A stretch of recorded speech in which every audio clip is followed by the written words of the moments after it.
We're out the gate. We're just starting. And we already have deployed one Jabak to the screen by Terran there. Hello, everybody. We should be live. You should be hearing me, I hope. I'm going to deploy the Jabak. There you go. There's the first little guy has been added. Give me a minute here while I get myself situated, get the right things in the right places, and then we can get started on modeling this new component.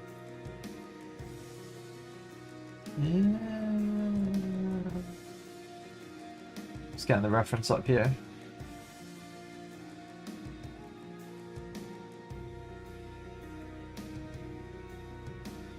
There we go.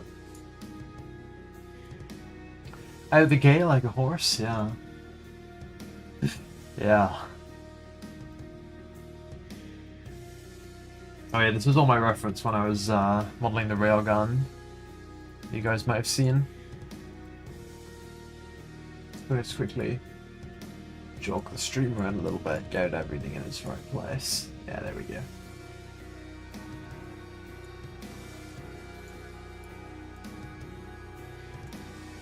Now, as usual, it's going to be kind of difficult to read the chat, but I'll do what I can here. I'm just juggling around my monitors here, basically. Put that over there, put that over there. Shut that down, shut that down. Alright, we're good. So I had an idea for this, and my vision for it is kind of like a Roomba with a minigun, for lack of a better descriptor. Just pour myself a little bit of water.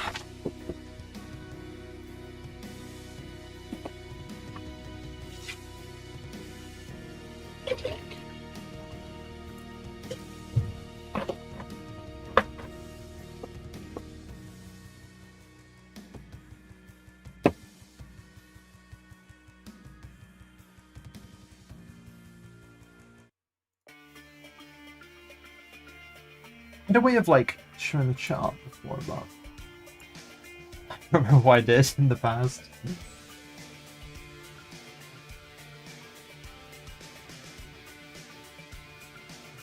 One more model I want to get is the other. You don't think YouTube feed into the comments feed anymore? Yeah, that actually could be the case. But then I don't know if any chat is feeding. Oh, no, it is. It is. You're there. You're there. We're doing... It's alright, it's there. The stream right now is like, don't speak to me or my son ever again.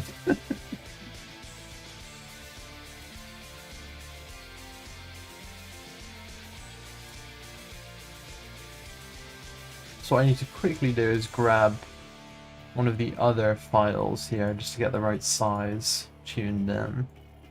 So if I grab the other APS component, the laser one, then we have the right size, like out the bat. Out the gate. Storming like a horse onto the prairie.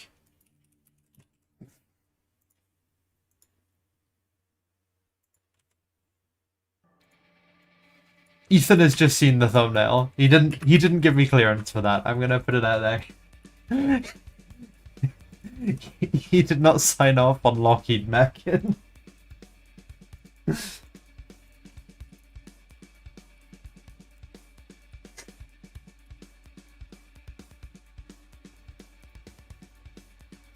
So this is just the other thumbnail. The other APS system here. I'm going to use like a scale benchmark. Let's clean up these files a little bit.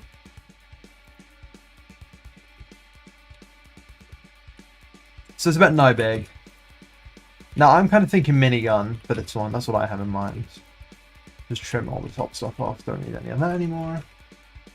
Just need this base plate. I don't know how big it should be. But what I'm kind of imagining is like a disc, right? Like a cylinder, sort of sliced quite short. Then with like some kind of prop up at the back, where you have this like minigun mounted, maybe an ammo belt thrown in there as well, you know. Anti-missile system? Yes.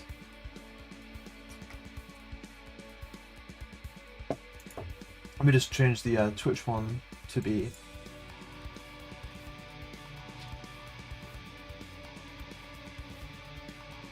correctly titled. The Twitch stream always has the wrong name. No, that's the right name.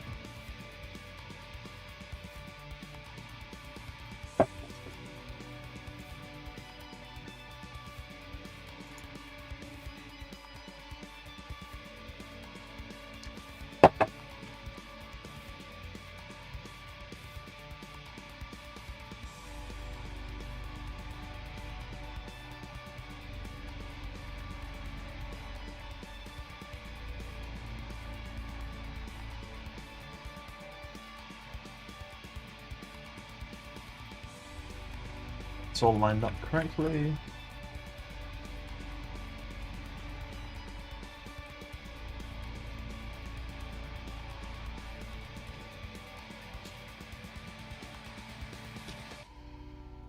I think this is going to be a very easy model to make.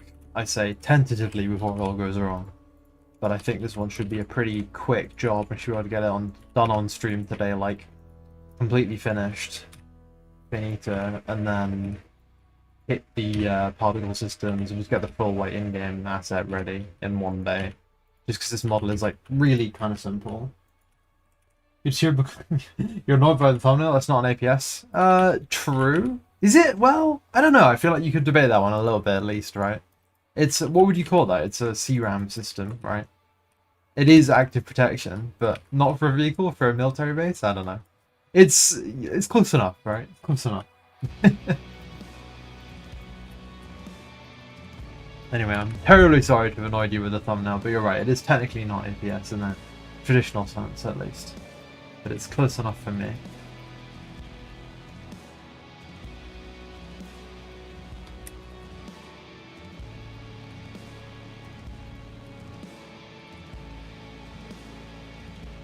I think this seems to have said so many wrong words already. I mixed everything up. No one's happy. On Twitch, it's an anti-missile system. On YouTube, it's an anti-projectile system. No one knows what it is. Close-on weapon system? Is that actually the name? Oh. Well, now I'm learning.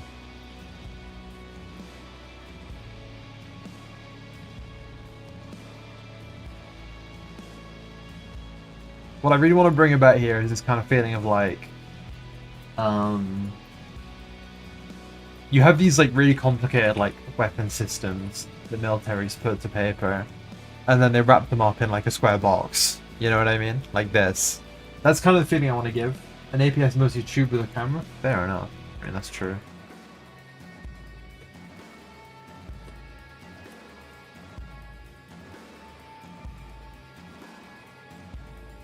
We've been getting a lot of remarks lately for using terms incorrectly. Like we use the term artillery. Some people think the missile artillery in the latest little video we put out isn't actually artillery, and like fair enough, but it fills the role, right, in like a gamified sense. We played a bit fast and loose with the terminology.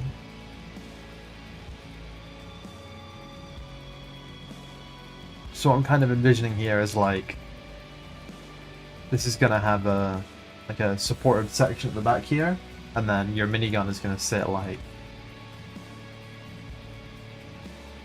here, thereabouts, and then it can lift up and like pivot around this like back point, while also like pivoting around this central like cylinder.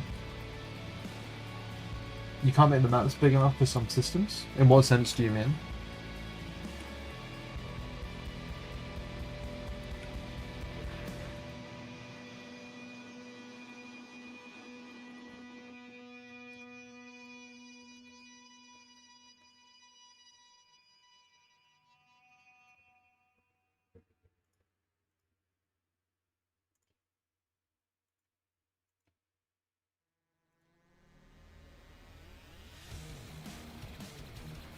Why use so many sides when a few will do?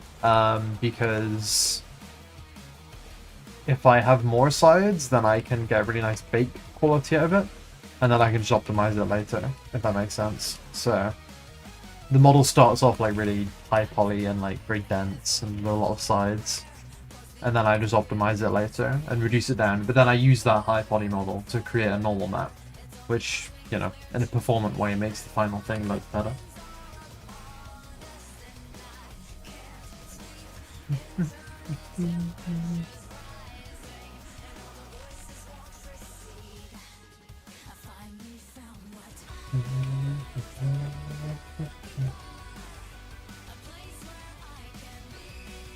Finally, Titanfall 3. I don't know about that. I don't know about that. Titanfall is cool, but I don't know if we're Titanfall. At least we're not like, you know, you can't run around as a man, right? It's missing that key ingredient.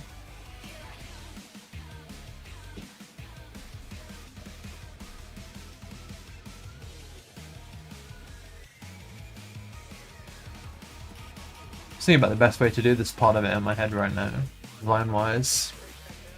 Maybe like a kind of like an over-the-top like hat, like this, or something like that, and then have it like fall down into there. Might give it an interesting visual, and then like give it like a bit here on the front, you know, just to make it look a bit more interesting.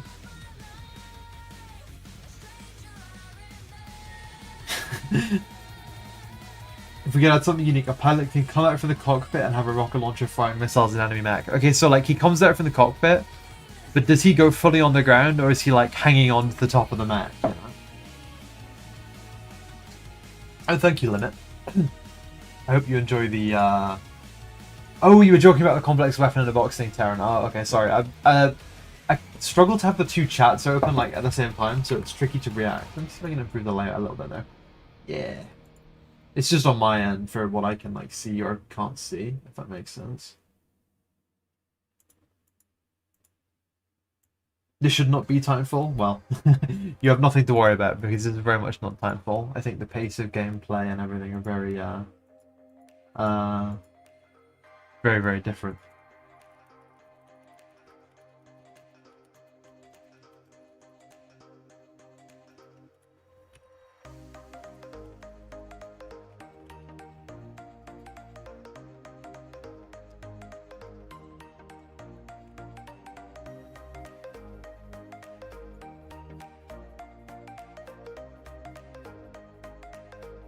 Let's see.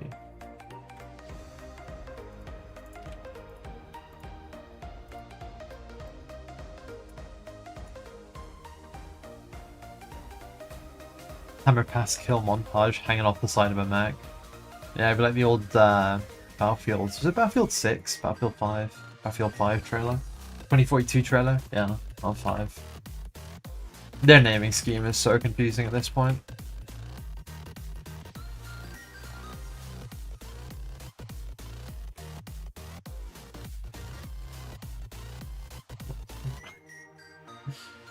What? Wait, if an idea? What about modules? What are the iconic all systems nominal? What do you mean about modules? Because we do have modules, but in what sense are you talking about modules?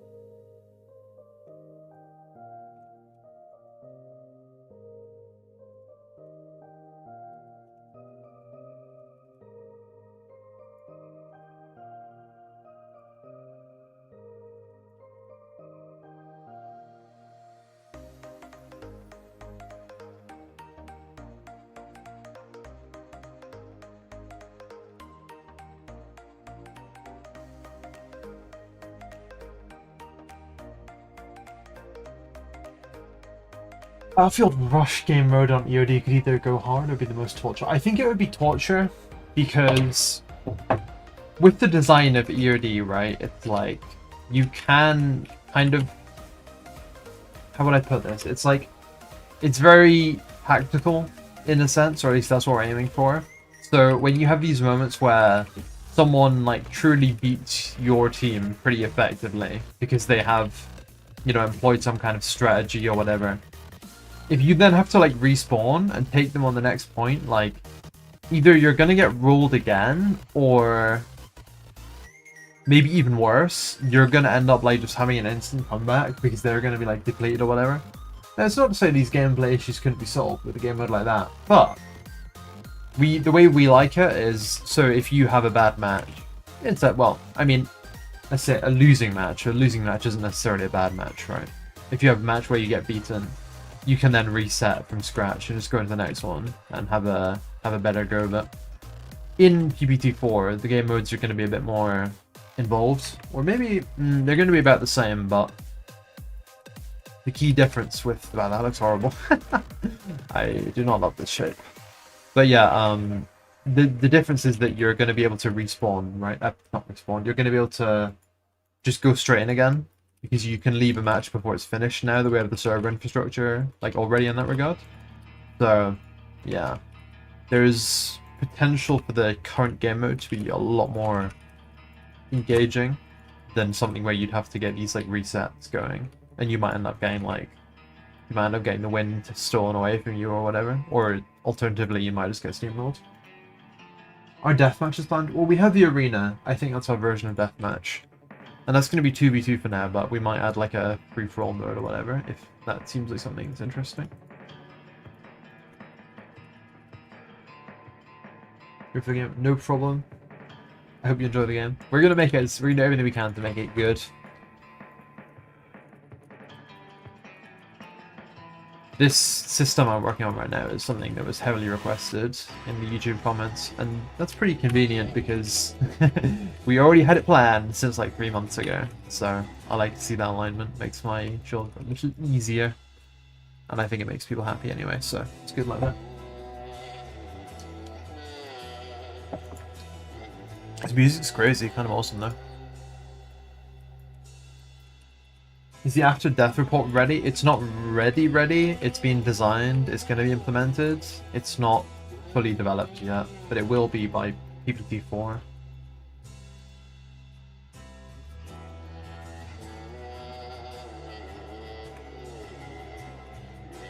It's such a solid idea. I've had this go in my head, and it hasn't quite like planned out like exactly as I would have penned it in to be.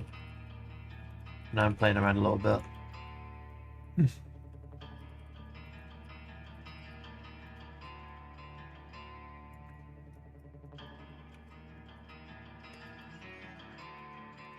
So thanks, Con. Well, February 5th. That's the day. February 6th, if you haven't tested before, we have like a... When we do the playtest, on the Thursday, we let everyone in who was put into the last playtest, and we have them play for a bit. And then make sure the servers don't crash, and then we let in like the next big wave of people. So on Friday the 6th of February, like everybody will get let in, and the gates will be open, so to speak. So if you're after the day to do it, that's the day to do it.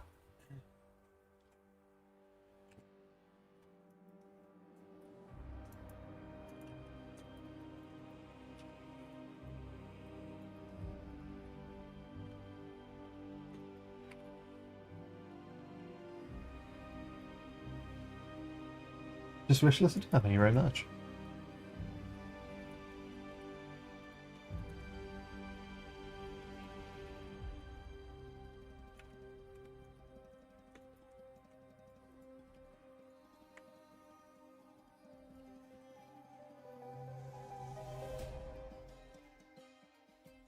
Well, if I was to cut down into here a little bit.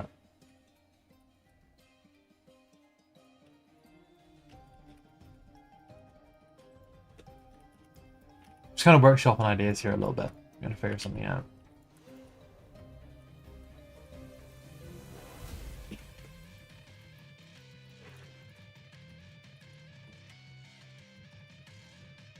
Because this component, right, it can't be enormously big, because it has to fit in a lot of different places on a lot of different mechs.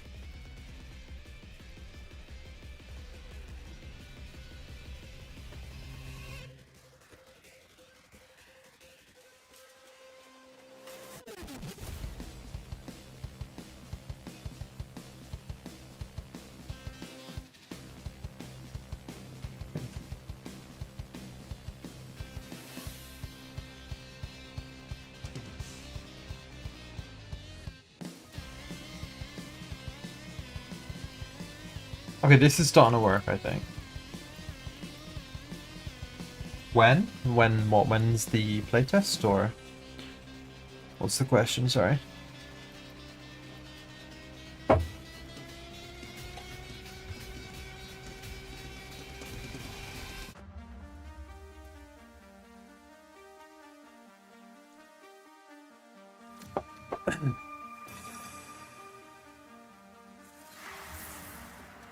Excuse me.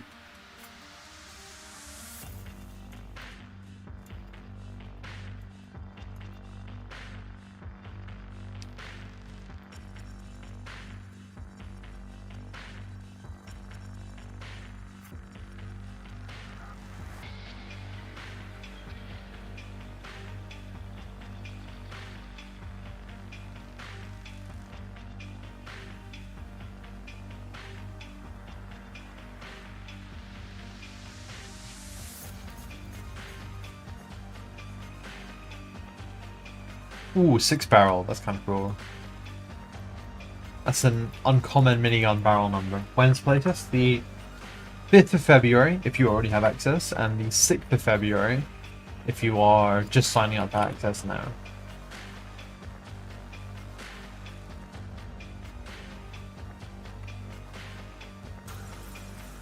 That is about 21 days from now, less than a month.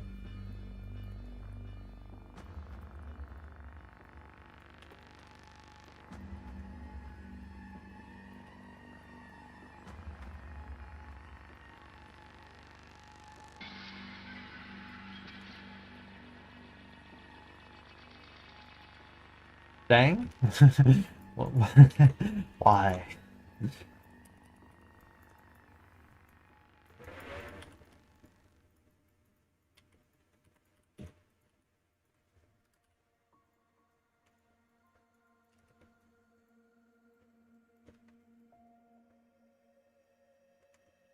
Oh, another Jabak has been added to the screen. Let's get that on there. He's up there, he's watching over the chat.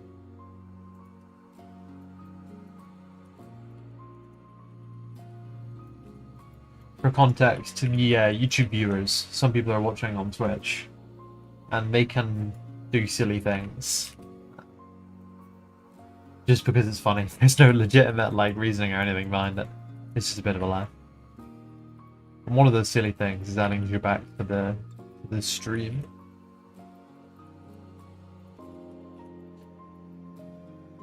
Gang, I don't know about you, but like, this design is not that hot. Like, when I had this idea in my head, I was like, oh yeah, this is gonna look so cool. And now I have it like in front of me in Blender, and it doesn't look that cool yet. We've got some work to be doing. It needs more. How long did I do modeling? Since like 2015.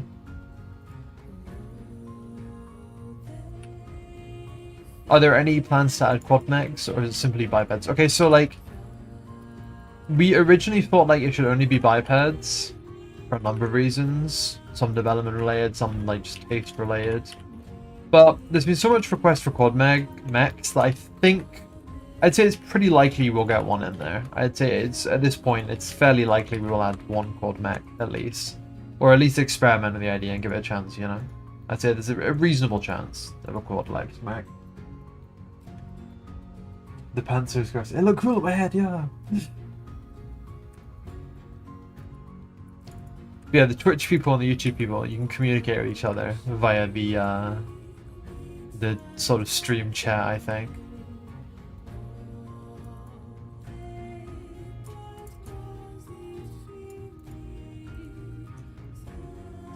Whip an ammo belt on it? Yeah, I think you're right. It's gonna need it. Let's have this little side detail first, then I think we can hit the ammo belt territory.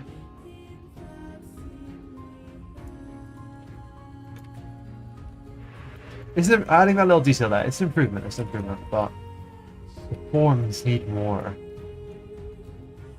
2 ammo boxes on each side? Wait, hear me out. we can get the where is it? Do I use any plugins for Blender? Yeah, I do. Primarily I use Hardops and Box Cutter. Those are my like main two like go-to plugins because I think they make the hard surface modeling process a ton faster and easier. Well, not necessarily easier actually, it's about as hard as ever, but which is, you know, not that hard. It's a pretty fun type of modeling, but they do make it faster. They're basically just a lot of like really good shortcuts. I guess maybe not so much box cutter. Box cutter is kind of special, but hard ops is like a lot of shortcuts. Apart from that, I have a UV packer that I use. And probably some other ones I can't think of off the top of my head, like Node Wrangler for just like we just put a hat on it. Yeah, we just stick a hat on it. That's what we're gonna do here. That's what we're getting.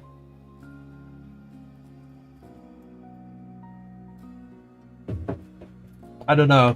The radar dome might not look so good. At least like this. It looks like one of the hold on.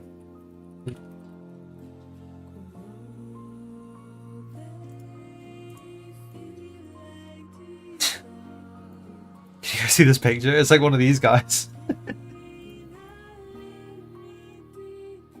Does that show up on the stream correctly? Yeah, it does. It's like one of those guys. Looks like CSAM. Yeah, well that was kind of like the original like the CRAM like turret type thing. The one I put on the thumbnail. But it looks a little bit too... Radar domes always look good. Maybe, but I'm not so sure about this radar dome, you know? This radar dome in particular might have some issues.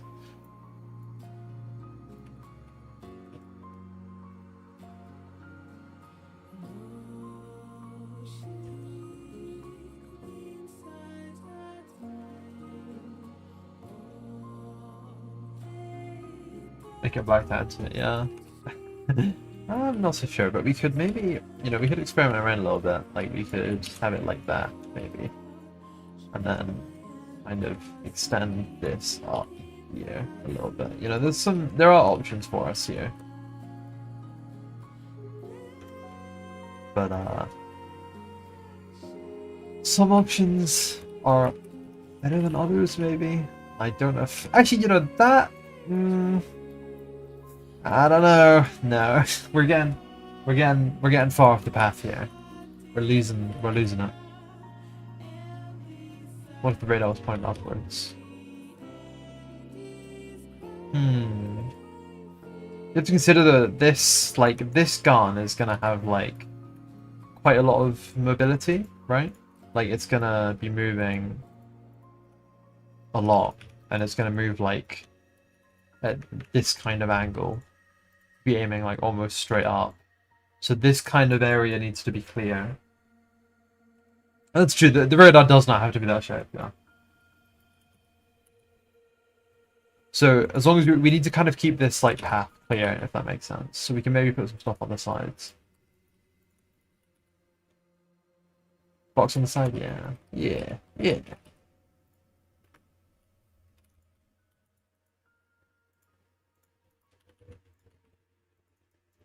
I kind of like the idea of repurposing it as like an ammo container. With an unorthodox shape to it. What about goalkeeper style radar? I could look that up.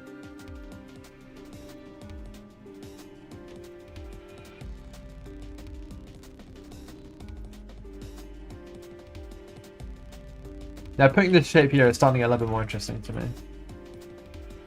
Goalkeeper CIWS. Yeah. I think I have one on this board here somewhere. But there's a lot of pages on here. I don't know where it is. Maybe in like the Navy guns section that I have on here somewhere.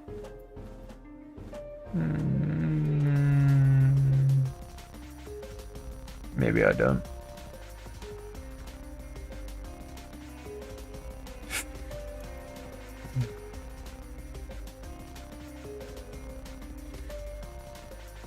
Will the ammo boxes be weak spots to knock out the APS? I mean, the size of the guns you're going to be firing at this thing, you don't need to worry about weak spots, right? You just hit this thing, it's going to be good enough.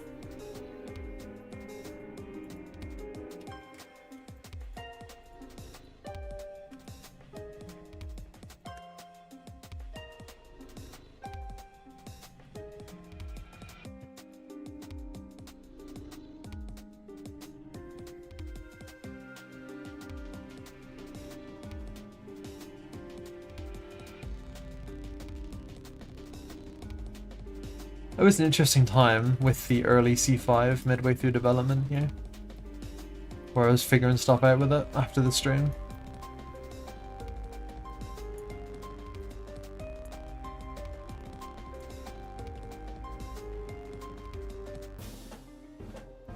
The minigun from Fallout 4 was pretty cool. I think one of the more interesting weapons in that game.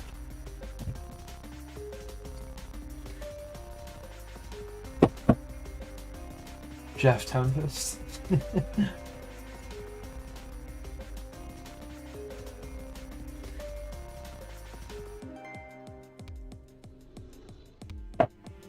Mopiat will most likely, this one will be balanced by dispersion and ammo count, compared to the other APS systems like the laser one, which is balanced by like being kind of slow, etc. It's kind of a middle ground APS.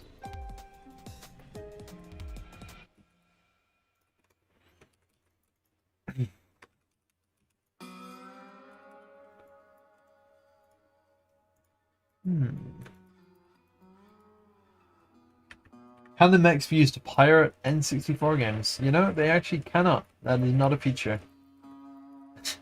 I don't know if any feature mech can do that. Maybe I'm missing like a reference to something.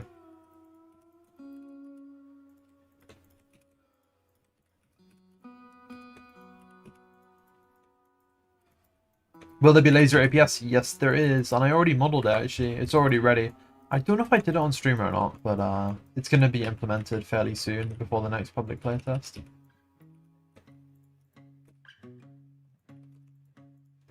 And we already have one other kind of APS in.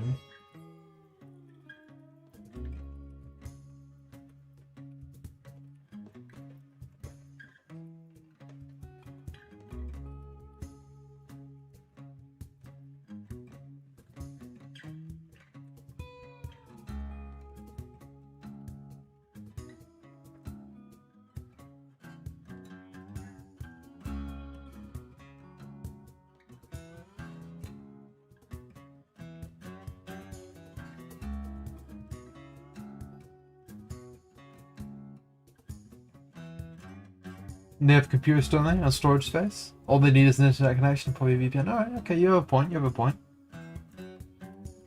Hello, Hypharius.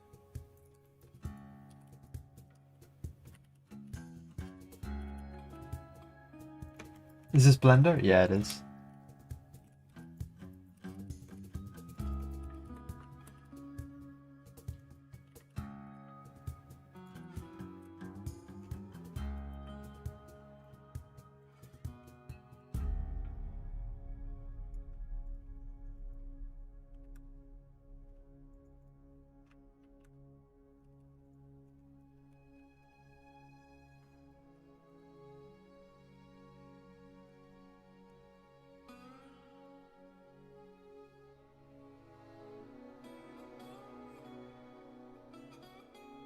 It's getting better. It's getting better, I think.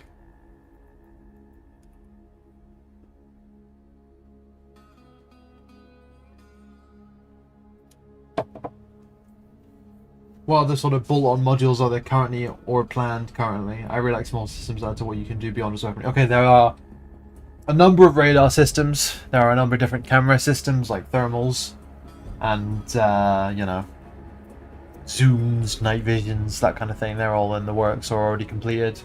There are smoke grenades.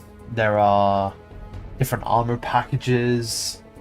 And there's probably other things I don't remember as well. But there's basically loads of different stuff you can just jam on to get different effects. Sometimes I lock in and I do like a pretty nice model in like a day or two. Like the railgun. I thought that one was kind of cool. And sometimes I sit down and I do not lock in and we end up fiddling around with this APS design for like the best part of an hour, trying to figure out what we're doing. What engine do you use for the game? We're using Unreal.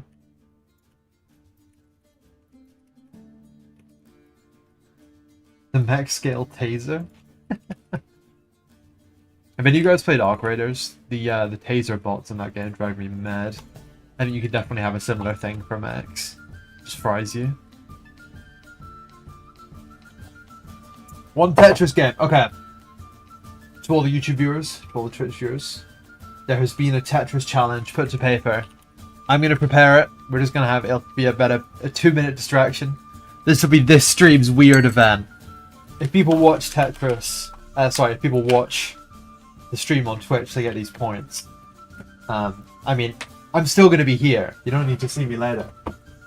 But it's more like the stream is going to become something very different for about 2 minutes. You thought the engine was destruction.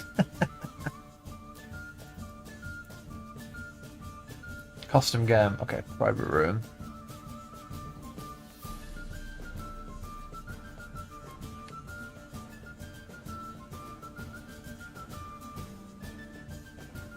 Okay, I'm gonna send you on Twitch. I'm gonna DM you. I'm gonna whisper you, CIWS. There is a link to a Tetris lobby.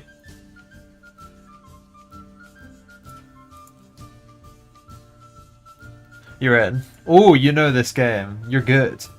Okay. Alright, I'm just gonna set up the stream so they can see Tetris. Otherwise, this will all be for nothing. Hold on, guys. Bear with me a second.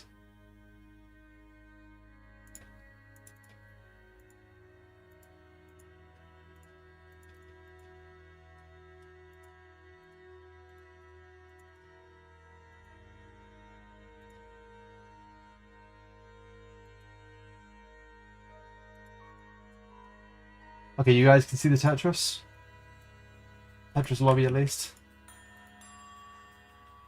Alright. Hello, yo divs, you're interested in the game and you love the robots? In the far future, will the game be on mobile? Probably not. I'm about to beef this Tetris game, I think. We'll see how it goes. I don't know if I even have the controls set up correctly. If I don't, I'll quickly swap to keyboard. Okay, seems like we're good.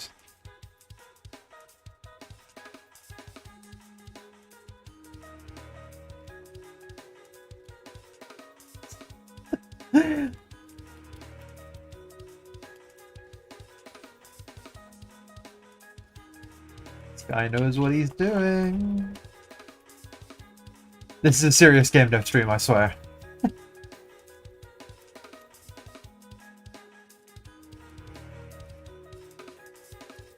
But sometimes a few lines of Tetris are just what you need to get the creative juices flowing to fix this little design issue we're dealing with.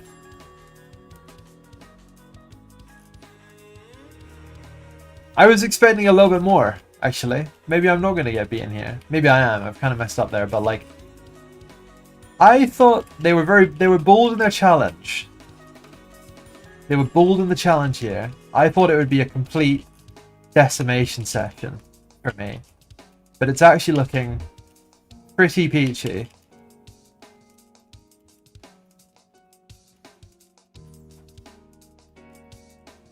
I think they just weren't ready for the heat that I bring to the table. Oh, come on. Oh yeah. Oh yeah. Oh yeah. Oh, you weren't ready for that. Oh, you were not ready for that.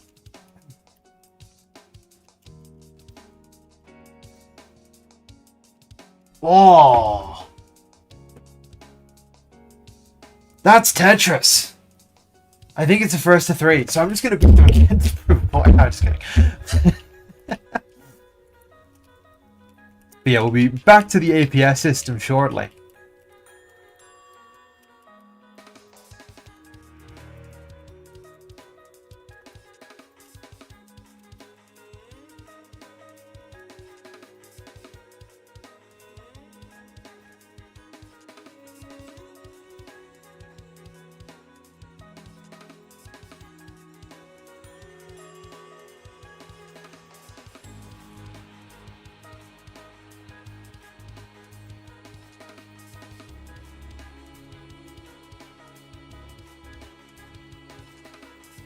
In the long game here, guys. Taking risks.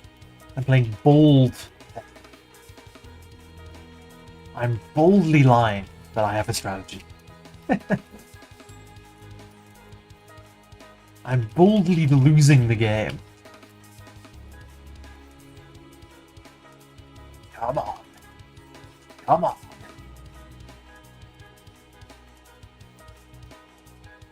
Oh yeah. Oh yeah. Oh yeah. I am so locked in right now.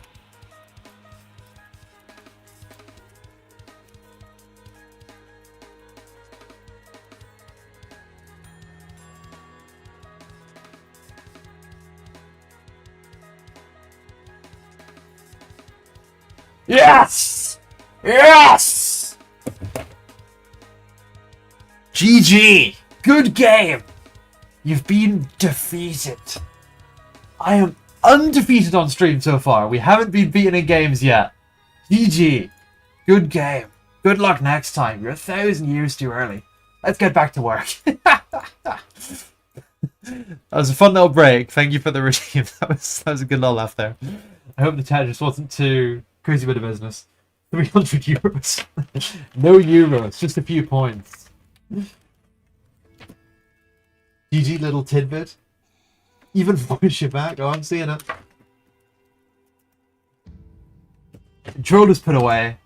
We're getting back to business.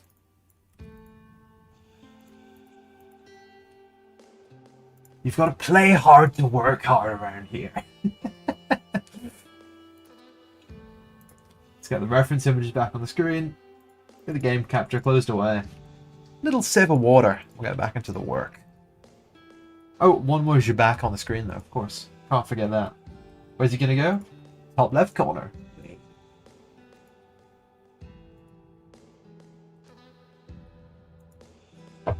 You were playing Tetris on a steering wheel? That's incredible. I know you weren't, but I was just imagining you like turning it like left and right to like move the pieces like, oh, go left, oh, go right. Hello, Trouble Monkey. Oh, you were doing that? That's incredible. Alright, maybe I understand why I won that game then.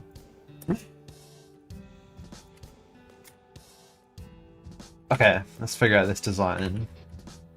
I think we're nearly there. Just the face buttons of the wheel motion and the pedals. Would have been that last fair enough.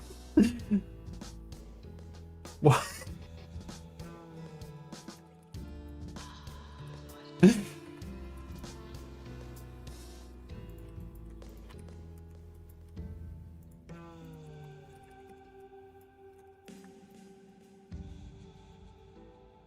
I need to like bring the laser APS in again, have a look at it sitting next to this guy, because I want them to be about the same size, for sure.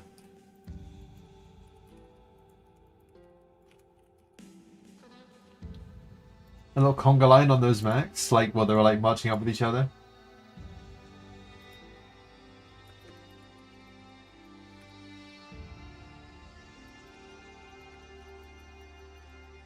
I think I can lift the gun up a little bit. And probably increase the size of the ammo container. So the thing is, one of the things about this is like when we add an ammo belt, that means that this goes from a static mesh to a rigged mesh. And that can be really like, that can have performance implications. That part of it, not too bad. Nearly always not too bad. But the development overheads of rigging it all up probably can be a little bit annoying. The chain buff, the ammunition up for the jump to the gun, yeah. I think it would be fine. Ethan just doesn't love it when I do that because he has to program the motion correctly.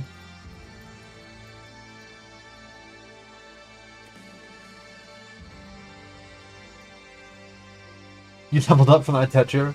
Do you play Tetris a lot normally? I noticed you had a competitive rank, but I couldn't tell if it was a good one or not. Yeah, I've been looking at the phalanx here, the CIWS or CRAM or whatever we're calling it. But I'm just trying to figure out the design here. We're getting it all put to paper. The laser APS does basically have one, yeah, it's true.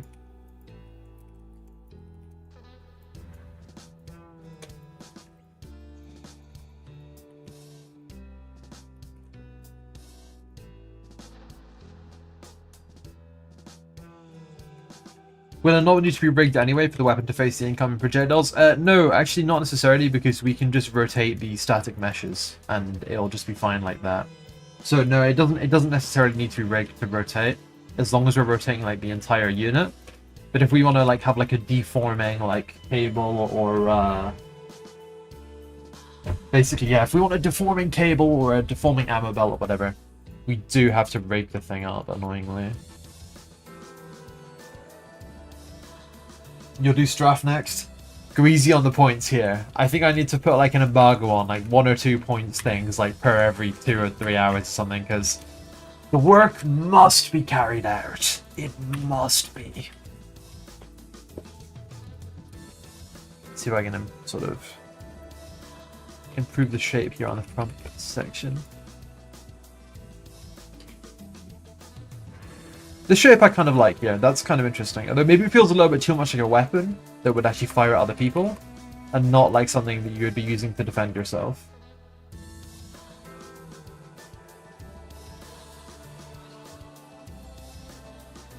Maybe for defensive weapon, it should be more like brought back into itself, you know, maybe it should be more self-contained, like the laser. Yeah, that kind of works. It's a tricky design, this one. I know I can just copy this, but I think, you know, if I put this in the game like 1-to-1, it would just look a little bit ugly. So I have to kind of play it by ear a little bit.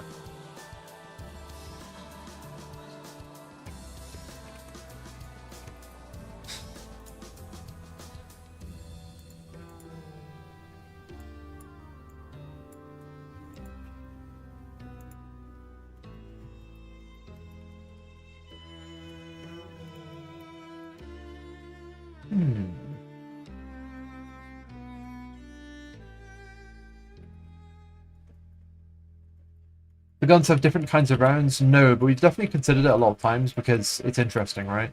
So it's something that we might add.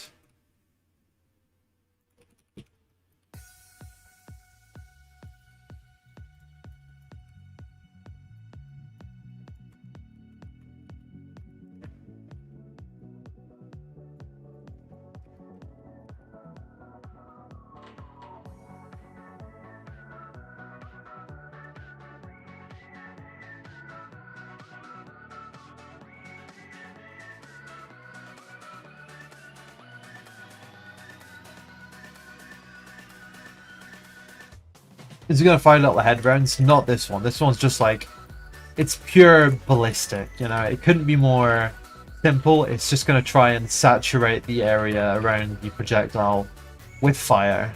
And that's all there is to this particular weapon.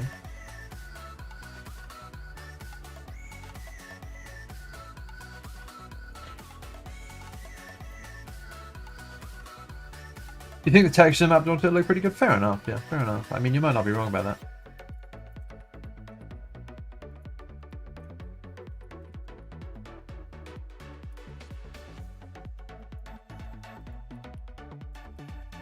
that. That's weird, I can't move this.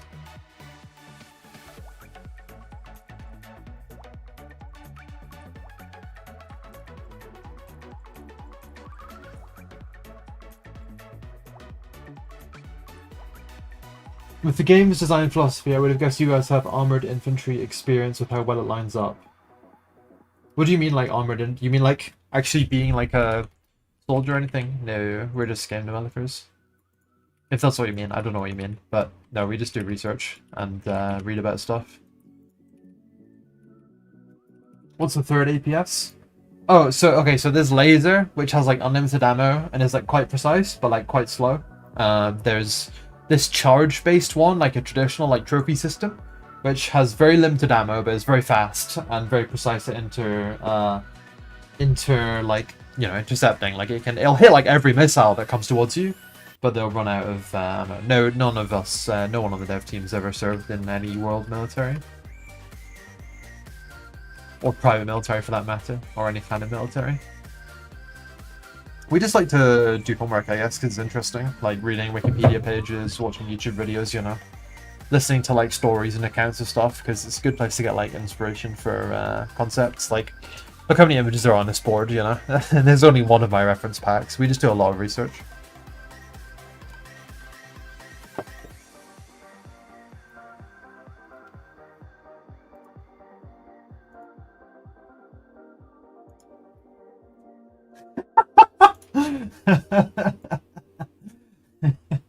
Ethan just sent me a funny picture from current development. But yeah, let's see, what do we think about this? I think it would look better if it was like set a bit lower into the mech as well, like if it was like more tucked in like that.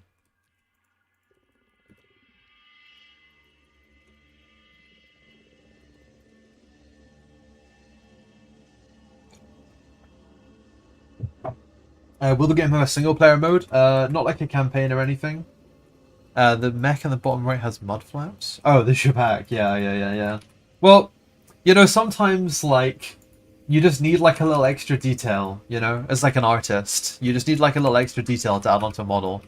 And sometimes that extra detail is absolute nonsense, right? Like complete and utter nonsense. And you just have to add it. And like, it doesn't look bad, right? As long as you don't think about it.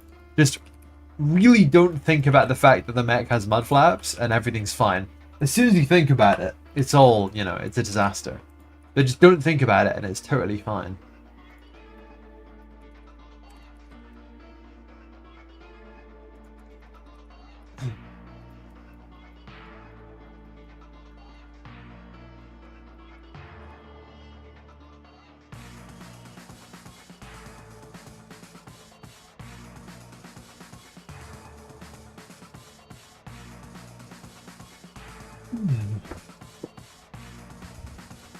Yeah, single player will just be like single player versions of the co-op missions. You can play them by yourself. No campaigns or anything. Yeah, I think it's important to say that like ERD is like kind of a, in a sense, it's like a fantasy game because it's mechs, right? Like you're always gonna have that kind of fantasy aspect to it. It's all like, you know, we're selling like a fantasy story of these kind of like mech combat situations. But as well as that, like, you know, we're kind of also creating this situation that feels like it's like inspired by flight simulators and inspired by like, you know, real world military vehicles. So we're kind of part of selling the fantasy of ERD and of like the mech combat in general is like, oh, this is like, we call it a mech simulator, right? Which is an oxymoron because you can't simulate something that doesn't exist. At least as far as I understand the definition of the word. But I think that gives you the vibe of like what we're doing. It's like if mechs were real and you were playing like a simulator game for a mech, this is kind of how we want it to be, right? That's what we want the game to do.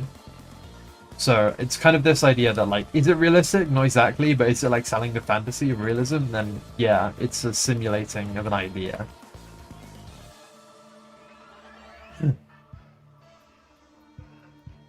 Which for some people, is probably a bit too much of a stretch. I respect that.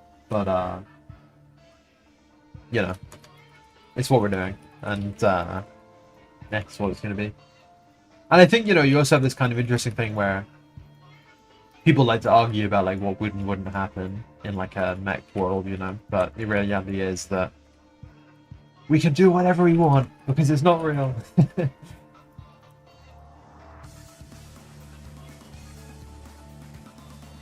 Yeah, we do actually have ERA in the game already, yeah. You can load an ERA armor package up on your Mac, and it'll protect you from a number of shots before it's expired. Simulating doesn't mean being realistic. I mean, it kind of does though, right? Like, simulating means you want to create a sort of approximation of the real thing.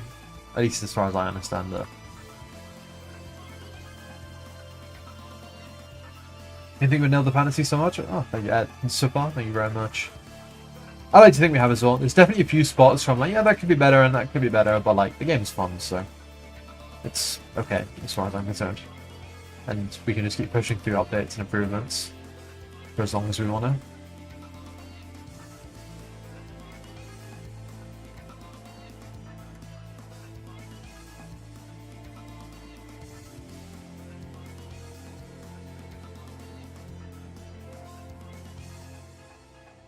What do you guys think of this so far, like right now? I'm just like, I'm kind of middle of the road about it in a way. Like, there's parts of it that I'm liking and there's parts of it that I'm not liking. Like, I feel like it's not a million miles away from where it needs to be, but it's also not, it hasn't arrived yet, you know what I mean?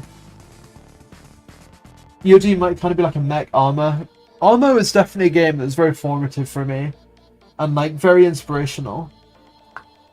And a lot of the early EOD was like very closely based on armor, if that makes sense. Like really closely based. Like we wanted to have combined arms and everything.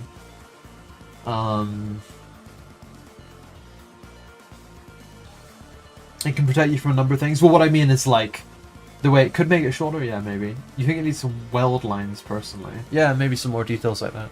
But what I mean about like it protects you from a number of things is like the way we have it right now. It's approximating ERA having a number of charges because you know how like when you hit an ERA it explodes, but not every single piece of ERA explodes. Like a couple of them blow up around the area you hit.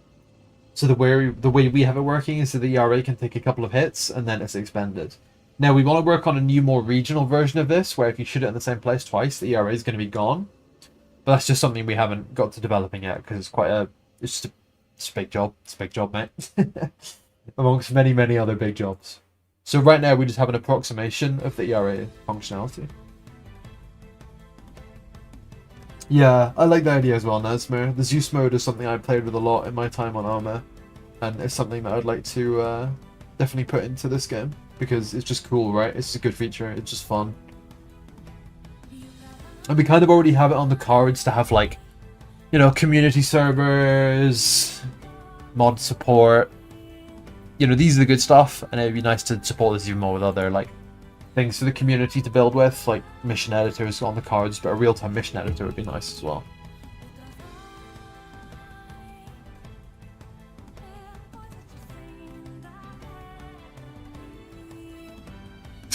I made it so much worse. Oh, that's funny.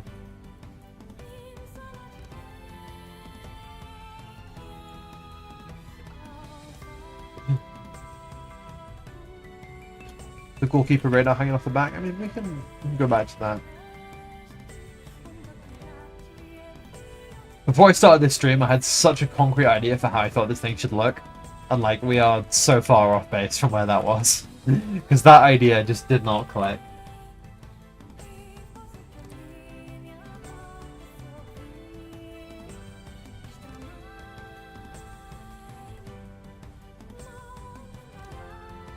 But yeah, I mean, let's bring back the goalkeeper for a moment and just have a little look at that.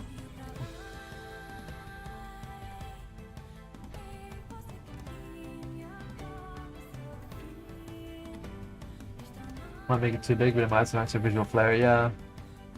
The problem with it is that we do need this to be really small, or like at least relatively small, because it is sitting on top of a mech, you know?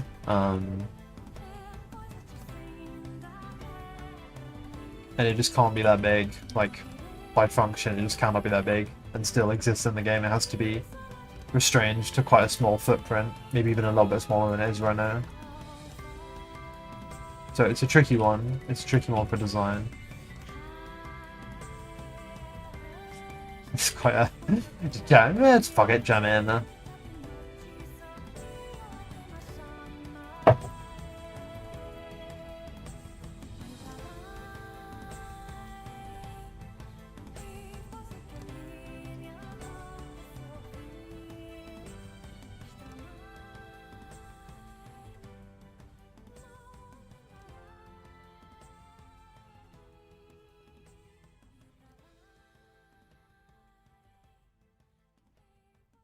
Goalkeeper radar is induction. Oh, am I looking at the wrong one? Bear with me a moment. Sorry, I thought this thing, like here, was the goalkeeper. I just kind of assumed. Ah, okay, yeah, I see. Does it need radar if the mech already has a sensor package? Not really, but it might add a little bit of something to the model. You know, it might improve the model a little bit, so we can consider it, we can let it ride.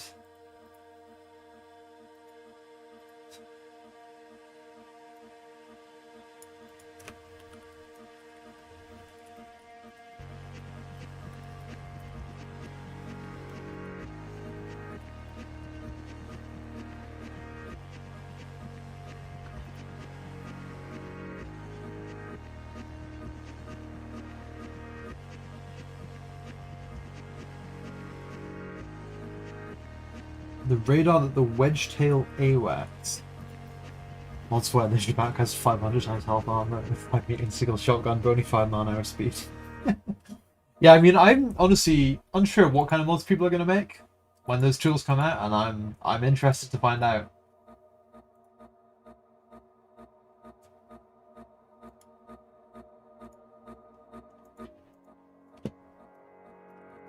I kind of like having the little blob on the top. But yeah, let's try. I guess this guy here is the goalkeeper. Though that's a search rate after that. Interesting. Also.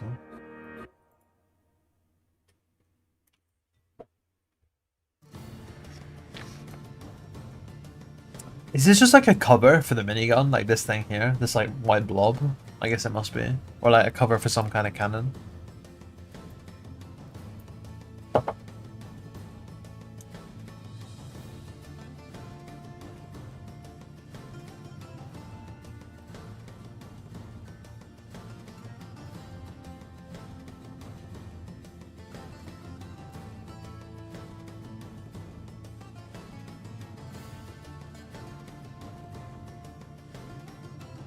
I'm sort of wondering right now, like, a lot of them have really beefy supports, and our supports are, like, quite feeble. And I thought that would look cool, but maybe that's not the move. Yeah, stop debris going down the barrel. I see, I see. I wonder, like, if they had, like, an emergency boat situation, you know? Like, some serious boat-on-boat conflict. Would they just, like, shoot through the, like... I guess it's metal. Maybe it's metal. It could be plastic, but... It's probably metal. But do you think they just go... straight through it, like... No time! Blast it.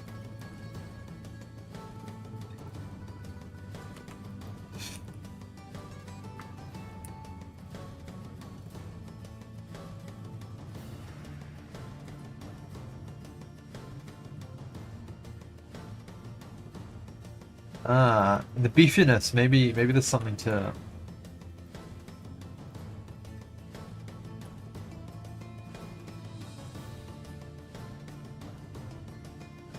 Definitely wouldn't be good for the weapon service life. Like, it would be a whole replacement after that. But think about it, like, it's an emergency boat scenario, you know? There's missiles, bombs, something's going on. You have to get the gun active. What are you gonna do?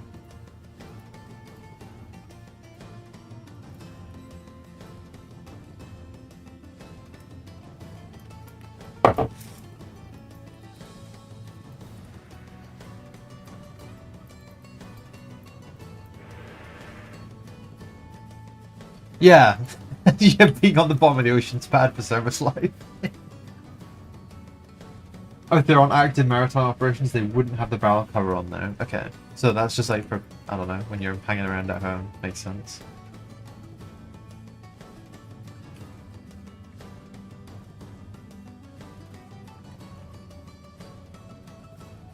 It got me thinking about the movie Battleship, the one, the alien one. It was like, I'm pretty sure the movie's called Battleship. I feel like you don't get a lot of those kind of movies anymore. You don't get a lot of like the US military versus space aliens.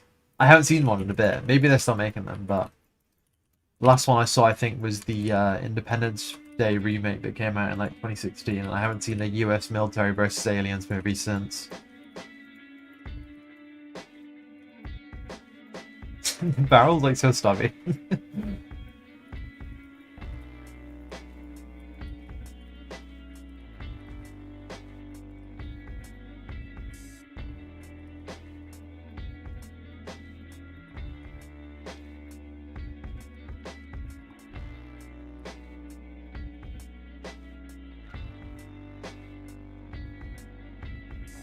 Okay, that actually, the first time I'm looking at this now, I actually kind of like that.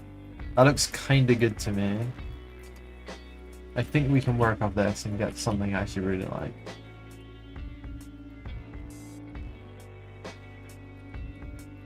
Yeah, what are we thinking, people? What are we thinking? Because this actually looks kind of good to me. It's quite beefy, quite chunky.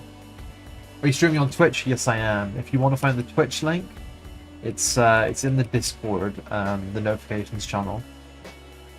I can probably post it on YouTube as well. But the Twitch stream has slightly less latency and has silly points rewards if you're into that kind of thing. You like the supports being central while the guns is back? Yeah, me too. Especially because it's quite low profile, like quite a small like area thing. I need to do some size checks because I don't want it to be too big. Because if it's too big, it's going to clip into a bunch of other stuff, and that would be bad for business. More compact, it gives the same vibe. I think it gives a similar vibe, just slightly nicer shapes, and it gives more of a defensive vibe to me rather than like just a straight up like weapon point. A bit of a better balance, maybe. Where does the ammo come from? Funny, the original CIWS runs charged stuff to 5,000 shots, and then it's 30 minutes to change a big canister on the gun, so we're on outside world of bad missiles. But yeah, the ammo comes from your imagination, ooh, or this side box, yeah, which I can maybe like move around the back. We'll see what we can do about it. Get a bit more immersive, a bit more realistic. Well, that's kind of cool.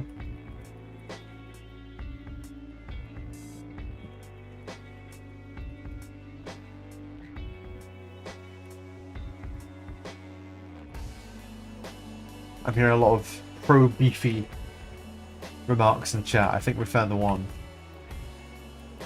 I'll hide the laser APS for a minute here. Yeah, imagination. Sometimes, you know, it's like the old saying, if you try and make a simulator that's too realistic, you just end up building like an airplane or something, right? Like you just end up building like, if you want to build the ultimate tank simulator, you just end up building a tank. Maybe I'm using that phrase as an excuse, but it's partially true at least. That sometimes you just gotta do what you do, make it feel realistic enough, and let it ride. Oh, I applied that Boolean. Just do this.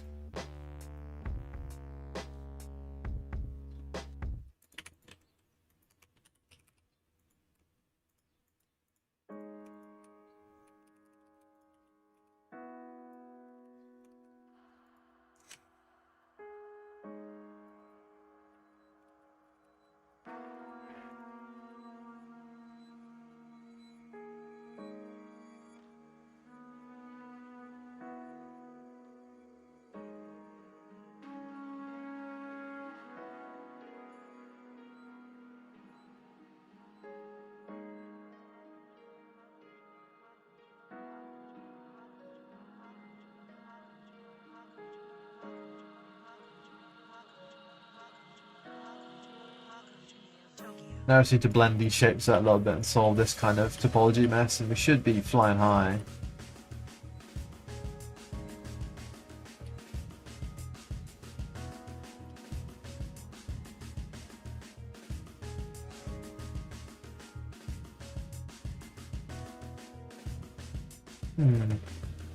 This is like kind of cool, but like kind of clashes the shape a little bit too much, I think. But it does look nice. But it might have to go.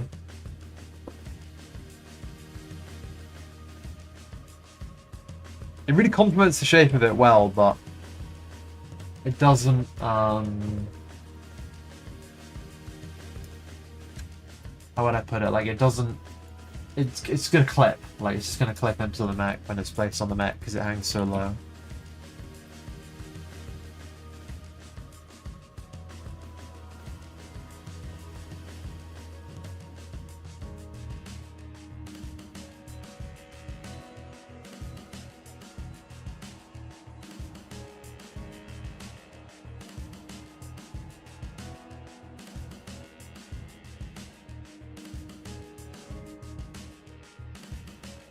Yeah, it'll get in the way for looking off. It'll kind of clip into the mech and stuff.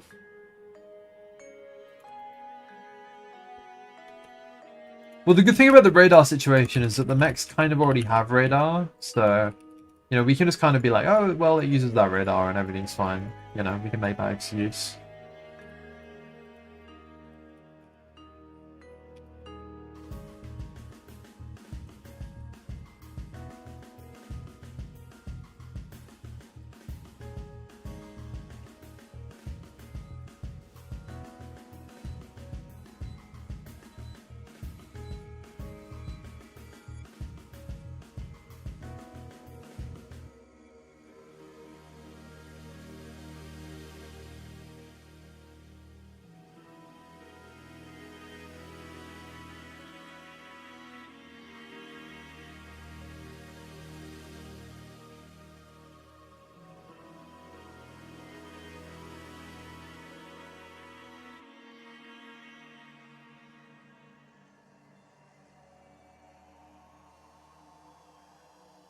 Personally, like the side mounted. Yeah, I think that's the way we're gonna go. I think it's gonna be side mounted.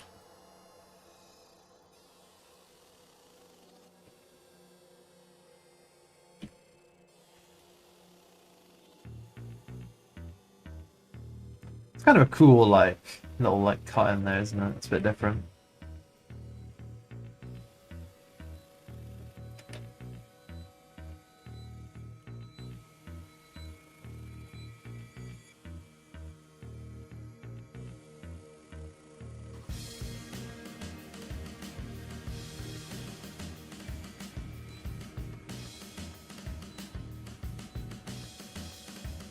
Where will the bullet casing come from? I think it should be thrown out the back. I think that would be cool.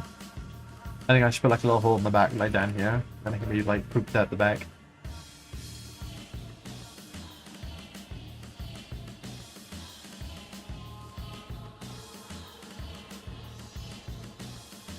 Isn't the pen on top of the radar? I mean, it depends. In this case, I'm kind of having it be like an ammo container. It's anyone's game what the pill on top is at this point.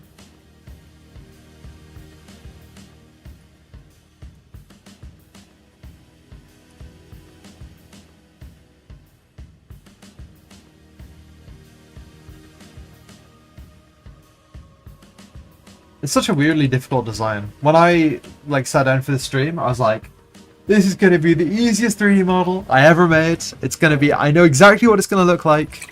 I know exactly how I'm going to make it. It's going to take me an hour, maybe 2, and it'll be done. And like, we're here like, I don't know what the design's going to be.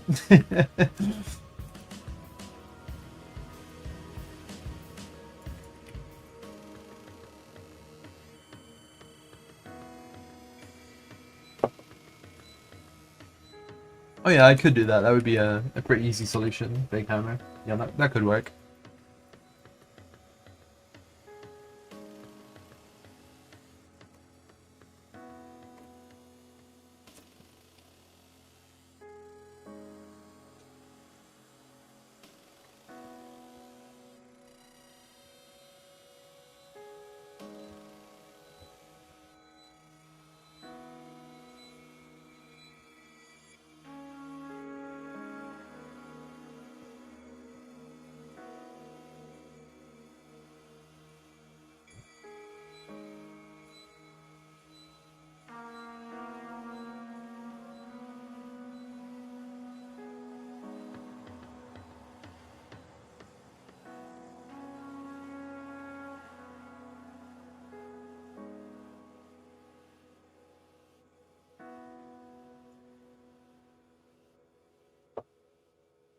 Easiest design 3 days later, yeah, literally.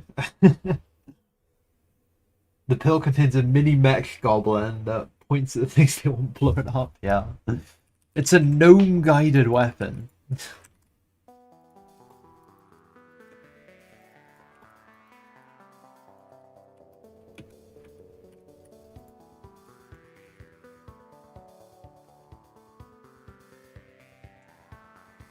You joined in your gnome-guided weapon, what did you miss? Well, you missed a Tetris game, for one thing, where I claimed triumphant victory, as usual. But there was the Tetris game, and then I've been struggling with this little design package here. But we're getting there, we're getting there. You hear the FTL soundtrack? Yes, you do. The most excellent, splendid, brilliant game ever made. How much did the bar get obliterated? 2 to none. Not even 2 to 1. 2 to none. It was cruel. It was unusual. The UN would not have condoned it. I'll put it this way. But it was one hell of a Tetris game.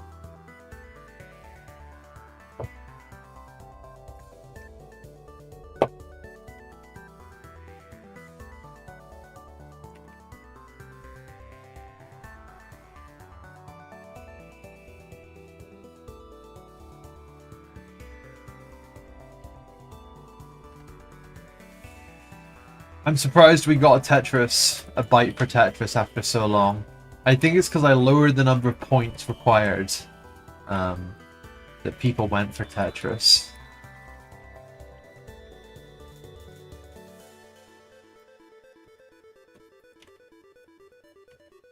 Petition that this APS should be called the Gnome. Oh yeah, that's a good point. The other guy was playing on a steering wheel. I totally forgot to mention that part, yeah. He was playing literally on a steering wheel. by moving the steering wheel left and right to position the Tetris blocks. So by that standard, I'd say he did pretty good. That maybe if he was playing normally, he would have beaten me. So my gloating victory is a little bit less impressive when you consider the other guy was playing practically with his hands tied behind his back. Now, had he beaten me with the steering wheel, I think I would have been very upset. So I'm kind of glad that I did not get beaten on that one. It would be a pretty embarrassing defeat to lose to a steering wheel in Tetris. So, you know, all's well that ends well.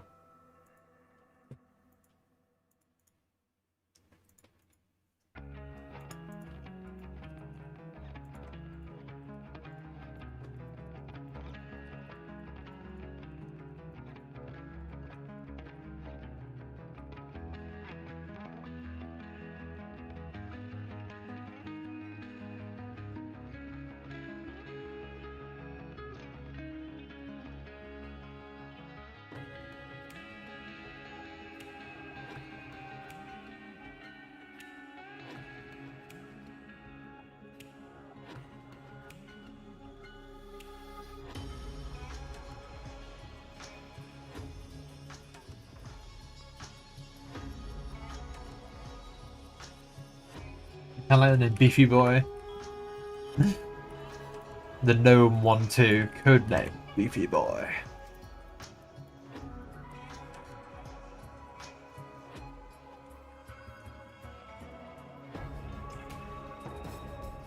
Beefy Gnome? I don't know, we might be losing it here. We might be going off the tracks. Beefy Gnome? Alright guys, back it up, we're done here.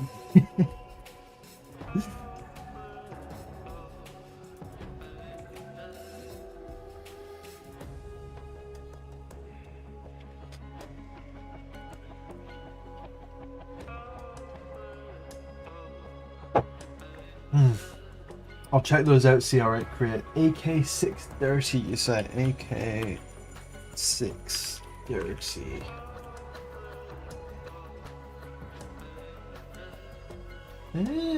That's pretty cool. AK630 M2. Yeah, this is some mad weapons.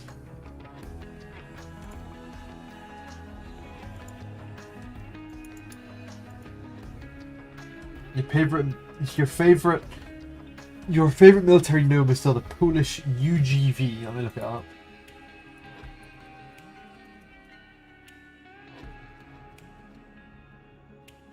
Oh, that is very gnome-like. I'm going to show this up on the stream here. I think I found the right one. Look at this little guy. That really is just a box on wheels. It's beautiful. Oh, it's that one you sent in the chat. Oh. I thought the one that I found was pretty gnomey, but this one is as well. Copy image. Look at that guy.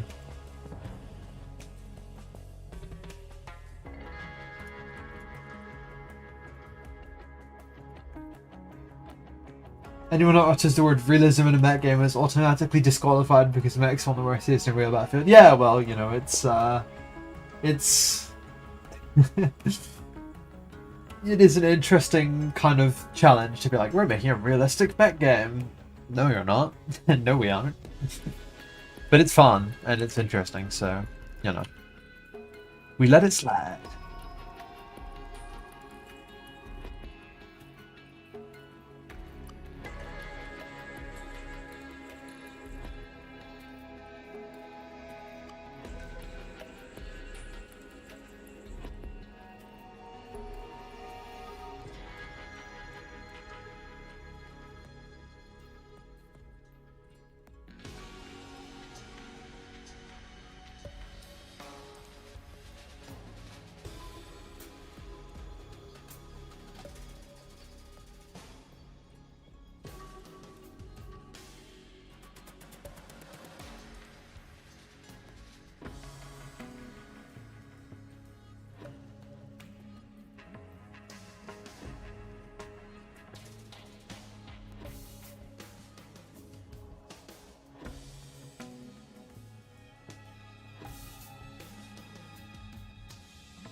Mech versus tank, who wins? Well, realistically, you know, come on, we all know the answer. It's tank. Like, tanks are more mobile, smaller targets, they can carry big, heavy weapons anyway. Like, in a tank versus mech scenario, the tank wins every time, but we just pretend, you know? We just pretend. Because if we don't pretend, it ruins the fantasy of it all. And if we ruin the fantasy of it all, what are we even doing? Tank easy sweep? Yeah, everyone knows it, right? But we don't have to say it out loud. Mech versus £2,000, you know? It's just... It depends on the tank. Yeah, well, I mean, if you wheel out, like, a Cromwell from World War II, he's not going to do too good. But, like, any modern tank versus a mech built with the same comparative tech level, the tank is going to win 10 out of 10 times, unfortunately.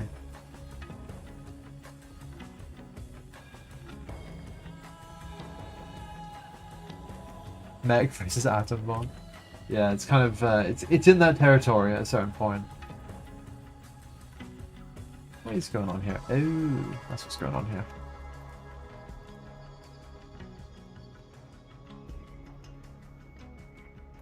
And Bradley might lose, but KV2 wins easily. That's an interesting logic. What armor would mechs in this game use?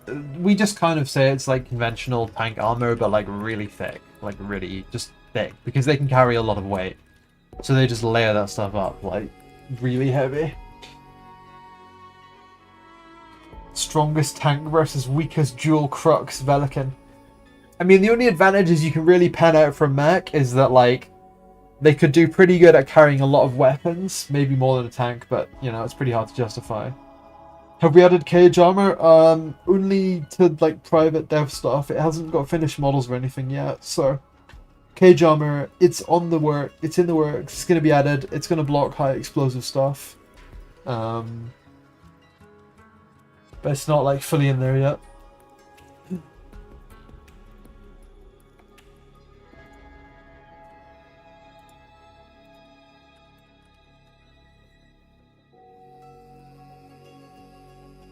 Crux is heat, right? Yeah, it is for now, yeah.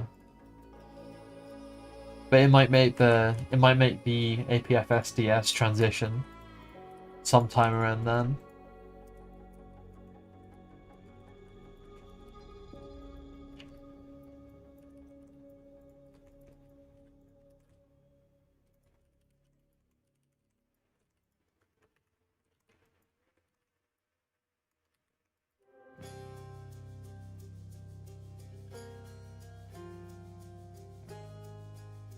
They could technically work better peeking over hills. I don't know, man, because, like, that's kind of assuming that a tank doesn't have benefits of a hold down position, and it really does. And, like, a tank's turret is so much shorter, and you can have unmanned tank turrets. Like, their turrets are so much shorter, and they can just wheel backwards and forwards, right? They can get, like, dug into the ground. I don't know. It's a tricky one, but I feel like the hold down position argument, unfortunately, it just doesn't stack up. I wish it did, but it's still impossible to justify mech, unfortunately.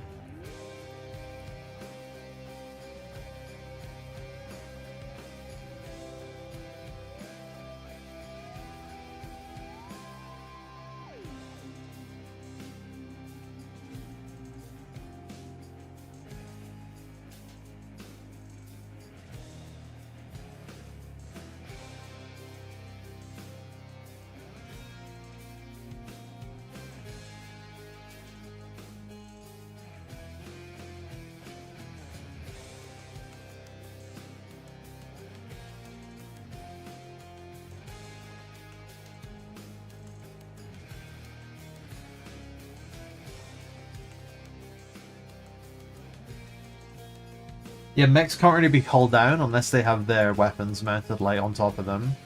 Which we don't have them mounted up there, because it doesn't look as cool. I think mechs have weapons, like, mounted, like, as if they're holding their arms over their heads. Looks, like, kind of ridiculous.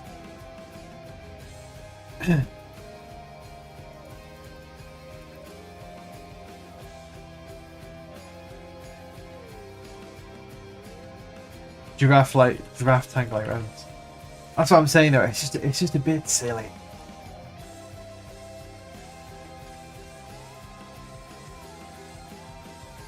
A very top-mounted pylon, spike launchers on modern NATO APS would look... Well, that's true, actually.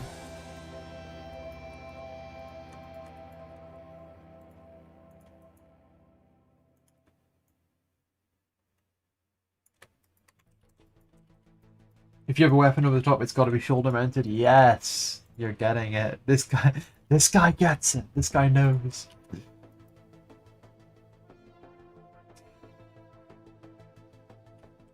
ERBC Jaguar. Let me look that up.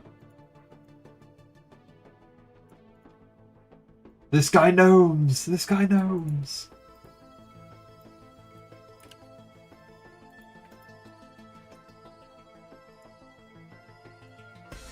That Jaguar is pretty cool.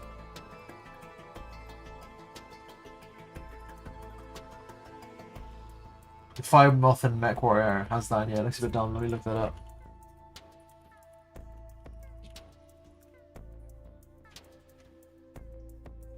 There's some of them that are even more like crazy for like in Mech Warrior for like over the head guns than the Fire Moth. Like there's one, I don't know, maybe the Gargoyle.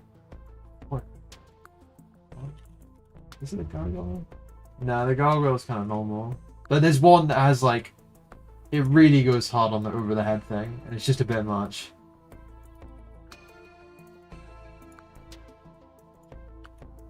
What about chin-mounted weapons? Any mechs have those? Yeah, the C5 Jeff Tempest, as it's a mech of many names.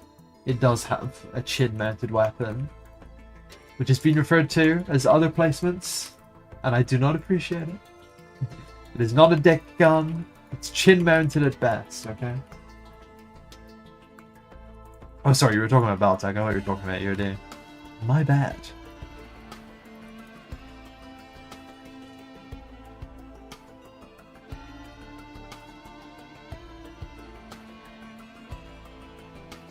Urban Jeff.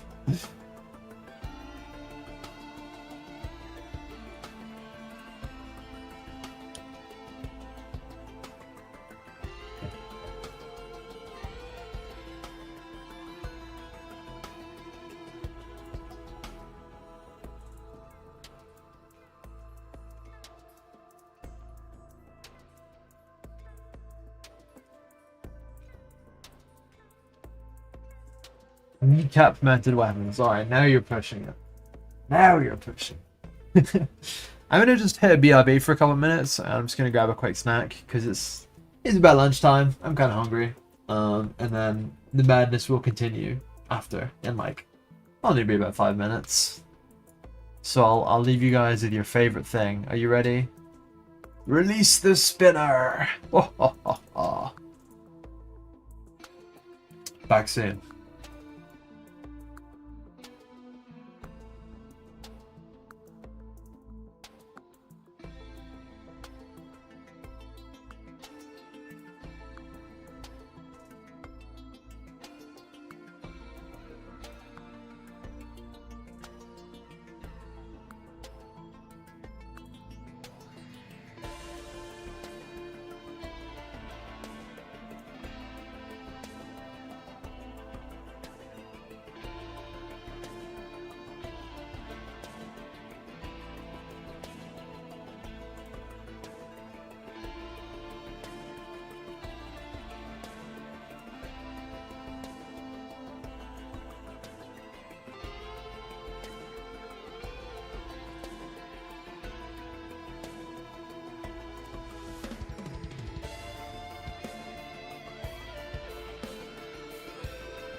Going a bit mad here. It's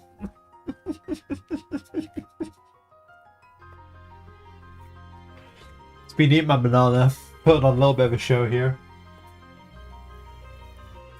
The beautiful SpongeBob drawing is courtesy of the expert, who was generous enough to share it in the Discord the other day. I think it's tremendous. It will occasionally pop up on the screen because I've said it wrong. There it is. There we go.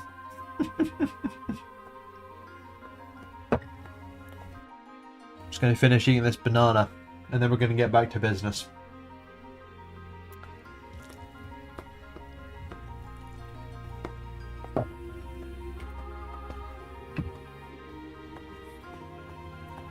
He's mad sad they doesn't have an APS system yet. True. You know what's funny to me? I don't really look at this stuff that much, but like when I put all the random bullshit up on the screen, the views have spiked.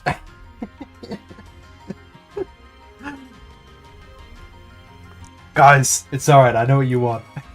Tetris and just fucking shit posts.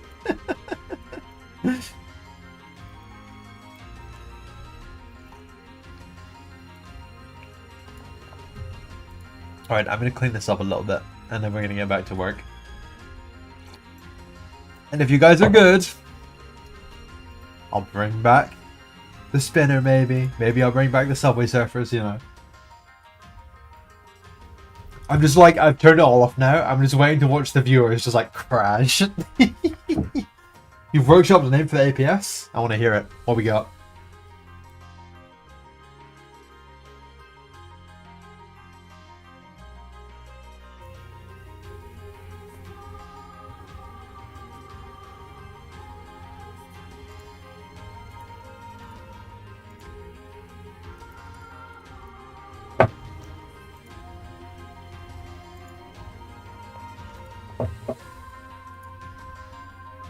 Actually, before I fully get back into the business, I want to show you what Ethan showed me. We're working on a new capacity for mechs to be able to mount certain components in certain ways. So, he's put 2 of these long-range radars on the Pelican, and it just looks like little, like, perked up, like, rabbit ears or something to me. I just think it's really funny. You just have these, like, 2 little ears sticking over the top of the mech. The Guardian Gnome. Gun-netted, omnidirectional, multi-barrel, electronically operated.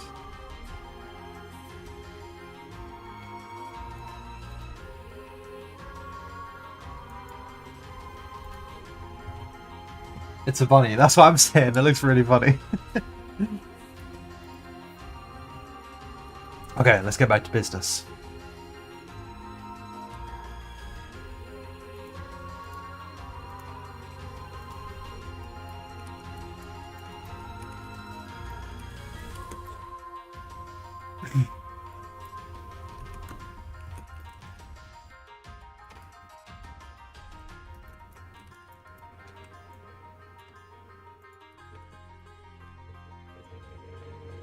Guardian Gnome like Garden Gnome. Yeah, very good.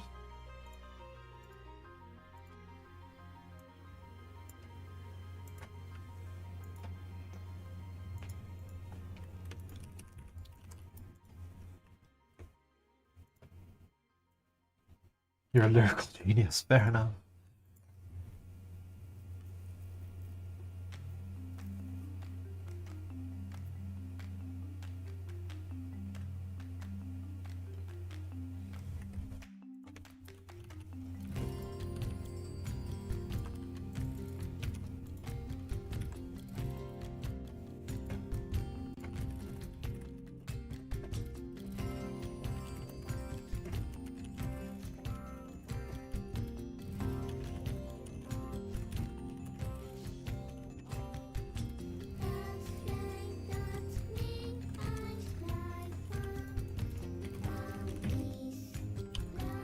Okay, now is the time to lock in, get the modeling done, finish like the little details, you know, change the proportions probably like 3 more times based on the way this has been going.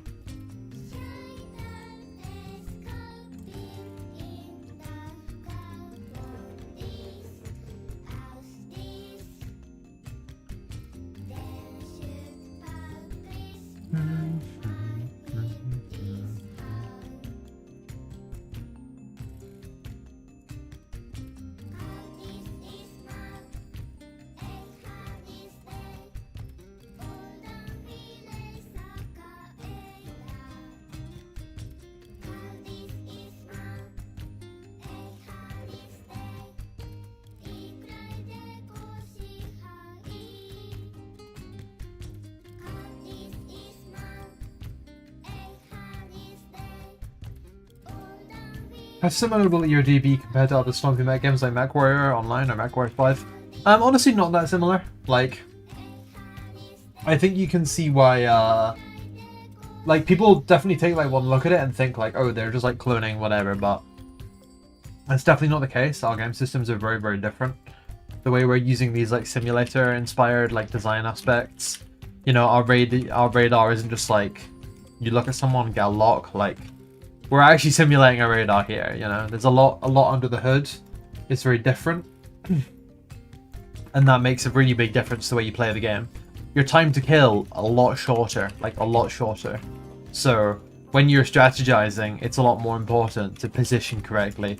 To kind of think, oh no, I made a little modeling mistake. That's not what you have to think, but I'm saying I've made a modeling mistake. But the point is, it's a very different experience, like, both in theme and, like, vibe. And then, like, when you get in the gameplay, it's very different too, because we're inspired by, like, games like War Thunder. I will say, the caveat I always add is, like, we're inspired by the good bits about War Thunder. So, yeah, I'd say it's very different to those games. The lore is also very different. The only thing that's kind of the same is that we're both running, like, big stompy mechs.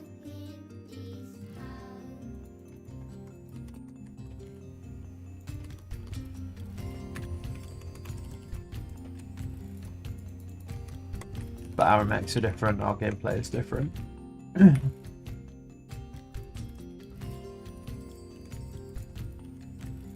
It's actually kind of interesting to me because when we first started making, like, EOD, we were like, oh, MechWarrior fans are gonna, like, find this game. And hopefully they're gonna find it interesting. But actually, that didn't really happen for, like, quite a long time. It took, like, when people were finding EOD, it usually wasn't MechWarrior fans. It was usually, like War Robots fans, Mech Arena fans, like, people who've had these kind of mobile experiences rather than, like, PC games, which is kind of interesting. Because, it's not what we expected, you know? It was just, like, way off base what we expected. But actually these people have been very cool, and they've ended up being, like, I'd say, a very large part of the people who are interested in the project. Because, I don't know, it's just like, a lot of these people have played mobile games that primarily are designed not to be a fun game, but are primarily designed to be an excellent way of extracting money out of people, which EOD is not designed to be. EOD is designed to be an interesting game. So a lot of them have very interesting responses to our game and, like, very interesting concerns. Like, they don't even ask questions about the gameplay. They're like, is it, you know, are you doing, like, free to play? Are you doing, like, premium? Are you doing, like, this, that, and the other? So it's really interesting to see, like, the gaming condition these people have been put into. They've been, like, so conditioned by these, like, non-PC, like, mobile games and stuff, which are, like, so heavily monetized. And it's kind of, it's easy for us to you know, serve these people the right game because, well, we were already doing it. Like, we were already making a game that appealed to us as, you know, like, older PC gamers. We were making something that's like, well, this is a game for us and people like us, but then it turns out, you know, people who were, like, way off what we were expecting to be interested in it are interested in it too. Which is, you know, brings us some joy. Some jolly joy. I don't think I explained that too well, but maybe you get what I mean. You stumbled up. You came over Magic Pain Glove mention. He's somewhat dedicated on MWO. He mentioned us, or I actually don't know who he is, to be honest. I'm sure he's a big name in MWO, but I'm just not super in MWO these days. Magic. Magixi. Hello.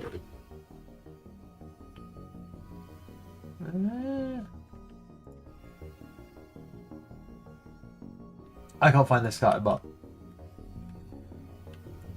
I'm a believer. Is he a YouTube?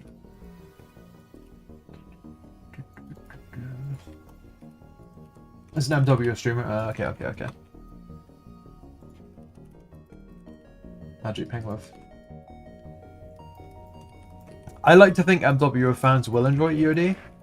I think some of them will not enjoy EOD because they're going to be expecting a certain thing. Maybe, well, it depends. Like, if they go in expecting more MWO, they're not going to get more MWO. But if they go in expecting a very different mech PvP experience, you know, they're going to, that's like exploring new ideas of, like, realism and stuff, then yeah, they're probably going to Hopefully they're going to be interested in what they get, but if they just want more NWO, unfortunately, they may not like it. And that's fine. That's just, you know, it is what... Whoa. That's not what I wanted. But it is what it is. But I do think many MWO players could be interested in UD if it's like, they want something different. Mech Commando was such a great game. I really enjoyed playing it. I also kind of think about how there's not really an equivalent of that in the modern time, right? There's Battletech, and Battletech's fun, but Battletech isn't real time, it's all turn-based.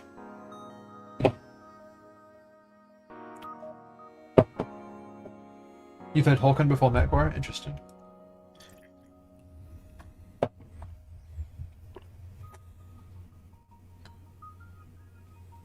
Or does the game have UAVs or plans for them for an external radar camera? Yeah, we actually do. We want to have a big radar drone you can launch up that will actually be connected like via a cable to your mech. We thought that would be super cool.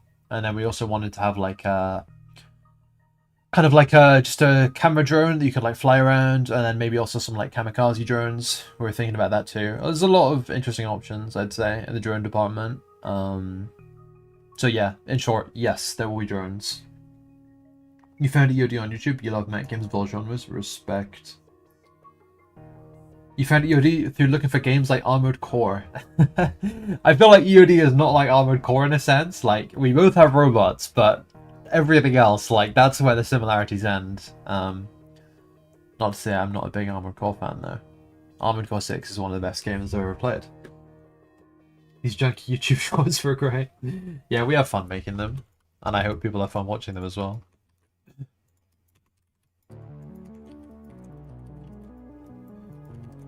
We're just kind of in like the detailing phase now. We're like mostly finished. Like the design is pretty comfortably finished, so we can just go through here and just start making this look like something actually made out of metal, something that's actually, you know, just something legit, something good, something you'd actually want to see in a video game. Kamikaze drones should definitely activate AMS. Yeah, 100% agree. If you could get, so we kind of have a philosophy in EOD. Well, you know, we have a lot of design philosophies, but one of the most important ones for the gameplay is that it's, you know, it does tend back to the old rock paper scissors like school of game design, but if we're adding some interesting thing into the game that you can use to blow other people up, there should be a way to not get blown up by it. Like, there should be a play that you can make, and then there should be a counterplay against it, right? And everything in EOD kind of has that like cycling nature of like play and counterplay. Like, someone's firing artillery at you, what do? Blow the radar off, you know? Like, it's then they can't even shoot the weapons anymore, right? So these are like, everything we do, we try and build it in with interesting counter actions in mind. But thank you, Major. Glad you liked it. You found EOD from the shots, yeah. You and many people. This is one of the craziest things that's like, I think one of the most surreal things in my life is that I like to play a lot of online games. Of course, right? Like, so do many people. And then when I get talking to people in online games, often they will know about EOD. And this sounds like such an ego thing. I'm not trying to make it like that. It's mostly Ethan's work, not mine. He's the marketing genius. But it's just bizarre and surreal to me that like I encounter people like in the wild, and they know about EOD. It's bizarre. It's like nothing that's happened to me in my life before. Ethan said he met someone in a pub and they knew what EOD was, and I can only imagine that was even more surreal because I've only had it happen online, you know, but in person it's got to be something else altogether. Maybe that's because you played a fair bit of War Thunder? Yeah, I did too. I like War Thunder. Well, I like some parts of War Thunder. I eventually did stop playing, unfortunately. Or maybe fortunately.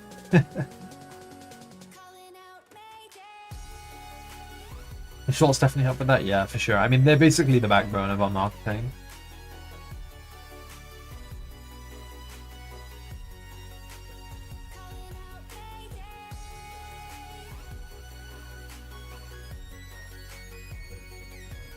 The streams that we're doing right now, like, they're a little bit of it, but they're mostly just because it's fun to do these streams and, like, chat with all you guys. And, like, they're kind of good for productivity as well, because I stay way more focused when I'm just locked in like this. Except when the Tetris matches get called in. You hit shots of the passion, so it's what do you get? We got you! We got you!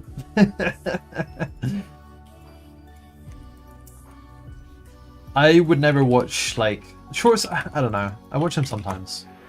Not a lot. Very rarely.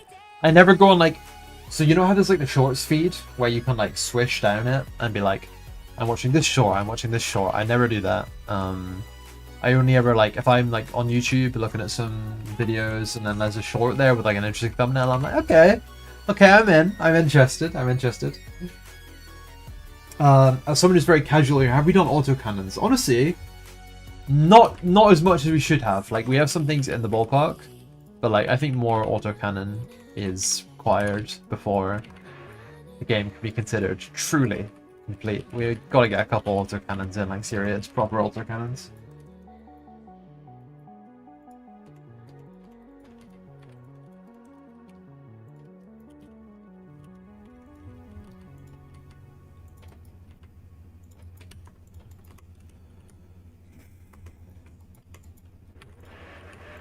It's something weird like that. It's not really well. Oh, that actually does read kind of well.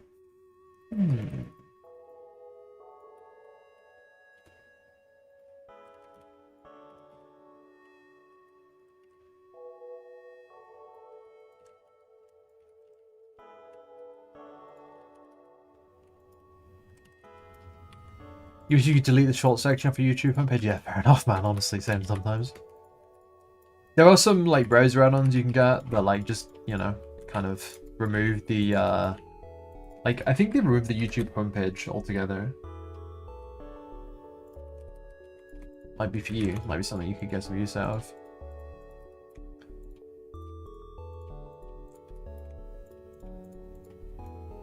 You have a plugin that blocks shorts from viewing in your feed and converts shorts I do clear to.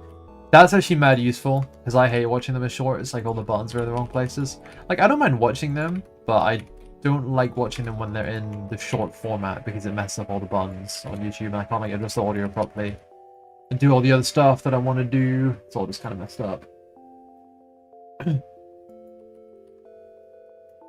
Yeah, the chin gun man autocannon, don't you worry, you'll get it.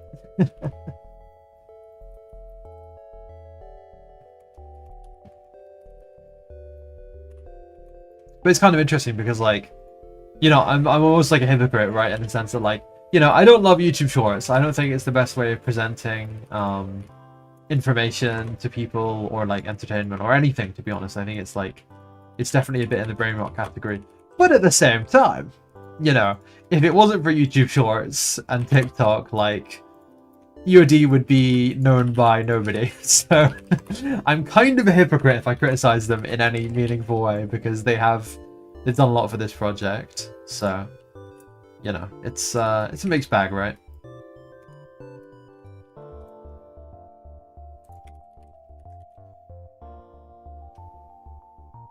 I'm just kind of experimenting a little bit here with mixed results.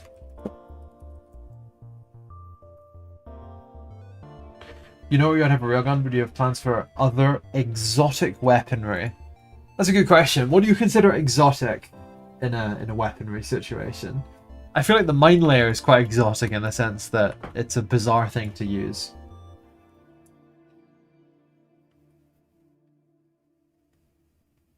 You dislike shorts because you doom scroll them too much, but they mostly suck because of all the slot videos. That's the thing, right?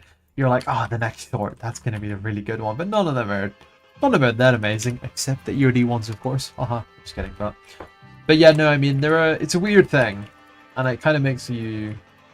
Is it like, it feels, how would I put this? It almost feels like the final form of like internet content in a way. Like, I don't know how it could get any more cut down and like attention span less demanding than a YouTube short, but we're gonna find out, I'm sure, in a few years when the next big idea hits. Will there be different ammo types and the ability to toggle back and forth in a match? We've considered it. Like, we do like the idea of it. We probably want to...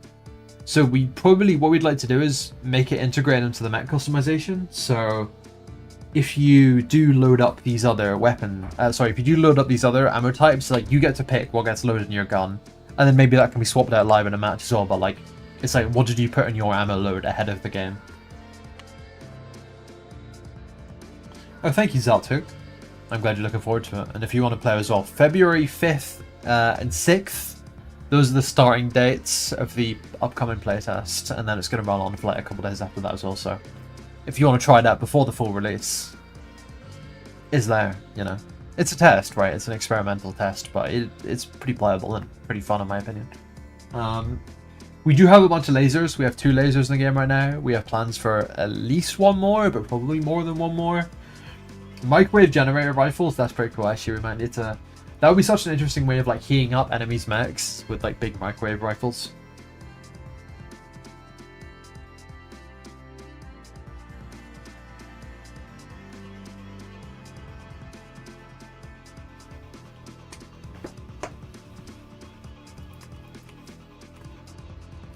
What do we think about having this little cover here, like with there? I think it honestly kind of finishes the design.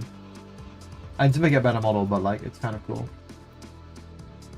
You know that little turret in Helldivers, the one that kind of has like the lever arm that like flicks up when it's firing? I really like that one.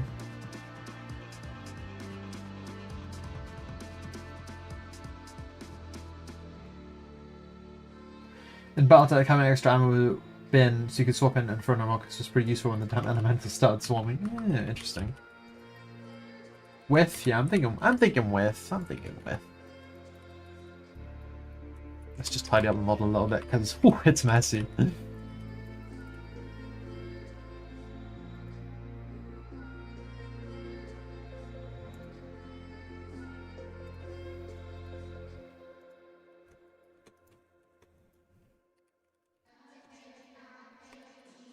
Yeah, the mech taser idea. Imagine putting like a mech taser with like only a very limited number of ammo on like a light mech. That could be so interesting. And also potentially like the most frustrating thing you could ever have done to you as a pilot, but like worth it, you know?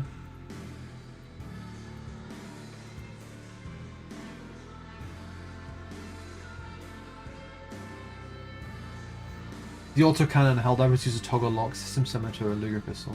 Oh, okay, yeah. I thought it just looked kind of cool.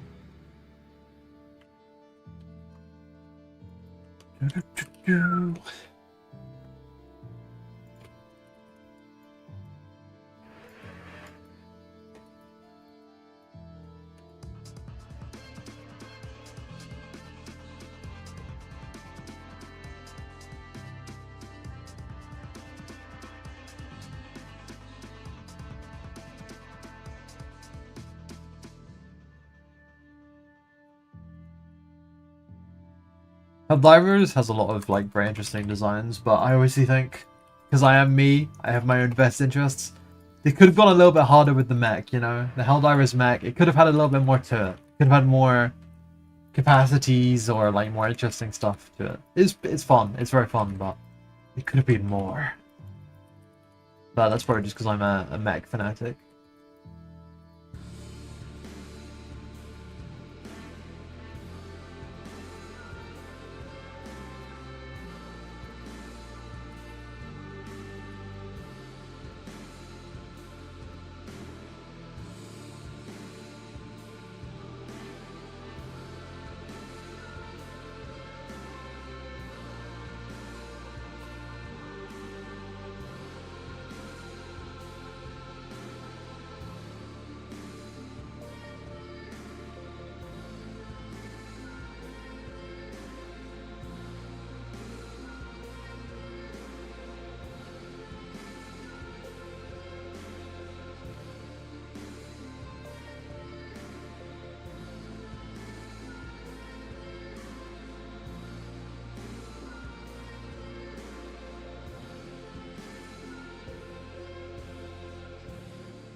We do actually have a burst autocannon that goes in the small weapon slot.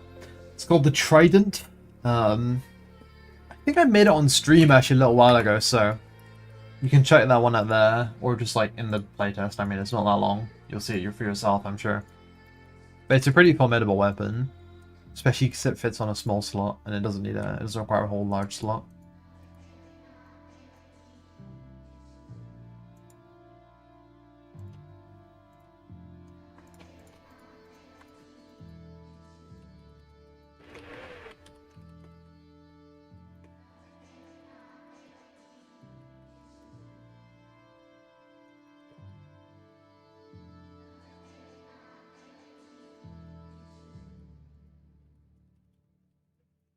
I don't like how this is just like a flat back on here. Like, it's not cool. It's just like kind of a little bit, yeah, you know? It's like sad TV on. Oh. So let's get some inspiration, see what we can do with it.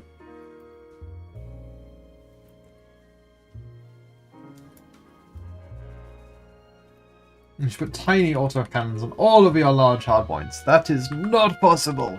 It cannot be done. Wing.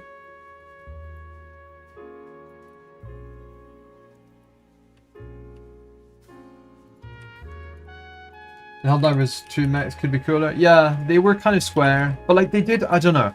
Not the problem. The good thing about them is that they had visual clarity with like everything else in the game. Like everything else kind of looked the same, which made them look good. But I have also seen that concept art you're talking about, the original one, and it is cooler. Like the original concept art for the Helldivers mechs was better than what made it into the game by quite a lot, to be honest. Do we have rocket pod style weapons? Yeah, we do. We have dumbfire rocket pods. We have locking, tracking, like firing like 20 missiles rocket pods. We have locking, tracking, firing like one very high damage missile type rocket pods. We got every kind of rocket pod that your prospective mech pilot could want.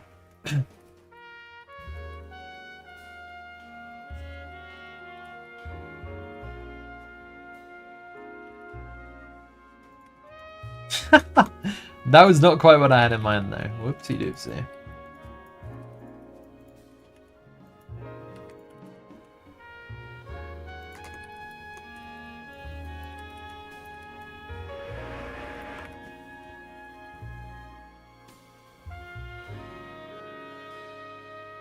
Small mount rocket pods. Actually, that's the only one we don't have. There are no small rocket pod mounts, so that's a new one actually, yeah. That's something we should definitely have in the game. Just a small mount like rocket pod, that'd be cool. You got me. We don't have that one. Chin mounted rockets, yeah. Just don't have it yet. But I think it'd be a good thing to add. Oh, you know what we should totally do back here? I've got an idea. Give me a second. I've got an idea. We're gonna solve this problem once and for all.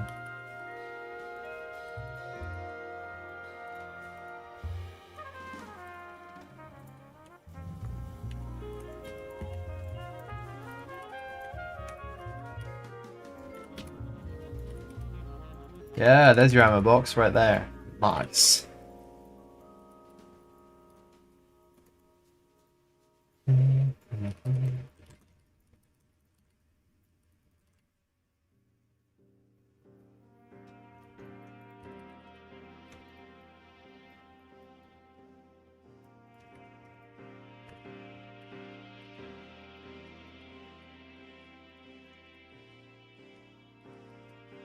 Sleek ammo box, exactly. It's sleek, it's tidy, it's integrated into the design.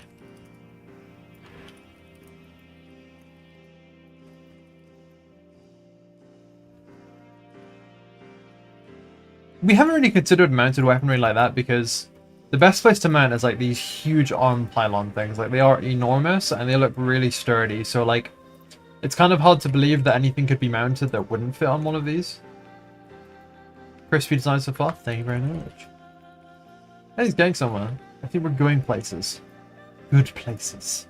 Nice places. Places you'd want to be.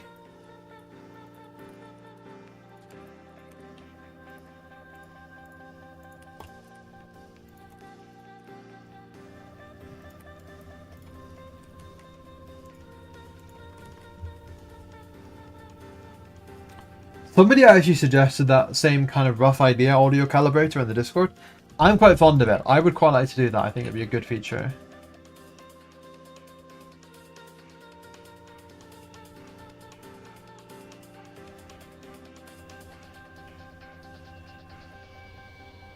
That's something that bothers you about MechWarrior. Your detection range is fixed 800 meters without ECM, no matter the mech size. 10 to 20 to 100 tons, just the same. Yeah. That's an interesting thing. Actually, maybe we could make You've given me a great idea. I'm going to forward it to Ethan right now. Because actually, I agree. Some mechs should be detectable further away. Some mechs should be detectable closer. Let me just type this to Ethan right now. You right there just made a change to the game. I can guarantee that's going in the game. Because that's such a good idea. It also will help differentiate mechs more. Thank you, Harbinger.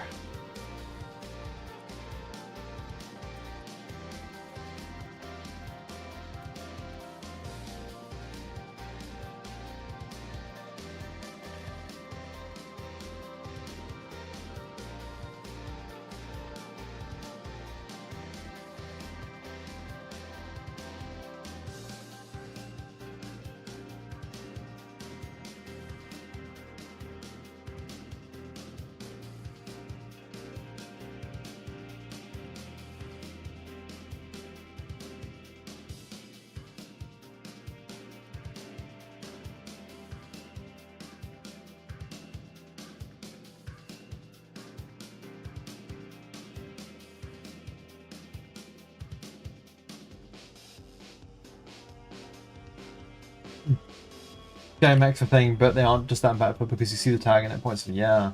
We also want to have like stealth armor, which will be like imagine you took like a stealth aircraft coating and like shape, and then you turned it into like an armor package that went on a mech.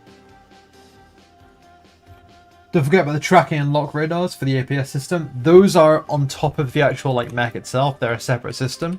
So this is just the gun. The radar like comes separately, if that makes sense.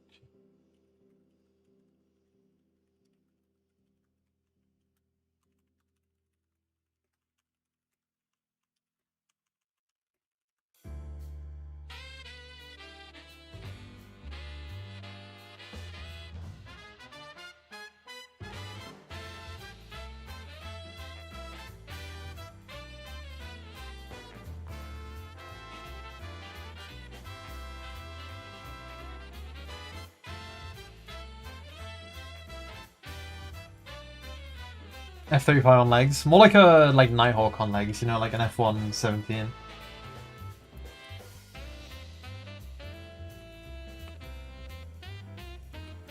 Hey Tony, not currently planned for that because basically it's just a huge technical hurdle.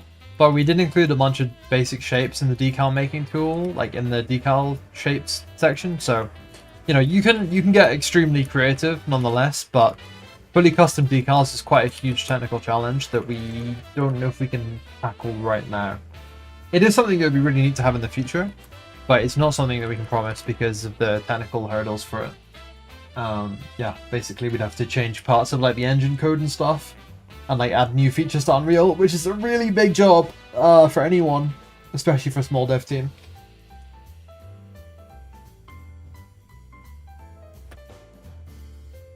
But we do plan to add basically as much customization as possible. It's just that that might be slightly outside the realm of what we can do. BAE mech systems. Dude, when I was making this thumbnail, I was giggling so much making these dumbass names. I don't know if you guys have seen the thumbnail, but I put some silly parodies on it. I couldn't come up with a good one for BAE systems though.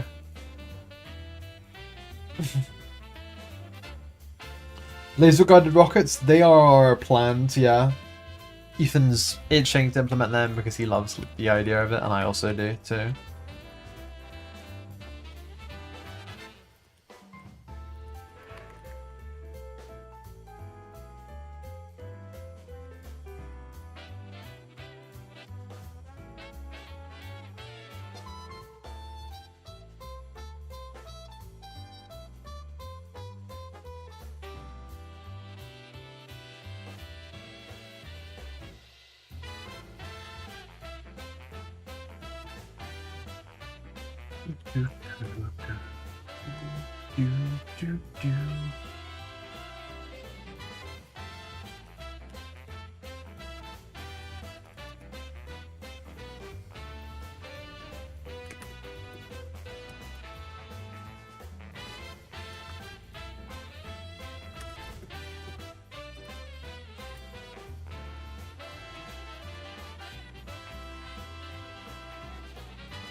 You just saw the thumbnail and realized this isn't a catapult. Yeah, this is different, very different.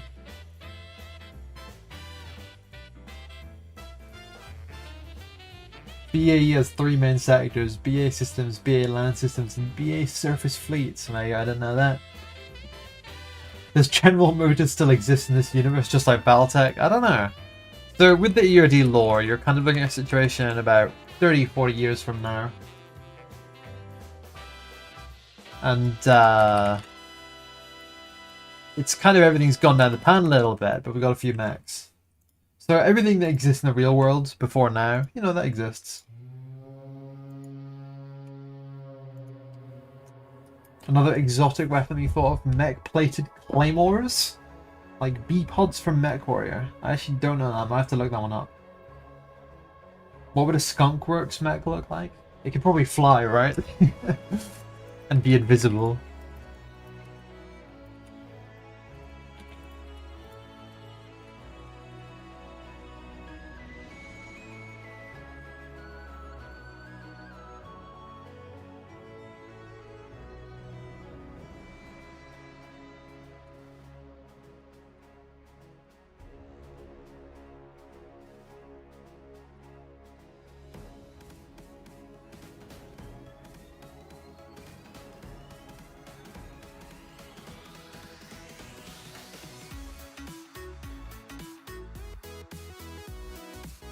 Laser APS after this one? No, we already have the laser APS. Like, this is what it looks like here. Check it out. Laser APS already done, actually. And just waiting to be implemented in the game.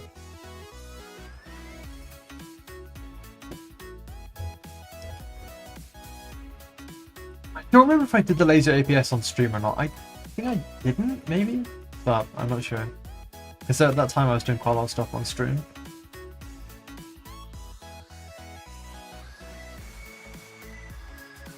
Okay, I see. So it's like a claymore, but like with the addition of like some flak, right? Like some shrapnel.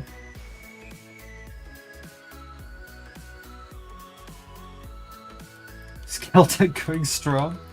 The Caltech mech, that would be Hell mech. The world isn't ready for that.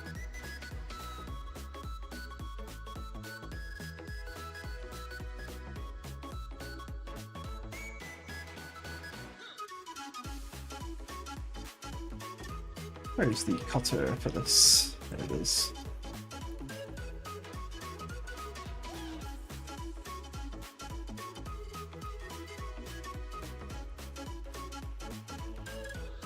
I'm not so sure about that. I thought I would maybe give the idea of a hinge back here, but it didn't look so good, so I'm going to have the idea that this panel would just be like screwed off, you know? Like you just unscrew it and then take the panel away if you wanted to do maintenance.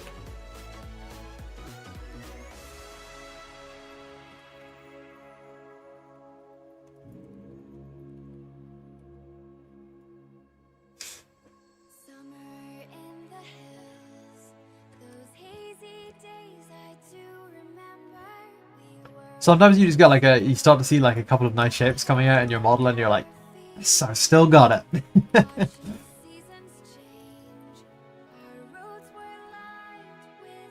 What would a Caltech mech look like? I don't know, but it would definitely have that, you know, that ribbed like Caltech grip that they put on like every single gun they make? It would definitely have that on like the control stick inside the cockpit. That's the only thing I can tell you about a Caltech mech. Apart from that, it would just be crazy. It walks with arms and shoots for its legs.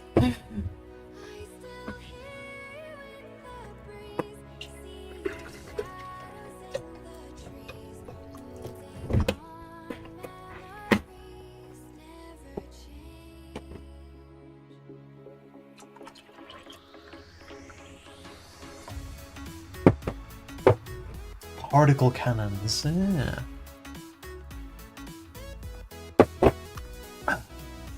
Let's give these minigun barrels a bit of attention, shall we?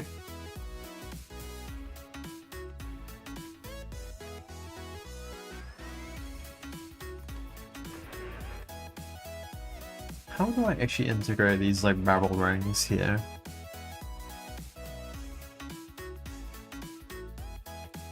You can continue making in-game mech manufacturing companies. Fair enough, man. Fair enough. I will say the stuff that I put in the thumbnail, not lore friendly. That was a dumb joke just for you guys to enjoy.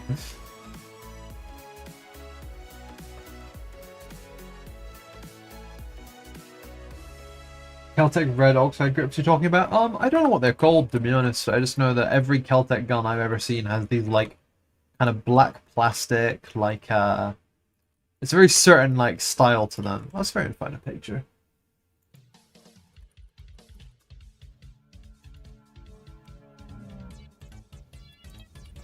Here, look, this is that weird like folding rifle thing, but look, it's like this kind of like ribbed like plastic, like these like squares. I can tell you that the mech would definitely have that exact shape. Like here it is on the P50. Like, oh no, that's not the P50. Let's try that again, shall we? That would be like, this texture pattern would be on like the mech's control stick in the cockpit, like guaranteed. And honestly, it would be kind of cool. You don't think the little ring is necessary? Yeah. Maybe from like a logic point of view, but like from a design point of view, it does look quite good. So I'm gonna leave it be. I just want to figure out how to like integrate it well.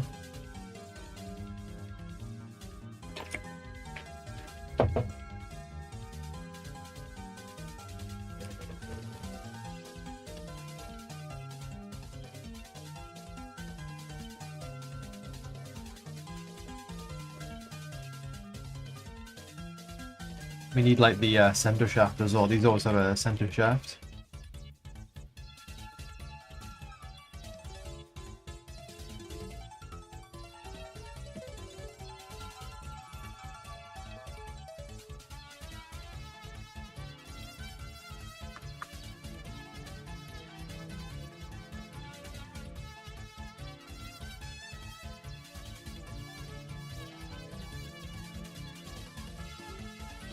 Breaks up shape, adds a little more visual complexity. Yeah, exactly.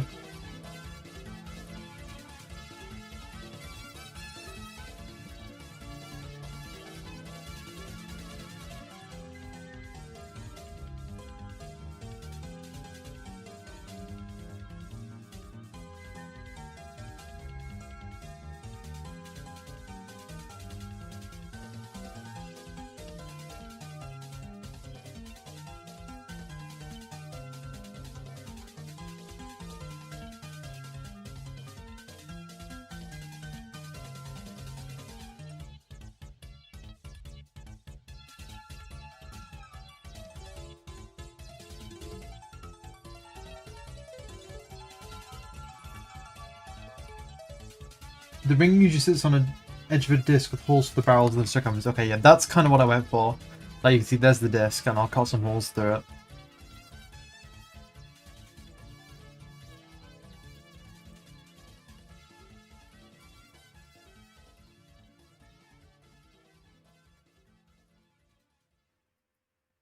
How do these front parts look? Yeah. Oh, I need like a bolt in the middle. I forgot about that.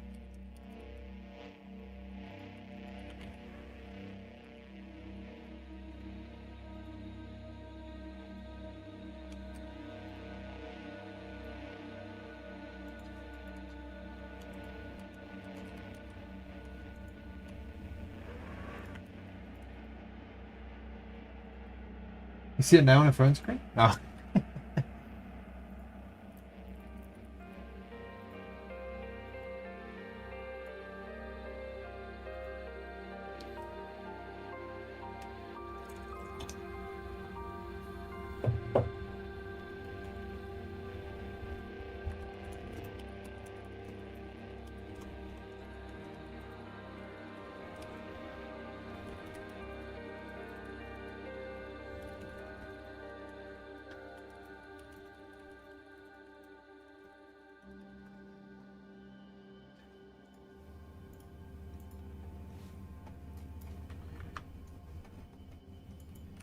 So the current smokes in the game actually do block quite a lot right now, and we don't really delineate between different types of smoke. So it's like if you launch these like smoke grenades, they're going to block lasers, they're going to block radar, they're going to block your actual visibility you can't see. So Yeah, that is the way it is right now. And that's all in one, like you just fire off these smoke grenades and there, you know, you've got your protection. So it's an interesting thing. You can use your smoke grenades quite effectively if someone's running a mech with only lasers and you put them in a cloud of smoke. As long as you can remember where they are, you can shoot them and they can't hit you back. Which is obviously pretty nice.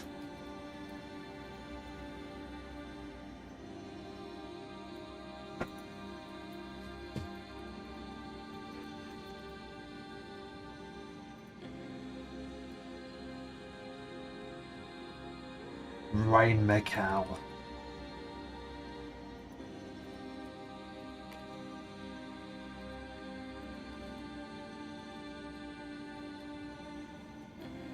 Is that an M12 bolt?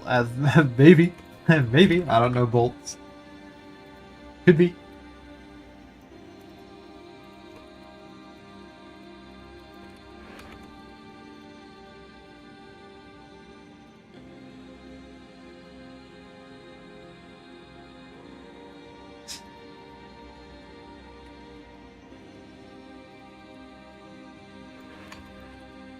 Well, I definitely need to like cut some holes through this, you know.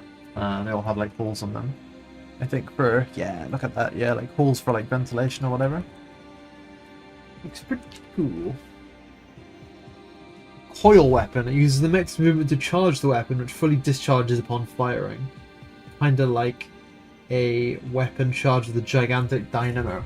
What would the shot be like? Would it be like a railgun? Or like, what would it be?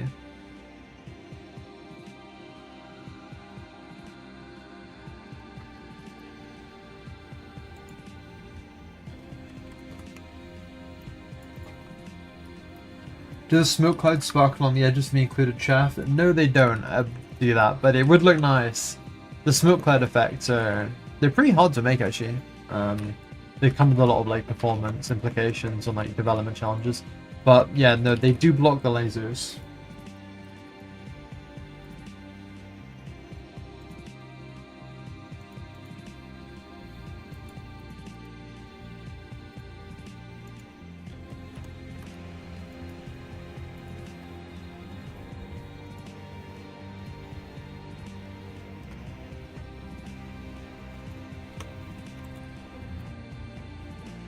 Cut some holes in this bad boy.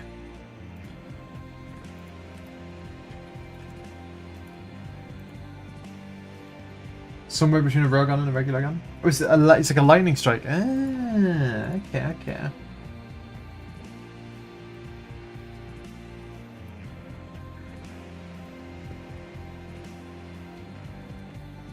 Could you describe to me what the function of the bro stool? What is a lunch gun?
I actually, like, it's super annoying trying to do this shape, because you get these, like, weird, like, silhouette design issues here.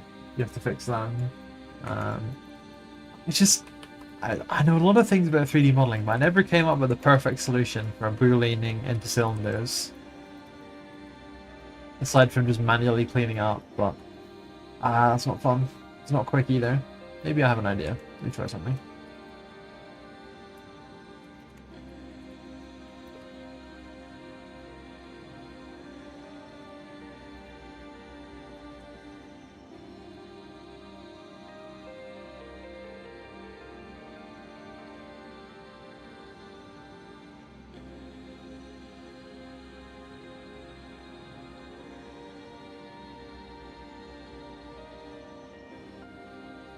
If you guys have more suggestions, by the way, we have a suggestions channel on the Discord where people like to write up their ideas and stuff.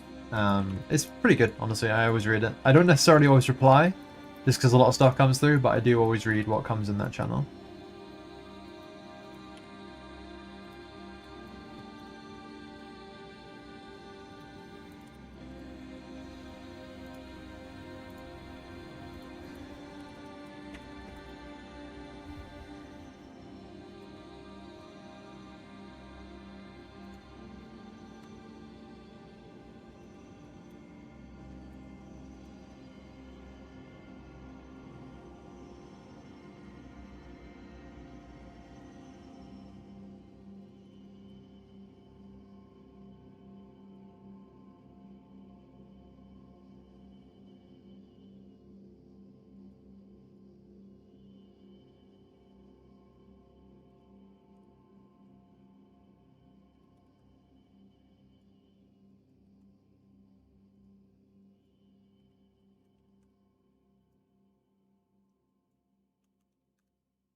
Okay, this is working decently here.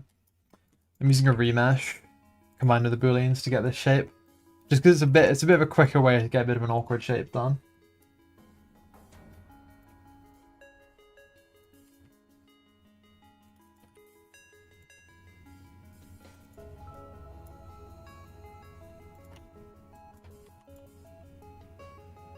Ooh, maybe lagging a bit too much here. The only problem is when I'm modeling it, it's a bit performance intensive.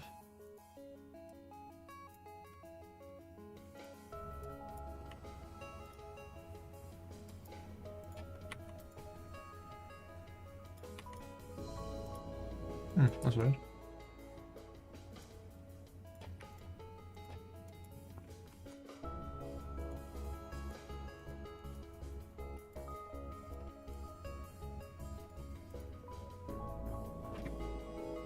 There's already a big spinning thing producing electrical charge in the reactor there.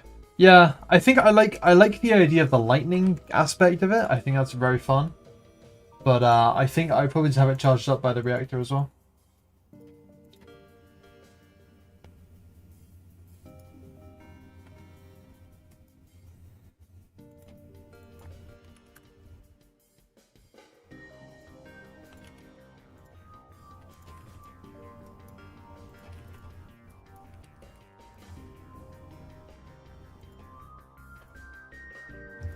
Oh, there we go. That's not too bad, is it? That looks decent. That'll do nicely. Just have to add some holes for the actual barrels.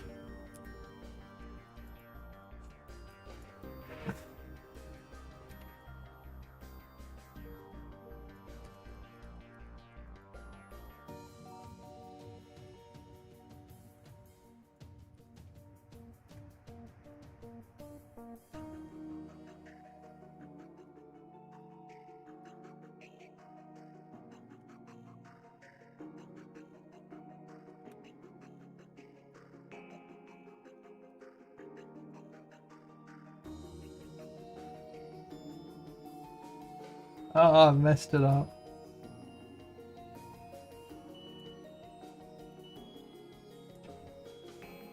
There we go.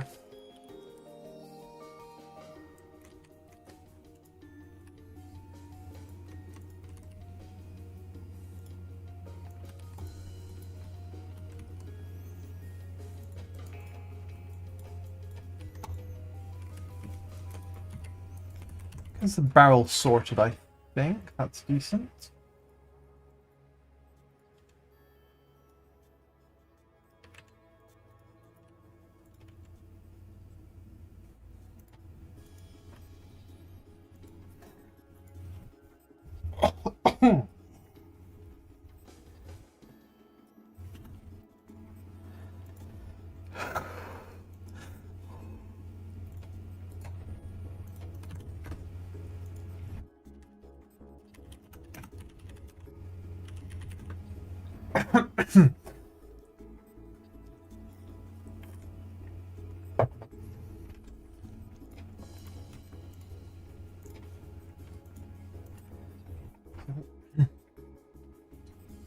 What kind of modeling do you do, Limit?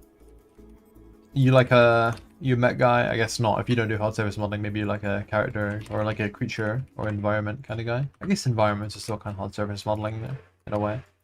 Well, I suppose it depends on the environment.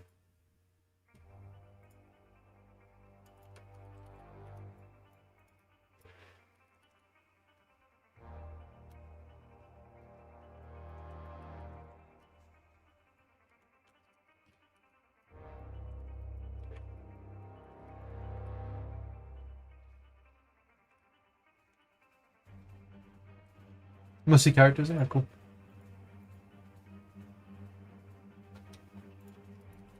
It's tricky. Characters are honestly really hard. At least for me, so respect. I've been trying to learn to sculpt recently in some of my free time.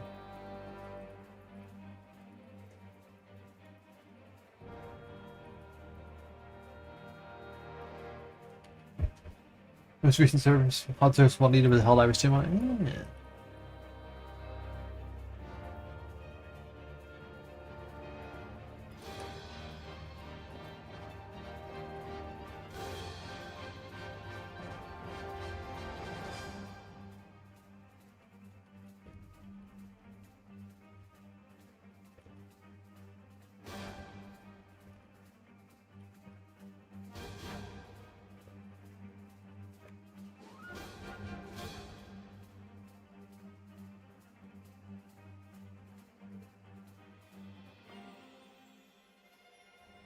That charged weapon seems like quite an interesting idea. I guess having a weapon that can do like several states in like any sense is quite interesting. I think it'd be cool to have one that's like, maybe like, okay, so maybe it's like an electrical weapon, right? I'm spitballing here. Bear with me a moment. Maybe it's like an electrical weapon, and if you're just low charge, it's like a one, like it's like a constant stream that maybe like heats them up and fries them a little bit on a low charge. But you go to a high charge and it's like a big zap that like does a ton of damage. Maybe not. I don't know. I'm spitballing here. There's definitely some kind of interesting idea in there. It just has to be dug out.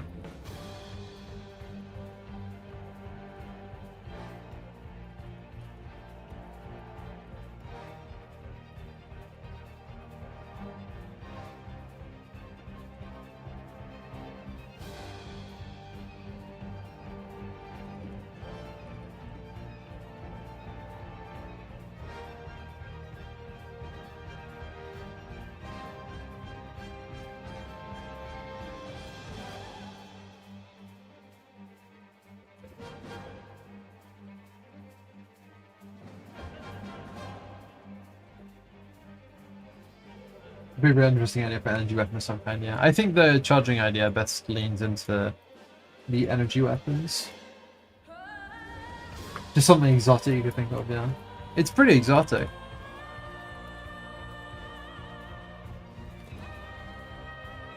What's the most exotic weapon I could think of? Maybe it's like a... Okay, so hear me out. It's an oil gun, right? It's like an oil gun. It just sprays oil. Like raw oil, okay? But there's a catch. You can either spray the oil on the floor to make an oil slick, right? Or you can light the oil to have a bit of a flamethrower or a sort of bizarro like improvised trap. That's the best I've got for an exotic weapon. That would be pretty exotic. A little too exotic for EOD, maybe.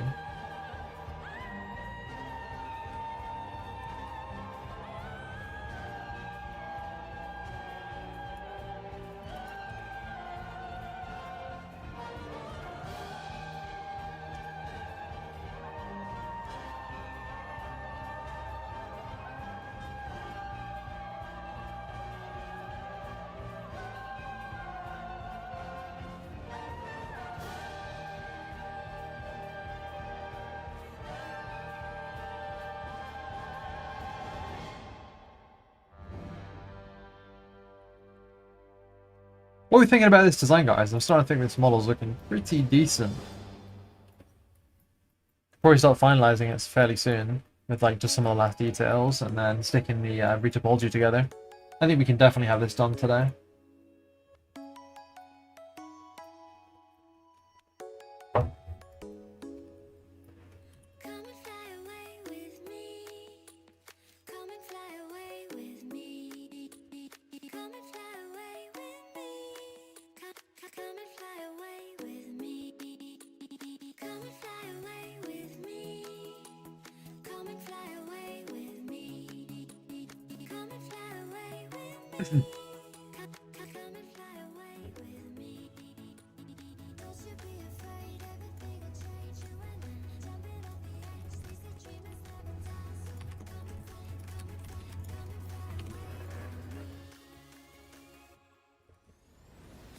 Model's looking great. Thank you very much.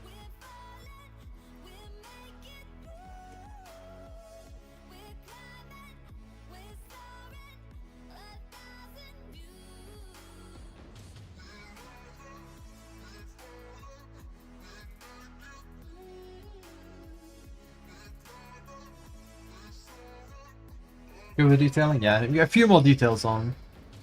I'm just adjusting the bevels to make sure it feels large. So if the bevels are too big, it can make it feel a little bit small.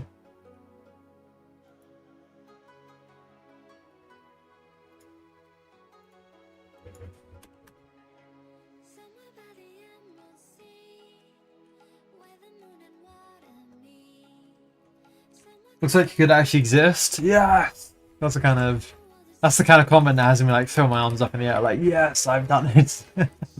Because that's about what we want to get with like all the designs that we do. If it feels plausible, that's what we want.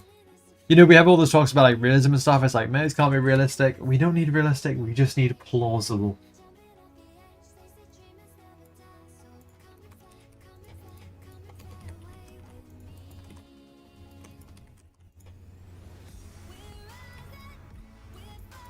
So out of you guys who are like chilling and chatting right now, how many of you played the public playtest 3 or just like haven't played the game at all yet? I'm kind of curious about this because it's been a while, right? It's been a fairly large amount of time since PPT 3, so.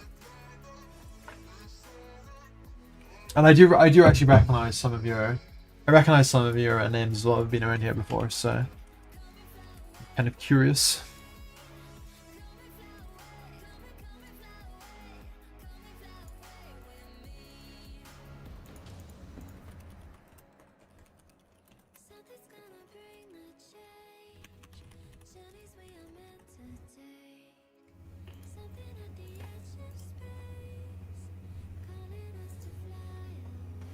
Have another chance to play? You're in the playtest technically, but you missed the first one. Oh, the last one, sorry. Haven't gotten yet. You just tuned in.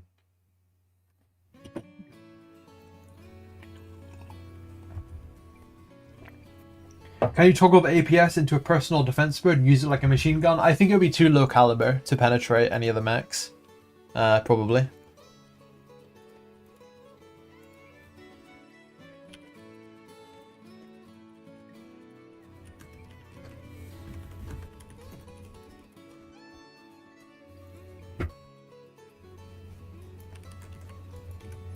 Not long to wait anyway, not long to wait. With that test soon. You're receiving it, yeah, you'll receive it like on the day, basically.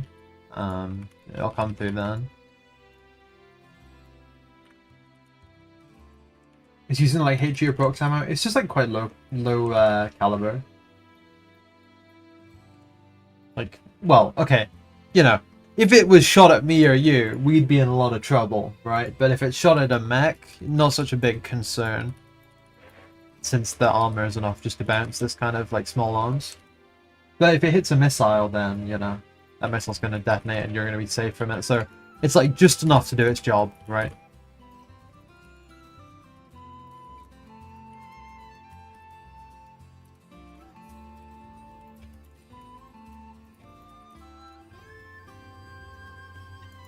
Do you use a crit system on internal structure and components? No, it depends on where you shoot. There's no like random crits. It's about what you're actually aiming at.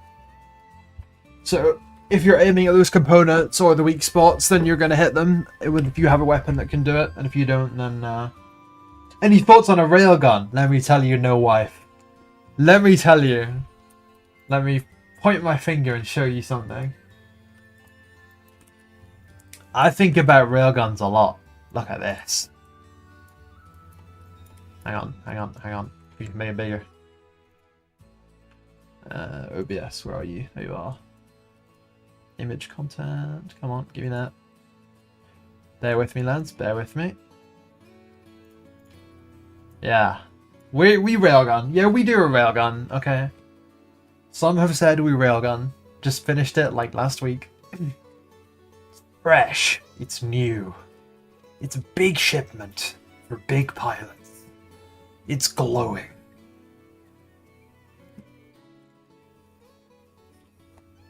So yeah, no wife. Yeah, we railgun.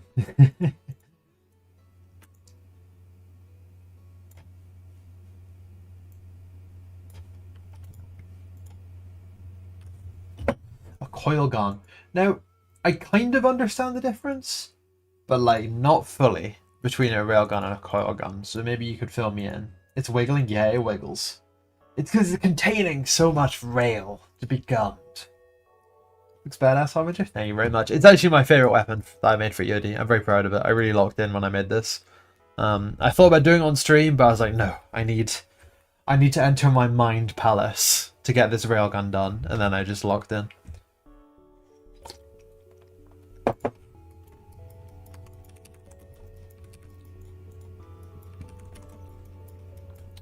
What would be some other nice details on this? Let's have a little look. Rivets, welds, allows steps. That could be kind of cool. How big is a man? How big is a man?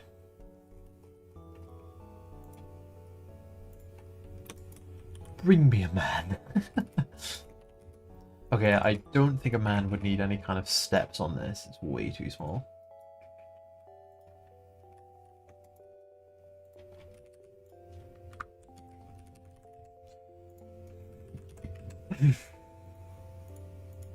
That's one thing about EOD mechs. We are, our mechs are a bit smaller than like a lot of other mechs. Railguns require contact to the projectile, while coil guns use magnets. Okay. I see. I actually didn't know that.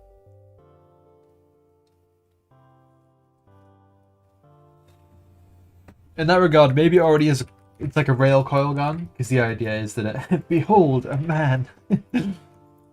What was the definition that was given for man in that like Greek debate again? It was like a featherless biped. Like, behold a man.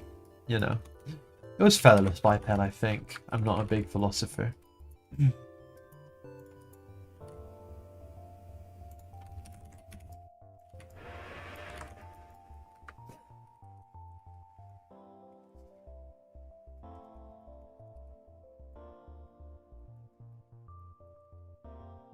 Featherless biped. Okay, yeah, so this isn't a mech game, it's a featherless biped game. It's a man. It's a man game. At least if the YouTube, we obviously have all like the back-end statistics.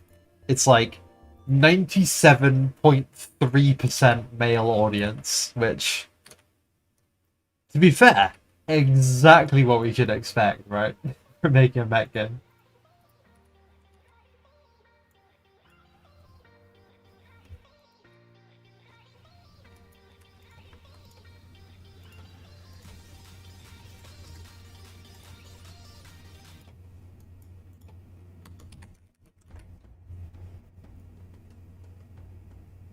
Coil machine gun.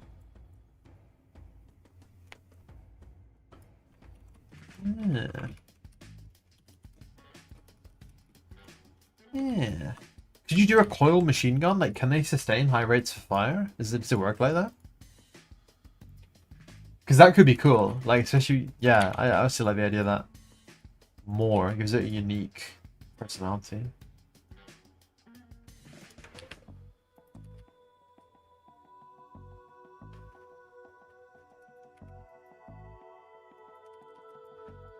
Ooh, I know what I should do. I should add some, like, lumpy pumpy bits.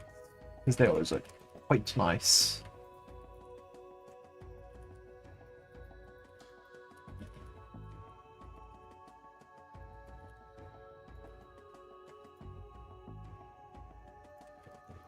Coil guns could fire in rapid succession. Okay, so we could have like a coil machine gun. You know, that would be pretty cool.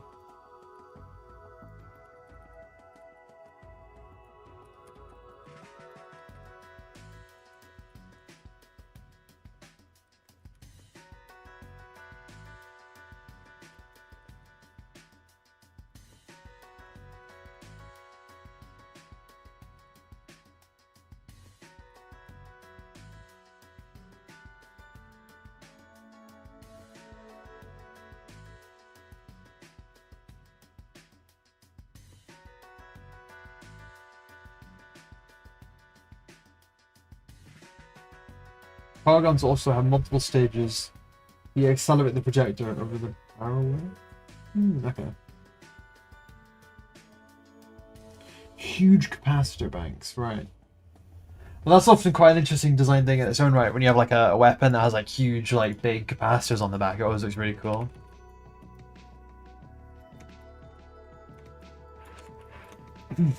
I'd say the coil gun potential has legs. I'll need to do my homework after stream and see what can be done about it.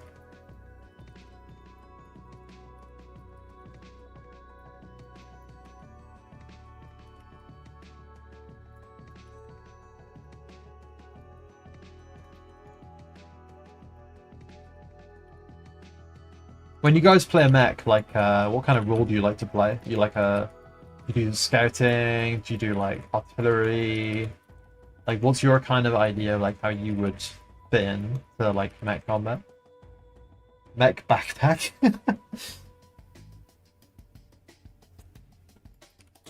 I always like playing the super heavies myself.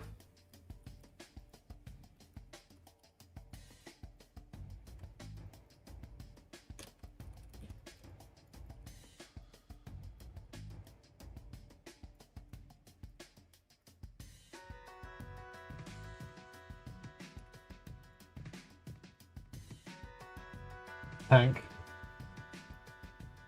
I said the mech is a terrible place to put the big capacitors, but that's what makes it so fun, you know? You get that sort of risk factor.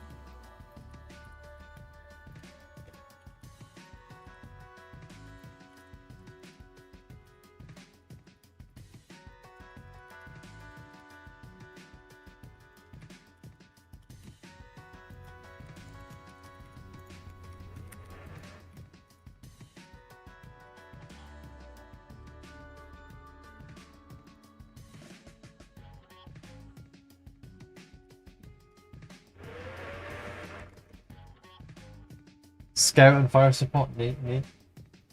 I'm quite excited for what you guys do because in the new playtest, we're going to have group matchmaking for the first time.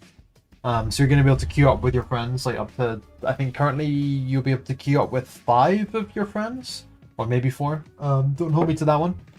So like, seriously getting more strategic is going to be possible too. Also even like just with strangers, because this playtest will also have voice chat when the other ones didn't, so it's going to be like a lot more stuff that's possible now that just wasn't so possible before.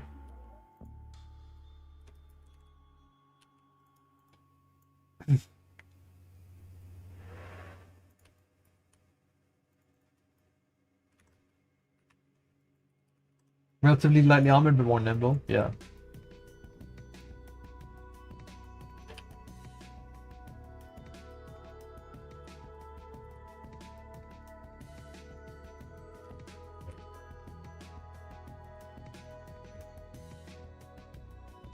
I quite like the like glass cannon style mechs, you know, like they're maybe like big, heavy, and slow, and have a lot of firepower, but they're just like, you know, they can dish out like way more than they can take. Like the if any of you ever played like the Mech Warrior Online, there's the heavy Gauss Fafnir, very fun to play.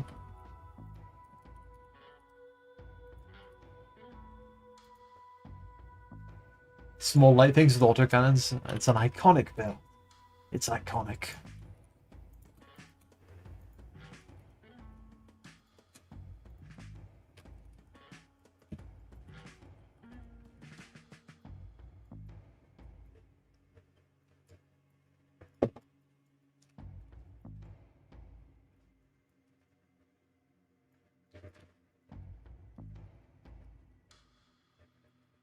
Alright, modeling is complete here, I think. It's time for Topology.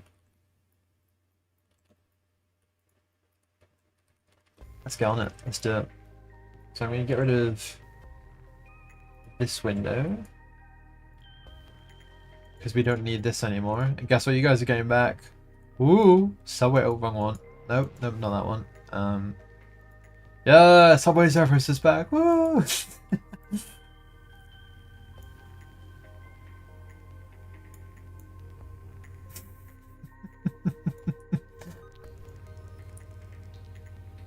There you go. Because this stage is going to be a bit more This stage is pretty labor intensive and not as exciting. It's called retopology. Maybe you know it if you do 3D. If you don't do 3D, maybe you still know it just because it's a bit notorious. But basically what you have to do is like recreate the entire model but in like lower polygon counts, because if you do that then you have the optimized version to go in the game. Like the model that we have right now is nearly 1 million polygons. We cannot put this in the game, you know. It would be terrible, right? The game would not run if every model had like 1 million polygons. So we're going to reduce this down to probably about 10 or 15,000, maybe a bit less, maybe a bit more. Almost certainly not a bit more. And that's going to take probably about an hour. And then we're going to texture it, and that's going to be us about done for the stream. So, you know, fair bit left to do, but the design I think is done now. The cool part is done, guys. Time for the real work to kick in. So without any further ado, might as well just get on it, yeah. Ooh, that was not what I wanted to do for starters. You're very familiar with Topology. You can't see me if I'm doing a salute right now. My condolences. How you draw out retopology is probably the worst retopology out of all of it. Like, it's the hardest, most time-consuming version of retopology for organic characters.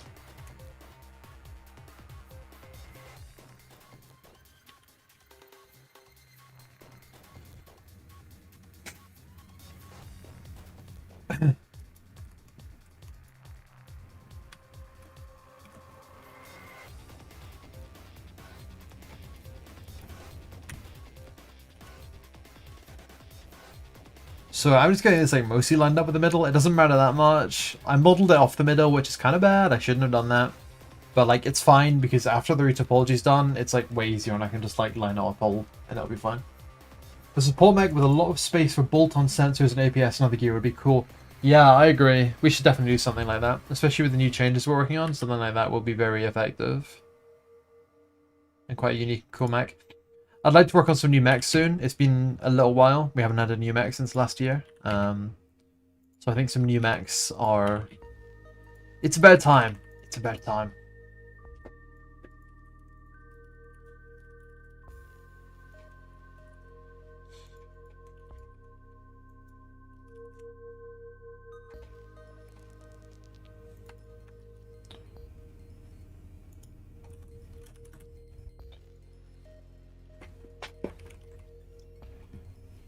It makes sense as a medium mech? Yeah, I think medium mech also makes a lot of sense.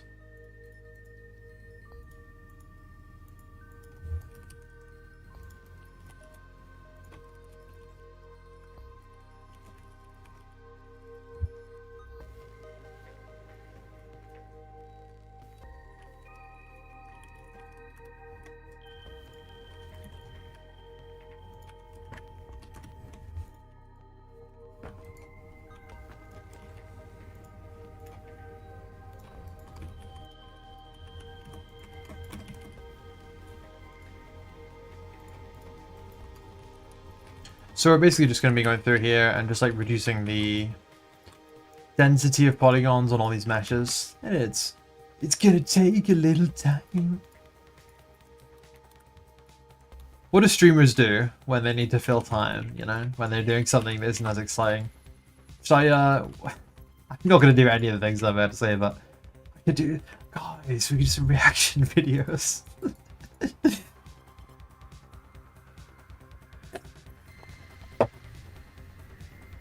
I don't think Sovereign Turkey, I don't think we're ever going to do a mech with 3 legs, because I just don't want to ever have to design that.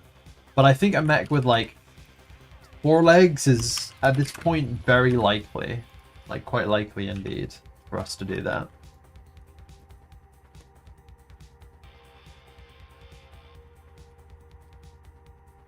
Yeah, that's weird. Box openings? Well, like Counter-Strike, start gambling on stream. Yeah, probably not that one. That might not be it.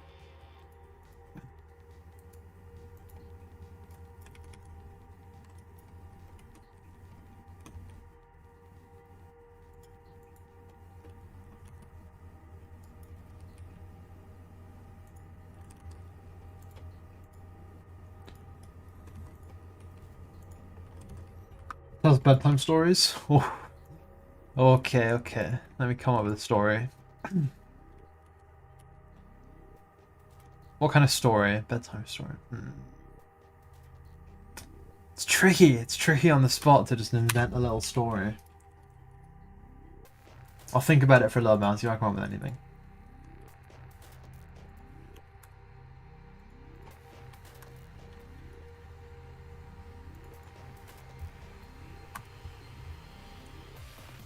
What kind of four legs? Not like a horse.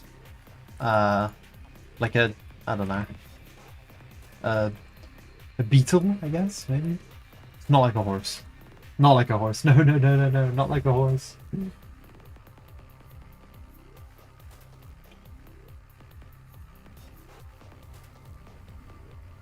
More like a walking turret, yeah, I think so.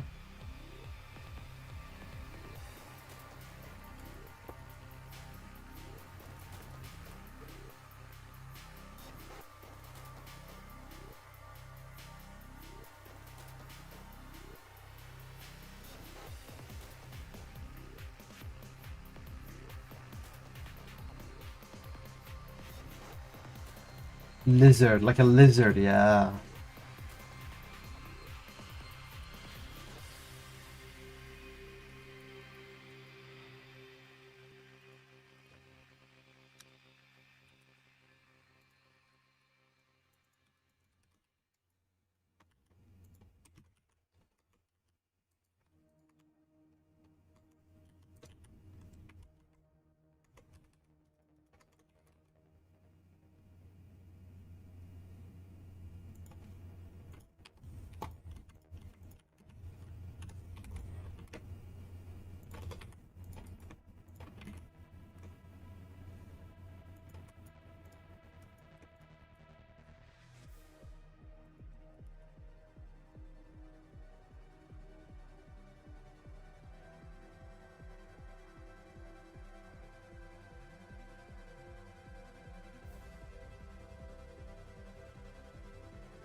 And locking in.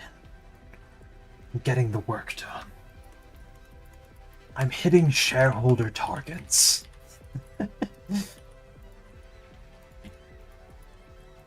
I'm keeping the KPIs satisfied. It's business. It's big. It's Topology on top. I'm losing my marbles in the polygon zone. I'm taking a sip of sanity water to persist the business practices that are going to carry this enterprise well beyond one minigun onto maybe 10, 20 or 50 miniguns. Anyone's game. Anyone could say what's going to happen. No one would know. There's definitely a certain point on streaming where I start losing my marbles. Trying to figure out what to say about carrying out the same task like 20 times over in a row. But that's the fun of it.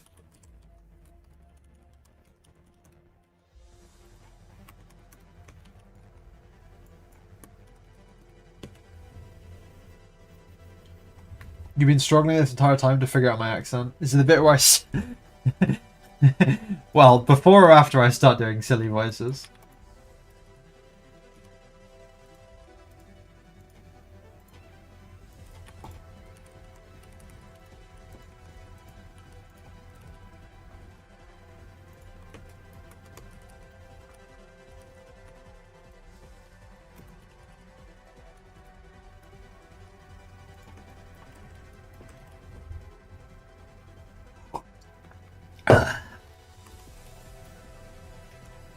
Before it...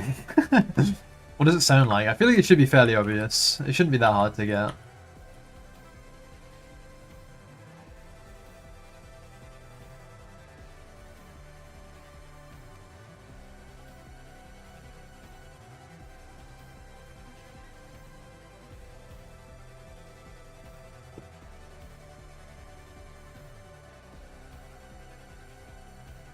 It's anywhere in the south. The south of what? Because I think you might already be barking up the wrong tree. I'm not in the south of anything.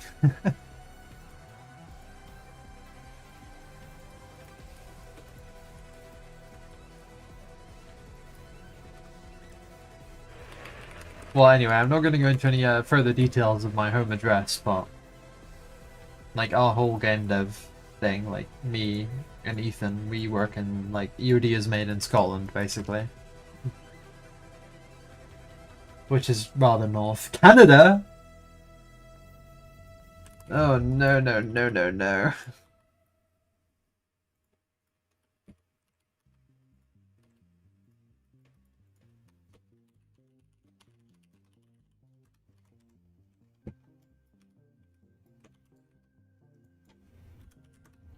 Never even been to Canada.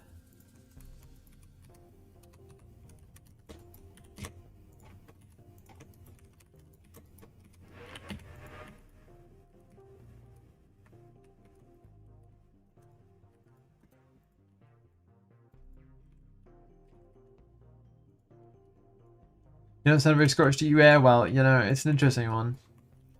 People, yeah. I don't have a tremendously Scottish accent, but it's where I live. I can hear the British Columbia in it. Man, I couldn't even point at British Columbia on a map. Come on. Be real right now, be real.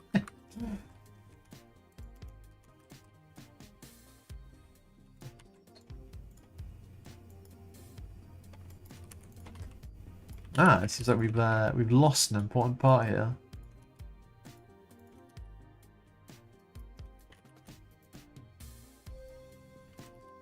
You don't sound like you're from Newcastle?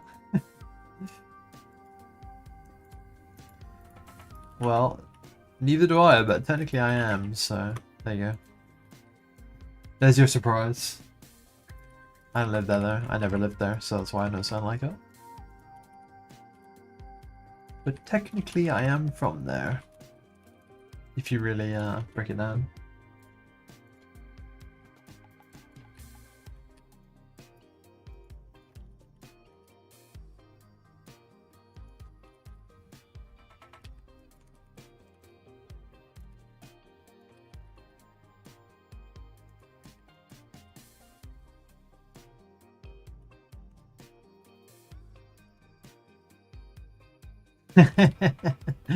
Yeah, there's your curveball.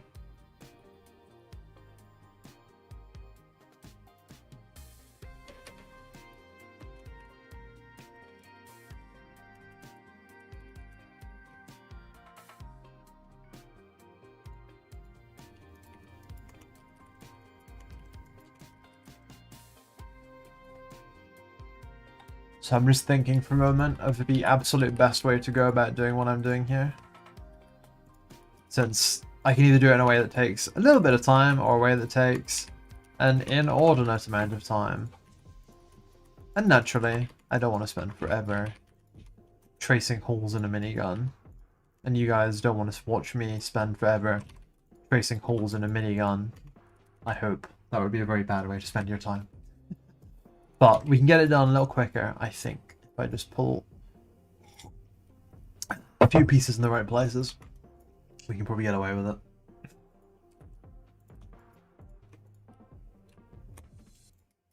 Yeah, this should be fine.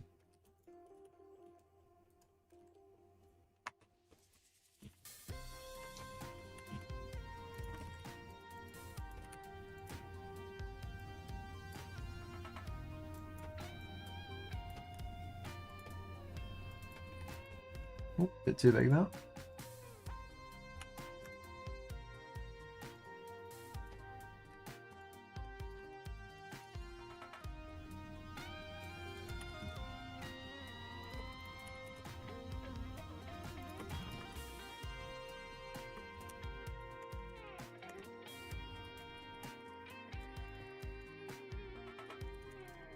Oh, thank you, Gaunt. The minigun's there to make the holes. That's funny. Yeah. This minigun, look, the minigun has to get its holes to make holes, you know? It's a process. It's a process.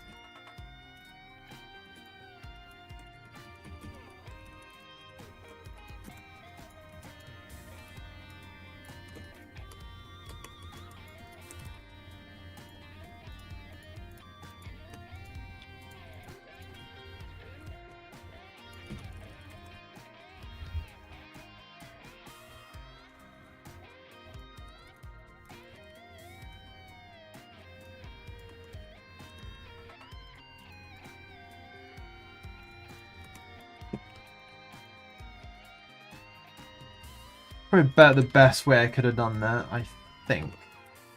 To get a bunch of relatively low poly holes put in the minigun. Dear streamer, can I scan how we can call you? Yeah, I have my...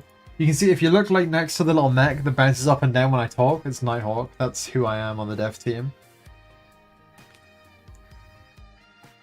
Oh, stretch.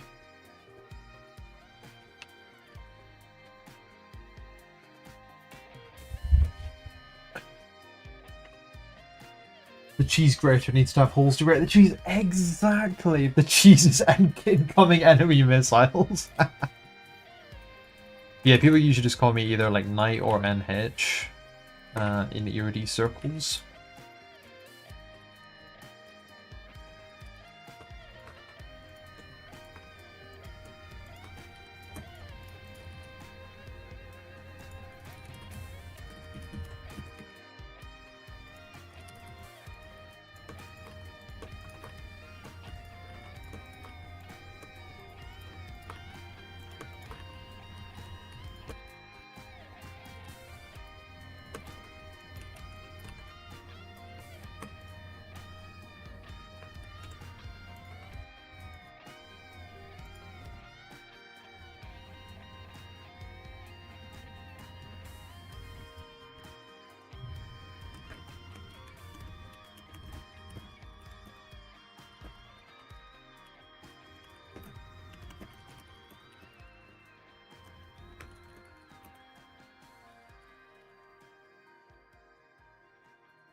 This is fine for now. It will probably get a little bit better in a minute, but it's fine for now.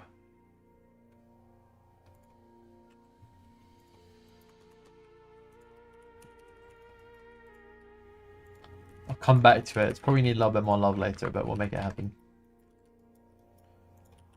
Alright, let's try. Let's tackle this piece. I'm gonna pull out one of these.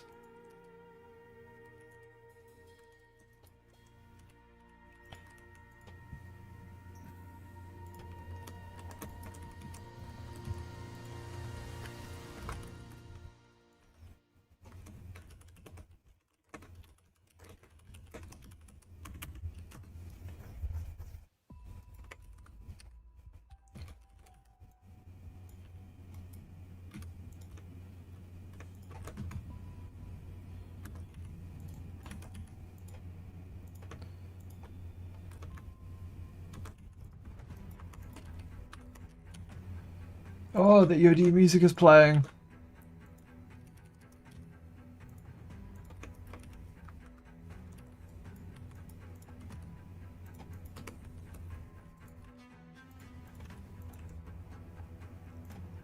Some of these parts, like, while they're quite big on the screen right now, when you actually see them in the game, absolutely tiny. Tiny little bits. Like these bolts, you know, inside a barrel, stuff like that. Really quite small, so I make the poly count representative of that as best as I can.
Okay, I'm gonna have another quick little break for a minute. We're gonna fire up the spinner. I'll be back shortly, and then we will carry on with this. We'll deploy the sad SpongeBob, the dancing pirate, and the spinner. And I'll be back in very soon. Very soon.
Alright, I'm back and I've got a tangerine dream. A tangerine.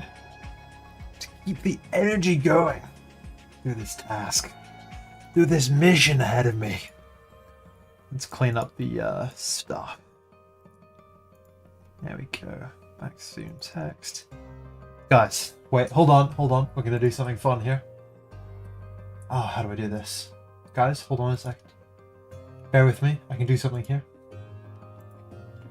Yeah. Okay, here we go. Subway surfers.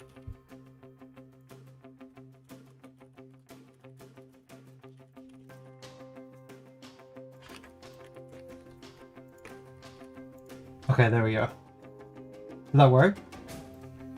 Is it staying or is it going for the rest of the stream? Is the model finished? Yeah, the model is a little bit finished. It's not like we're doing the retopology stage now. We're getting it ready, optimized, dialed in. Subway Surfers vote. It's neck and neck. It's mostly no. No, it's not neck and neck at all. It's no and no. We'll give it about 20 more seconds for the Subway Surfers vote here. No dominating the charts. I think it's gone. It's gone.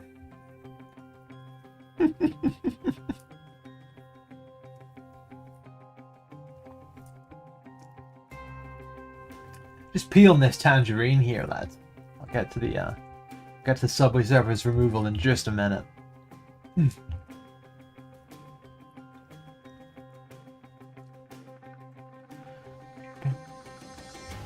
Now you've made me notice the Subway Surfers, it's awful and you can't stand it. Well, don't worry, it's 80% favorability of just dragging the Subway Surfers off and getting rid of it. No one wants the Subway Surfers. Except that one guy who seems to have voted for yes, but nearly no one wants the Subway Surfers. Alright, we're killing it. It's done. Subway Surfers is over. I'm going to finish eating this tangerine, and then we're going to get this retopology done at lightning speeds. Terrifying speeds, quite frankly.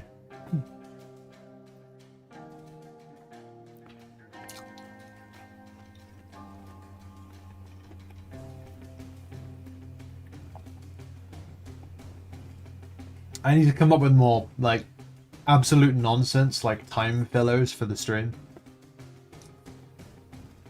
Maybe like...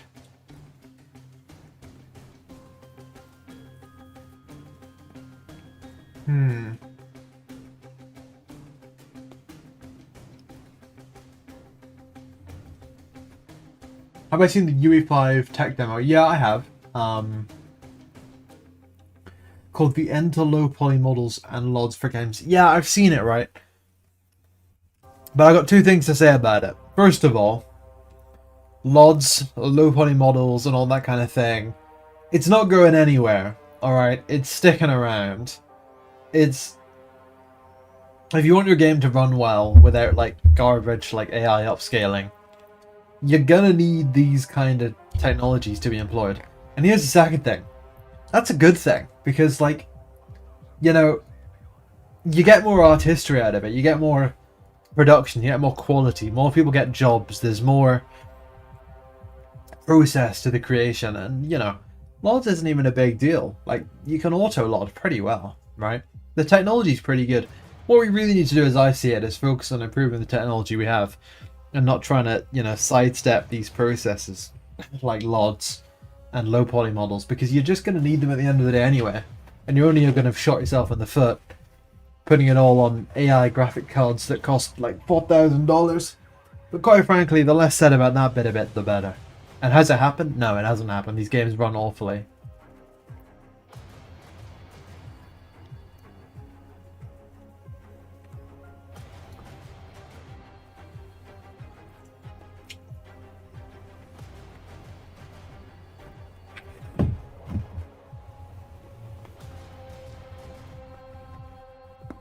You found it satisfying? It is satisfying. You know, the old ways of making models, doing your LODs, doing this, that, and the other, it is satisfying because there's a bit of a graft to it. And it takes a bit of time. And there's a lot of skills you develop along the way, and that's all just like good stuff, you know. You don't want to walk away from something without any skills. Hobbies, good hobbies usually involve getting a bit of skills, like even if your hobby is to play obsessive amounts of Counter-Strike comp matches, you're still getting some skills out of that. You're a quick little shooter on the game, you know. So good hobbies, good interests, good art usually involves a lot of work. And that's a good thing, to be honest, one way or the other. Yeah, tell me about it, Vaps.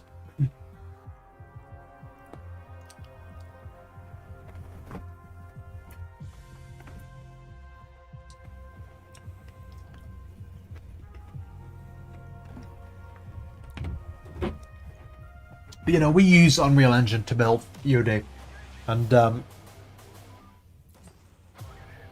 way I see it, it's neither as bad nor as good as the people say, right? It's divisive. It's a very divisive topic, but it's like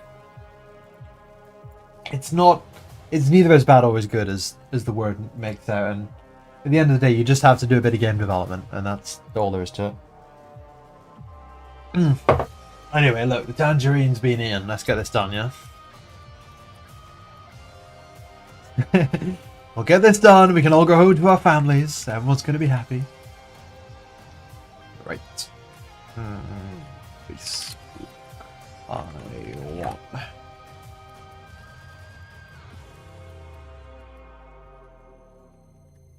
Oops. Oh no, I just ate something and now I hear this music.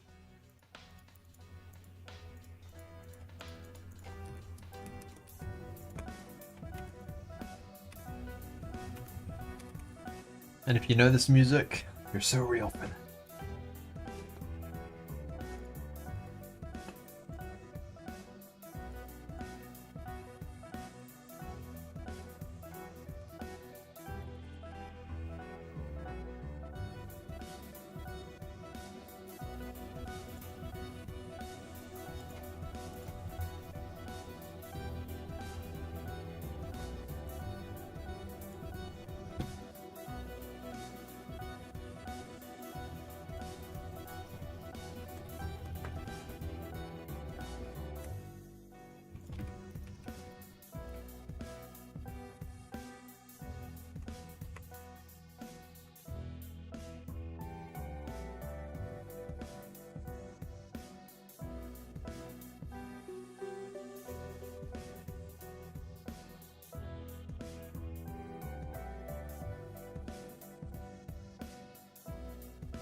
I can just delete that face, but I'm not certain. I can't. Whoops. I can delete some of it. I can delete that part back there. Yeah, that'll do.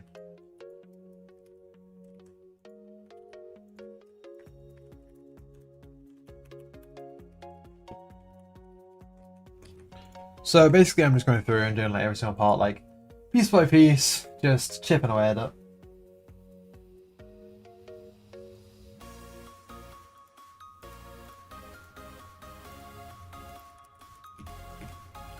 Kind of a satisfying process. It doesn't take that much thinking. It just takes like a level of focus. For some reason I seem to find it difficult to speak and do it at the same time, even though it's not particularly much more than busy work. it does just occupy, I guess, just enough of the brain to keep me quiet.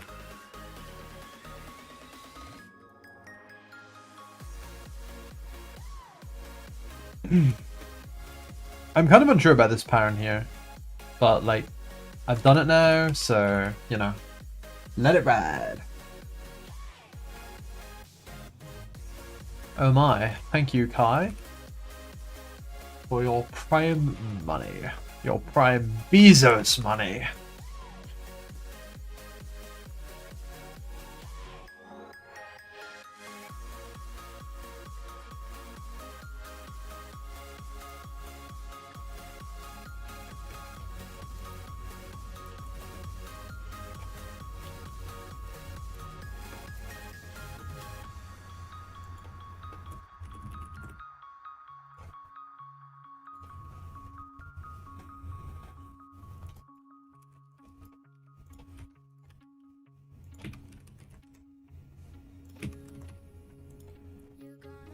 I could probably do with bolstering the old stream playlist up a little bit, you know? Just, few tunes maybe on the rotation a little bit too much.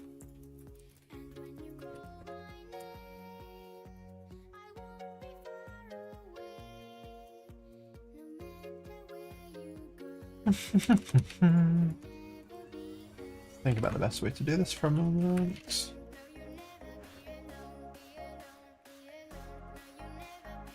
Okay, yeah.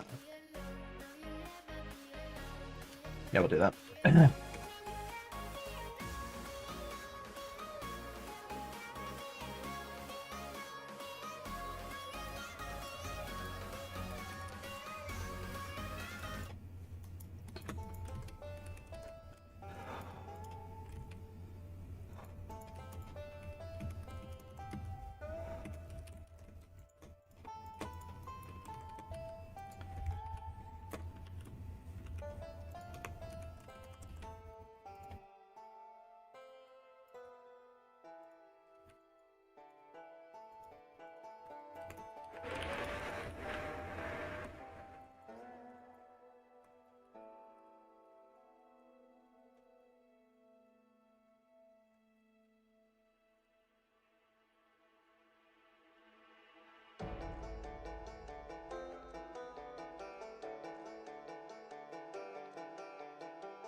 This part done. We're actually getting through this pretty quickly, to be fair.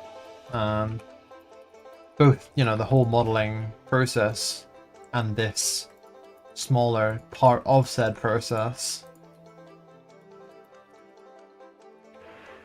Knight 6 for what?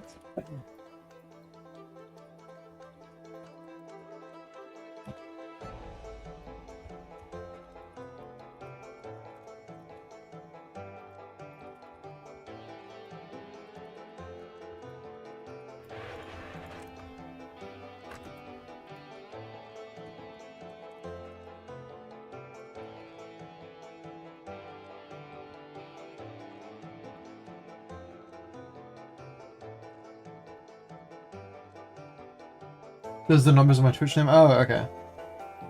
Yeah. There's no real significance to the numbers, it's just the numbers I use online sometimes.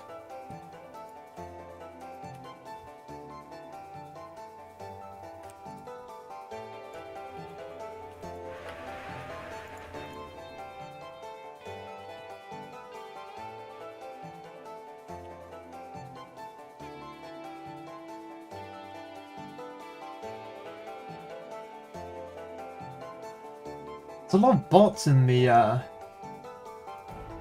Twitch chat these days, like.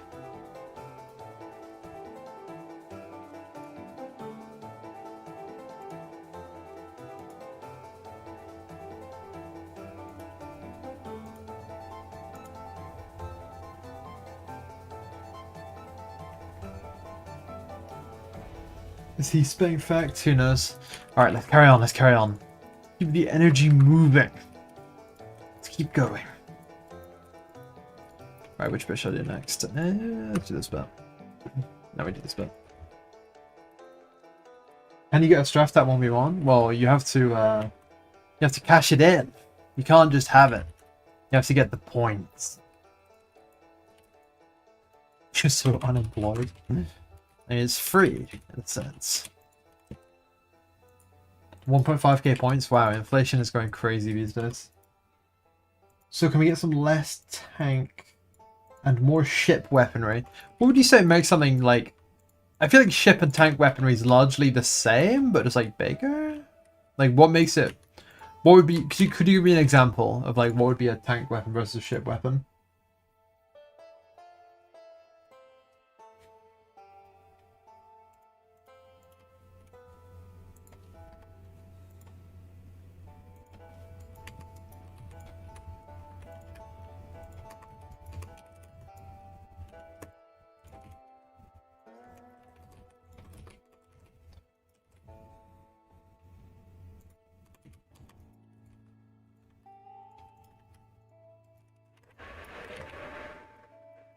Something that feels really heavy. Okay, okay. And it mobile. Okay, okay. I'm picking up what you're putting down here. Something has gone a little wrong here. There's a piece missing out of this puzzle. It's probably been left behind. Ah, yes, so it has.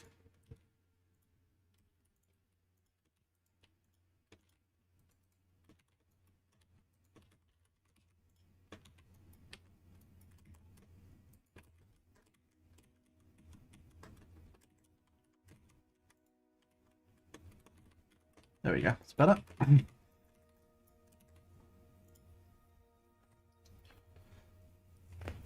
Locking in, you say, expert. Surely you mean locking in on a round of Straftat. I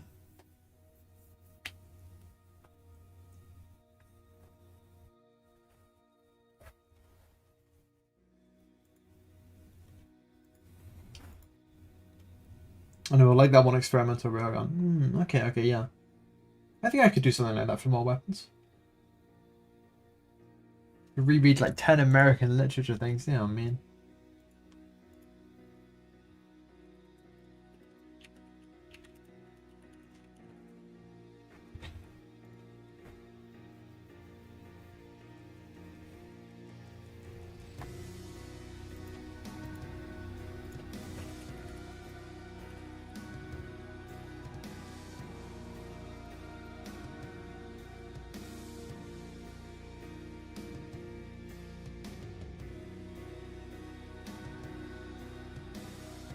Deciding how to tackle the next part.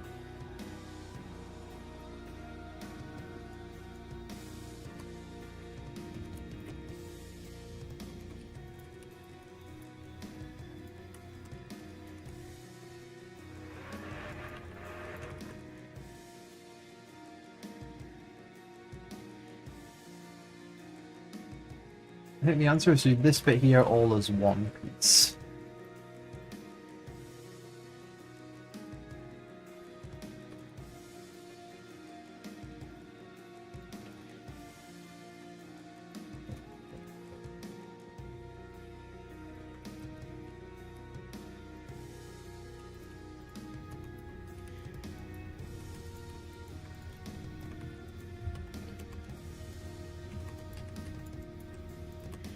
This is real classic root topology here now. We're just going through polygon by polygon at this point, just plugging it together.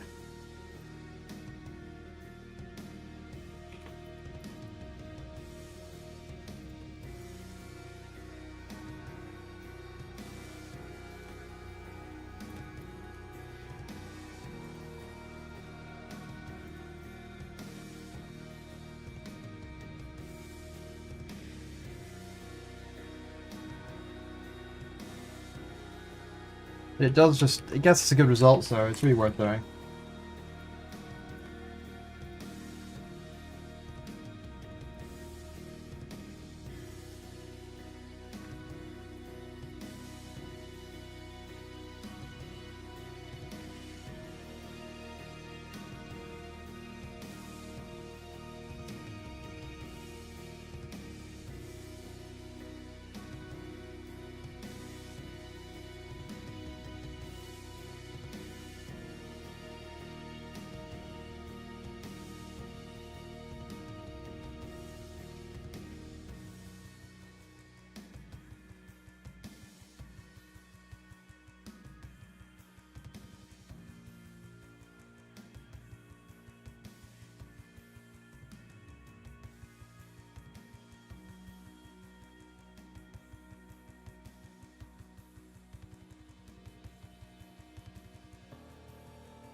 Made yourself a burger with meat as the bread. Does that mean you put a bit of bread in the middle?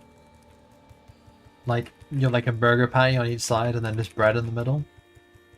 Or is it just meat and then more meat?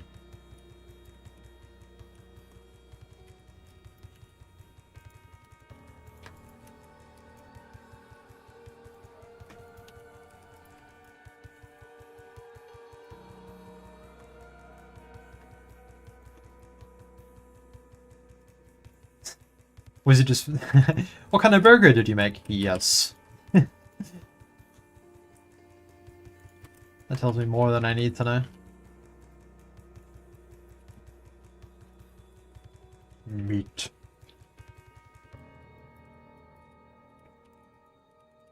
Oh, meat, bread, meat. Oh, wow, okay. It's novel. It's different. It's maybe for the worse, let's be honest. You guys let us know what that... Flavor and texture-wise, I can imagine it being quite brilliant, but...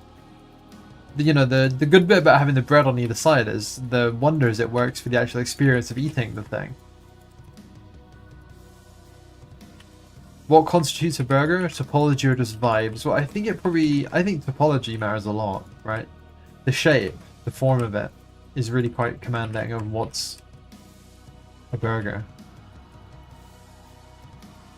Why are you doing this to you?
We're getting there, boys. We are indeed getting there.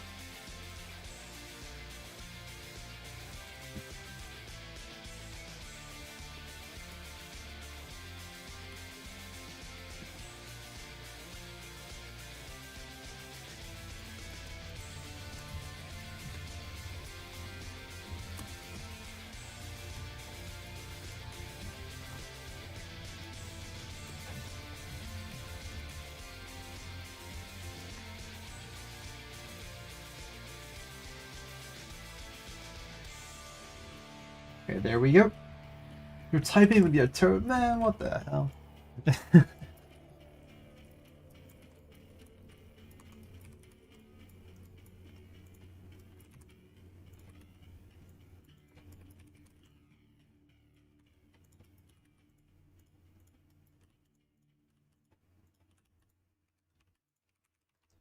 Okay, that's this piece done.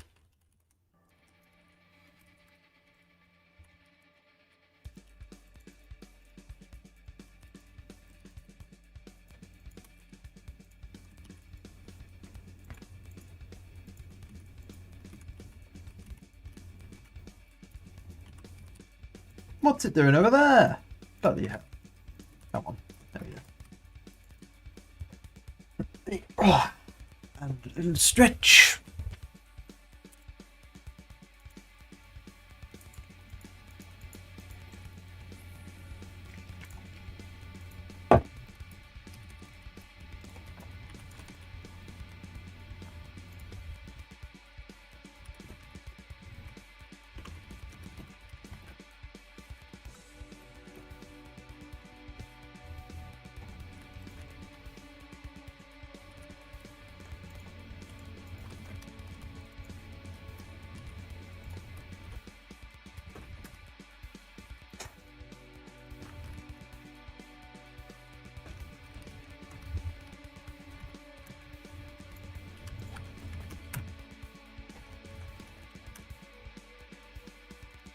High five.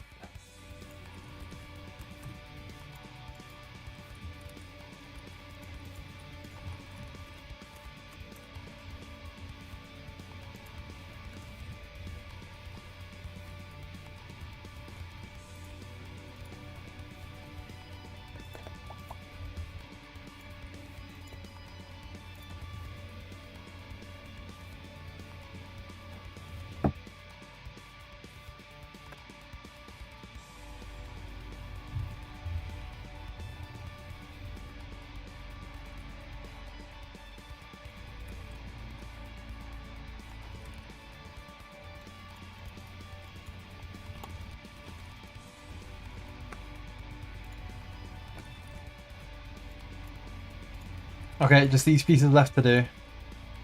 We're getting there. We are getting there. It's mostly done. Just a little bit further now.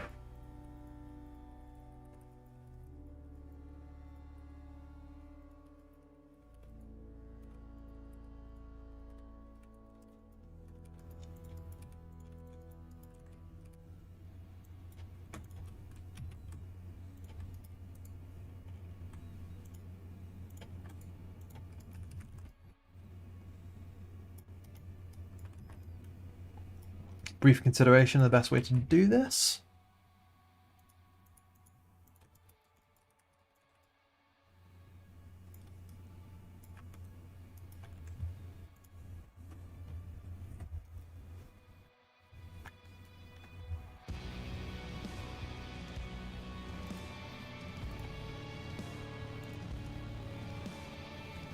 Okay, I have a plan.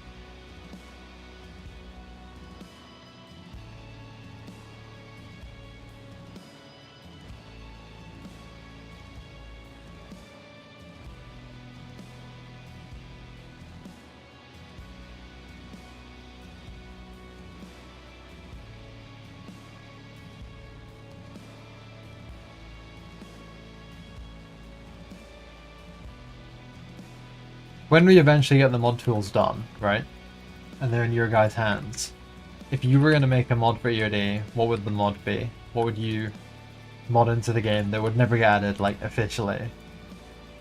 Officially feels like such a funny word to use when the official is me, who has spent the last, like, 4 hours making, like, dumb jokes. I'm not that official, but technically. Yeah, technically. Yeah, what mod would you guys make, like, if you had tools in your hands and you were going to do it?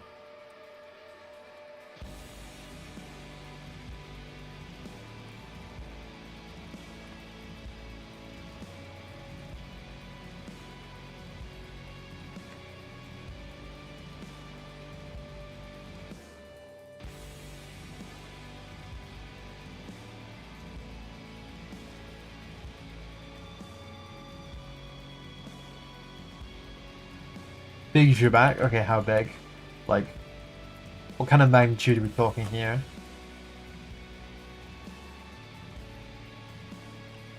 It's an important question, you know.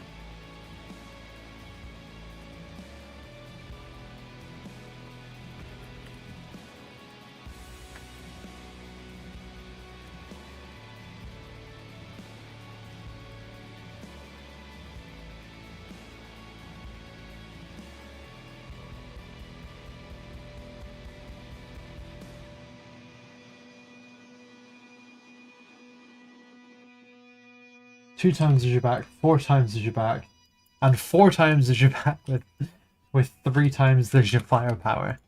I was thinking about redoing the TVR, and I was like, what can I do with it? I know, I hear 2 large weapon slots and 4 small weapon slots, and just make it like ridiculous. I don't know if I'm gonna do that or not, but I might.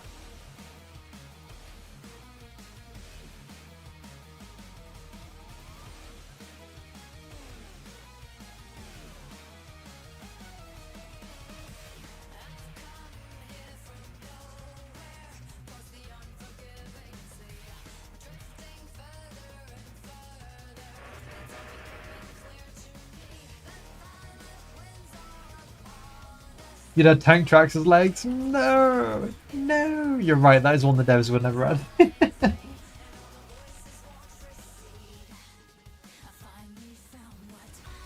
Wait, you can mod Helldivers? I never really thought about that, but that's cool. You'd run it more than the Velikan, interesting. But what if it was like really slow, like 25 or 30 kilometers an hour with like bad acceleration? Like, if it was that speed, would you still run it?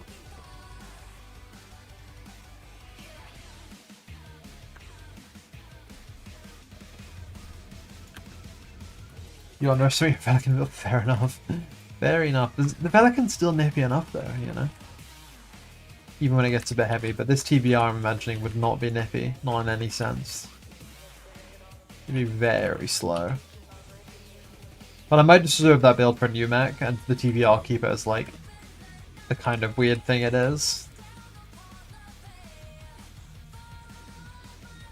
It's reasonably snappy. Thank you, yeah.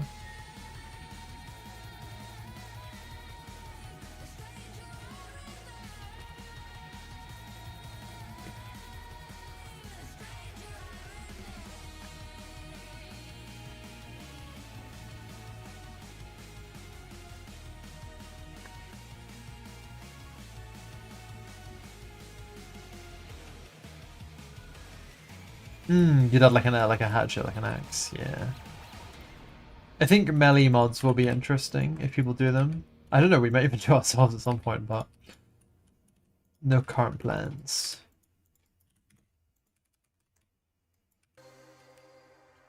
It's not that we can't make the tracks, like, it's that we don't want to make the tracks, right? Like, as developers, we're capable of it. It's just that we don't think that necessarily has a place in the game, right?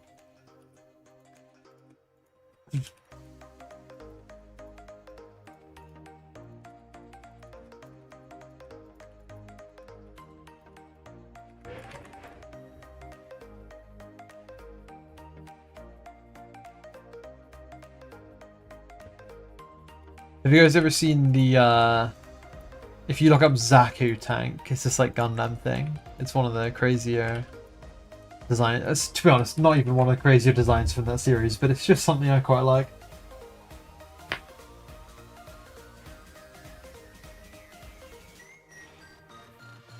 Tanks are for stomping, not piloting.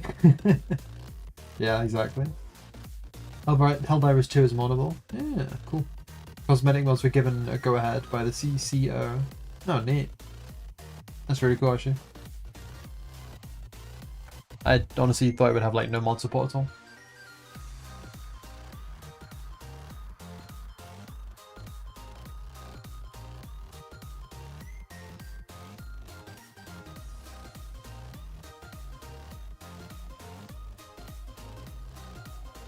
Right. Oh, we're so nearly there. We are so close. It's so nearly over.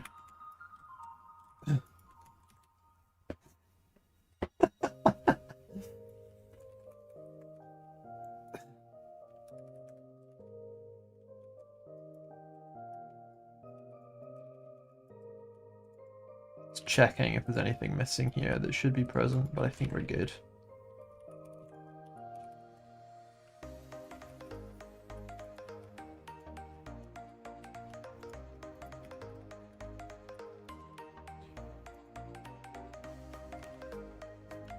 Miku Beam. Fair enough, man. That's quite funny, honestly. I like funny mods. This is one of my favorite clips on the internet. Is some guy playing Resident Evil 4, and he's like, "That looks like Lara Croft. Have you got any mods on?" And then he's like, "No." And then Master Chief is there instead of Leon, and it's so beautiful.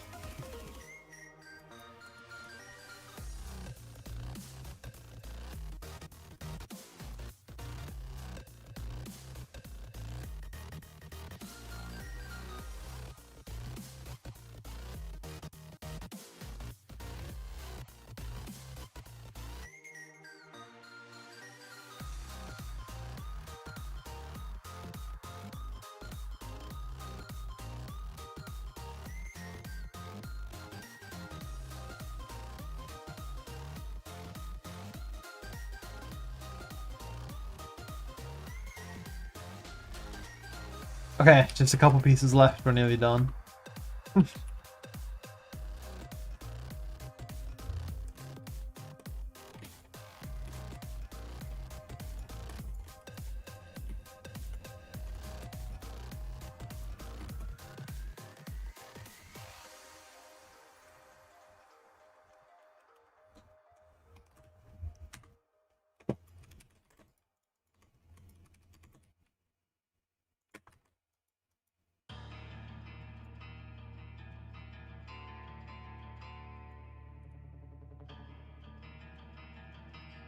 Can you change the color of the mech of custom skins? Do you mean in Helldivers 2 or in UOD?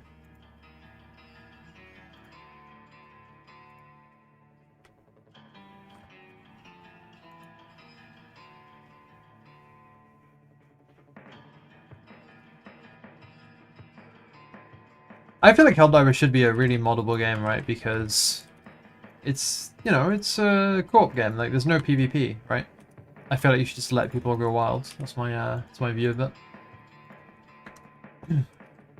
UOD, yeah, UOD has mega customization for paint jobs.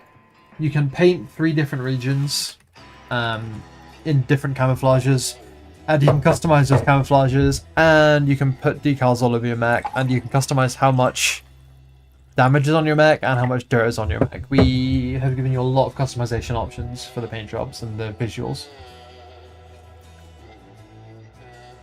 So, yeah, in short, yes. Yes, there is.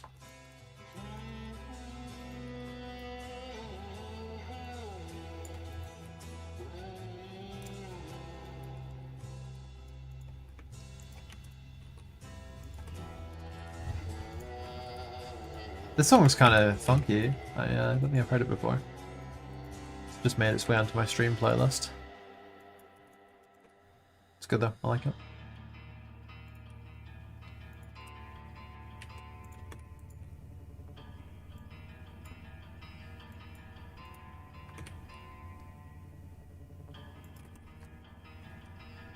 You need fluffy dice in your mech, you know? That one we don't have yet. That one's going to be one to get on the cards, really.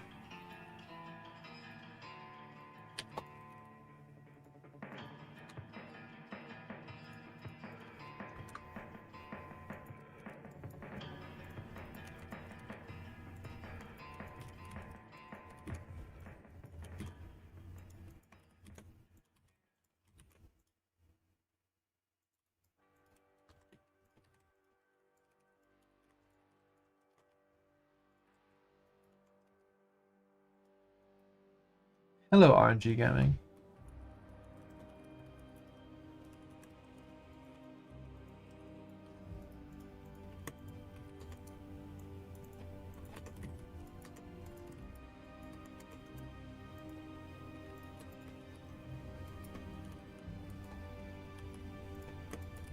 Look, everybody! A single piece remains!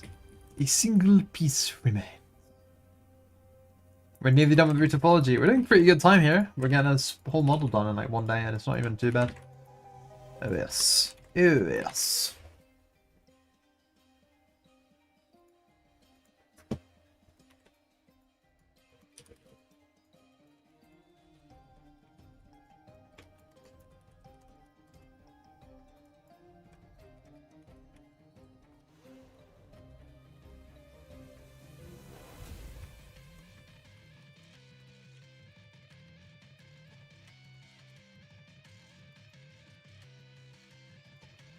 So now I just have to clean up this model and we're just good basically.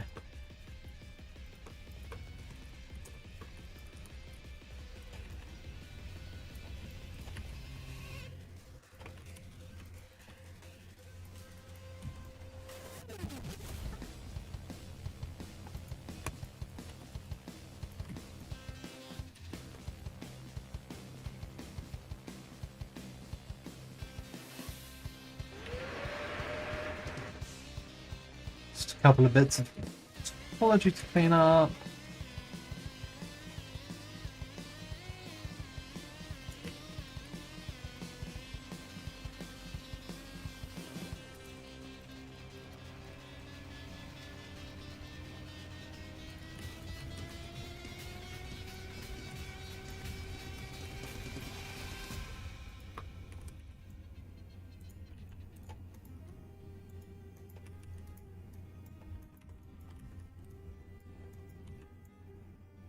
Nearly there.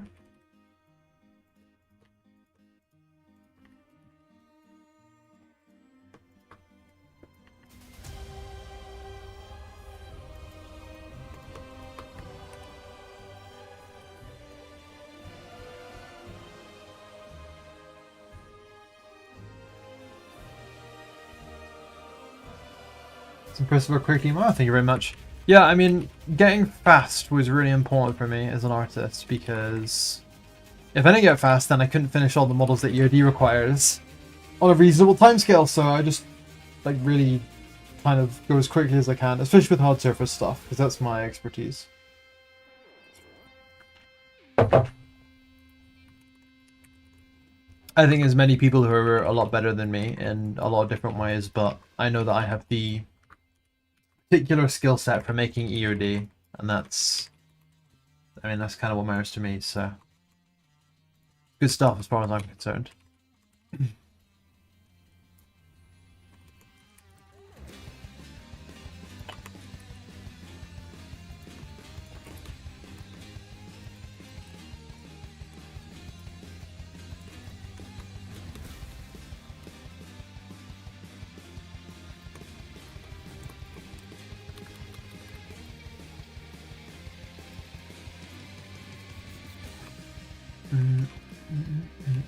You do hear War Thunder lobby music, yeah. It's on the stream playlist, you know, the occasional War Thunder jump scare. Keep you on your toes, you know.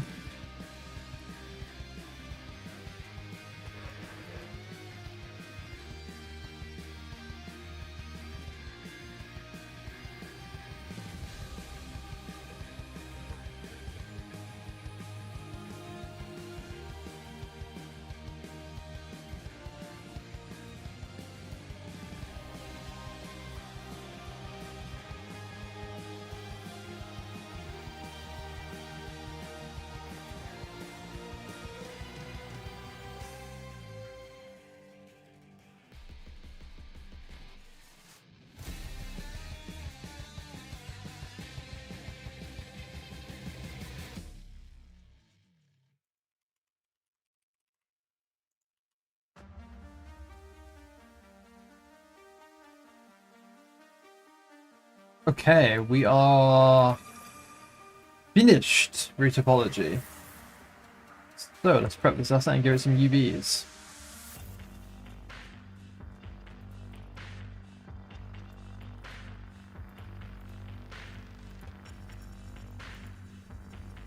The horrors you've witnessed in that game.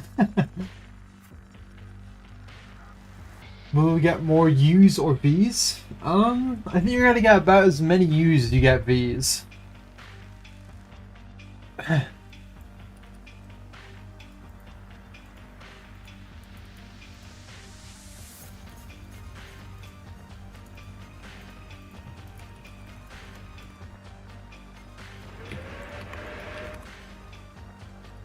So basically, what we're doing now is we're creating what's called UV coordinates, and what that lets us do is project textures onto a mesh. It's like if you ever, when you were in school, they'd gave you like a fold out like paper cube, and you had to like assemble the cube and like glue like the tabs down and like unwrap this, or like not unwrap, but like you have to construct a cube. Basically, you're doing that backwards. You're putting a 3D shape into a 2D sheet. And the reason you're doing that is so that this 3D shape knows where to get its textures from, if that makes sense. So it's like you're turning a 3D shape into a 2D shape. Or at least creating a representation of the 3D shape as a 2D shape. And then that representation gets used to apply textures to the 3D mesh. That's the best way I can describe it. It's like you're folding something flat, right? Like peeling an orange. Turns it into little flat strips.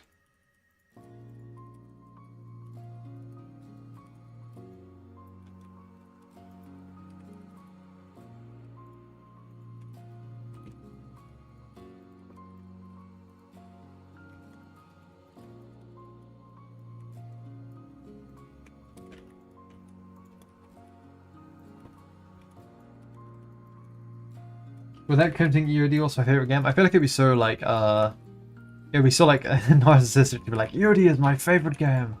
Obviously I love the project I'm working on, but that would just be a funny thing to say. But favorite game.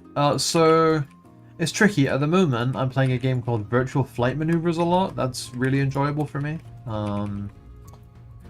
But to pick my favorite, I mean this music playing right now is from the Nier series. I absolutely love the Nier series. I think it's brilliant.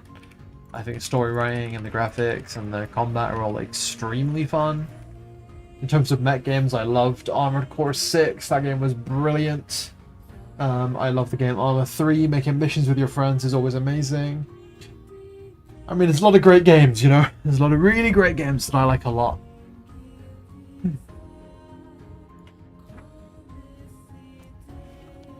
Arc Raiders was really fun. I've kind of done that game to death a little bit now and played it too much, but like, while I was playing it, I really enjoyed it.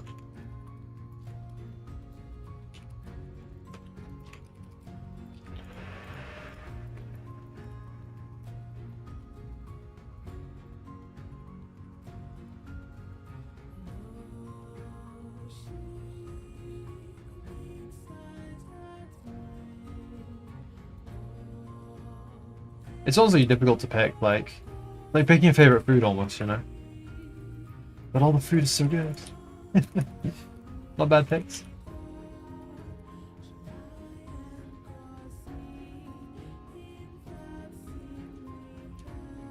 I'll take a not bad.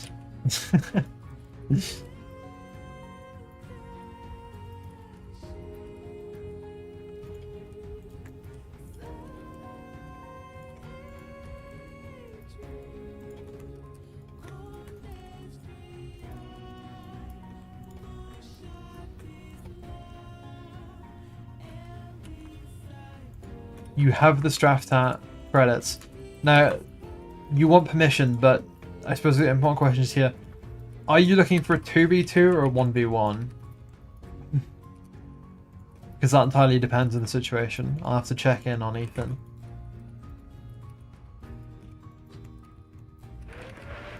You're 2v2 if possible. Stand by.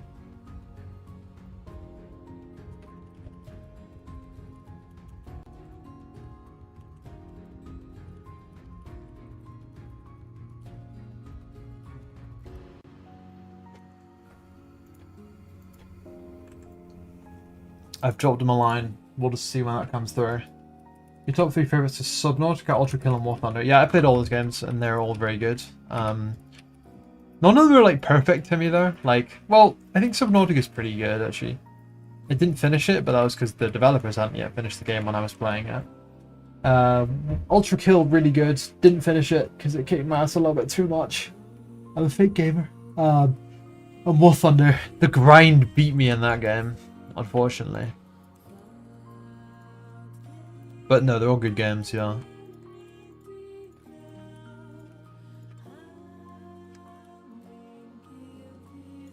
How far did I get into Ultra Kill? That's a great question. I don't really remember.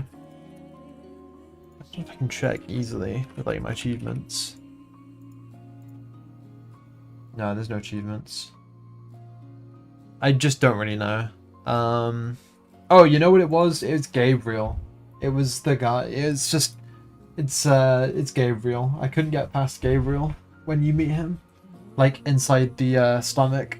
It was just beating me.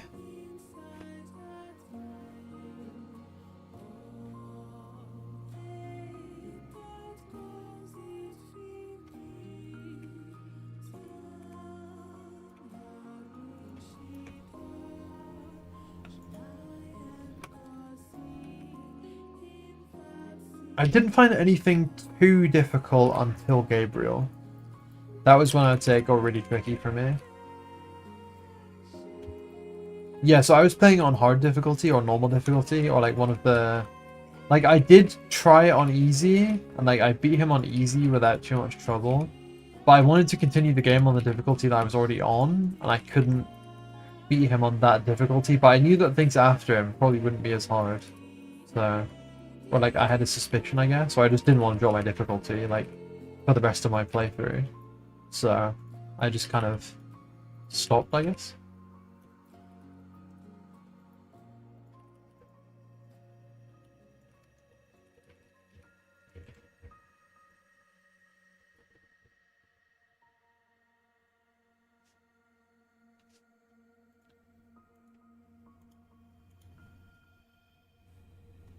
P rank, P1, fair enough.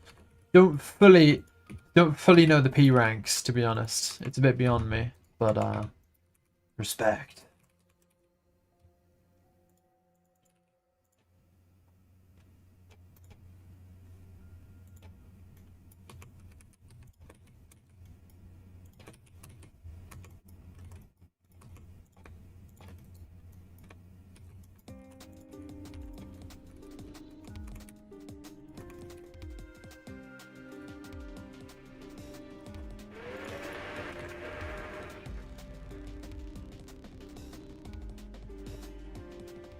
P1 is the guy that Judgment, and P2 is the guy that Disco Elysium. Wait, the Disco Elysium, like Lanville Brown, I think his name is, played a character in Ultra Kill. That's kind of awesome. Disco, I don't know, I can't believe you asked me what my favorite games are, and like I didn't mention Disco Elysium. I'm kind of obsessive over Disco Elysium. I think it's one of the best games ever made.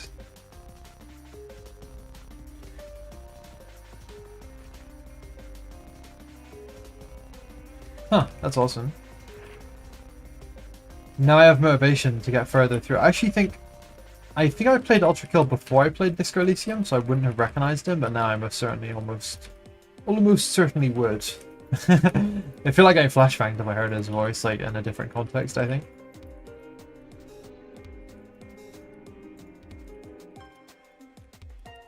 Yeah, Disco Elysium's just, oh, absolute cinema. But it's not cinema, it's a game.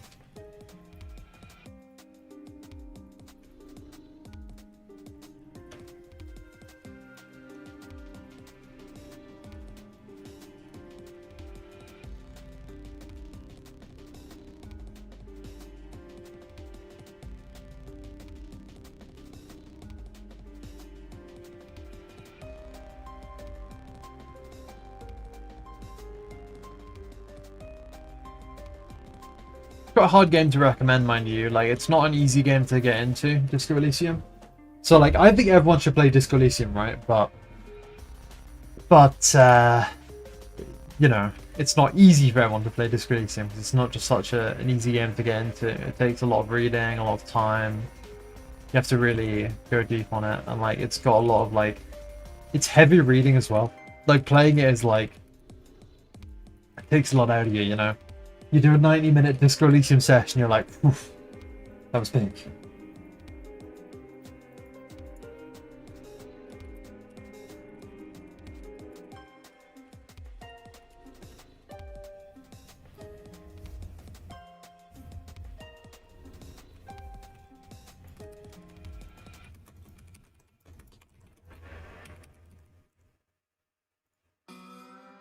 Again, decently through these UVs. Yeah, Disco Elysium, the soundtrack, the game, all of it. It's just pure brilliance. It's tough to get into, but once you start, it grabs you and it won't let go. Yeah, pretty much. As much as that sounds like a generic review of an indie film or something, it is what it is. Like, it's a thing that once it gets its hooks in you, if it gets its hooks in you, once it's got you, and you know, you're along for the ride. And I'm even thinking about playing it again recently. It's been a while. But it made me think about video games in a very different way, and like writing and the world building aspects. It's so interesting. And very, very, very unfortunate what happened with the IP and with the people and with all involved parties, to be honest. Bad, bad situation.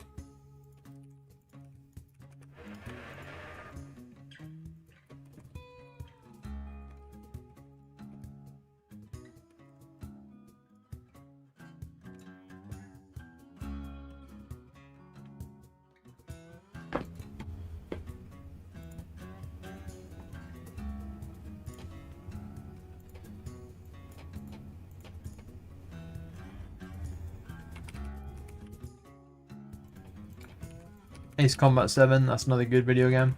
Very good video game, like that one a lot. Ace Combat 8, Wings of Thief. Very excited for that, especially the co-op aspects. That is going to be hugely enjoyable to play with friends, I think. Yeah, we have a little bit of an error here. Let's track it down. I'm going to go 60, your personal top 1, your best game ever. Interesting. I thought it was really good, but narratively it was only like mostly interesting. It wasn't like perfection, you know? And you kind of need to be like, you need to have a really amazing, unbeatable story to be my like top 1. By the way, we have Straftat clearance. Ethan's going to be a minute. But you will get your 2v2 Straftat.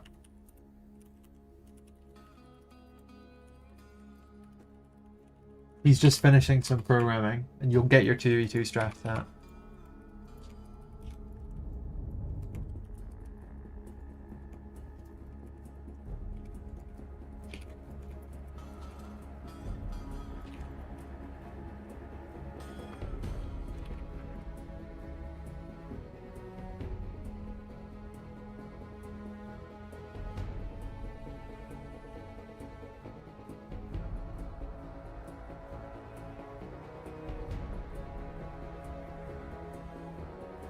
If any of you guys, is it called? Okay, I might be about to get something wrong here.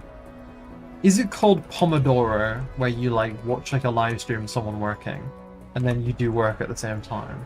Is that what that is?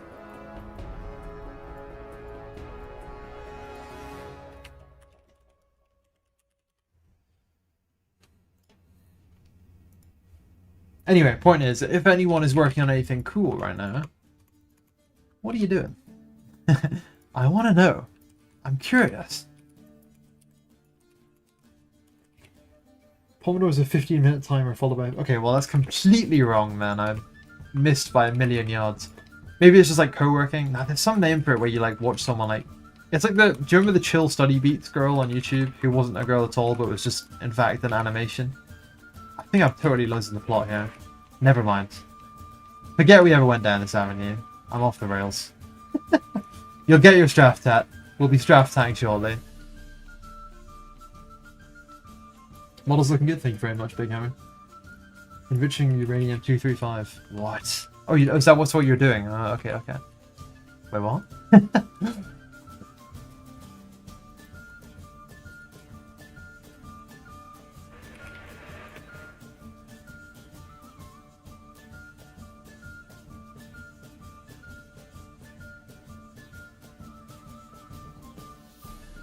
15-minute timer followed by a 15-minute break. Sounds like an insanely large amount of break, to be honest. I could get behind that. It's, that's a nice amount of break.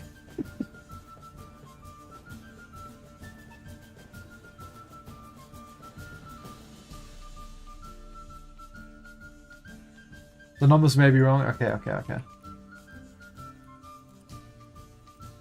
It tastes good. It's a lot of calories, though, in uranium, and, like, you can't eat that for long. You'll end up on a diet.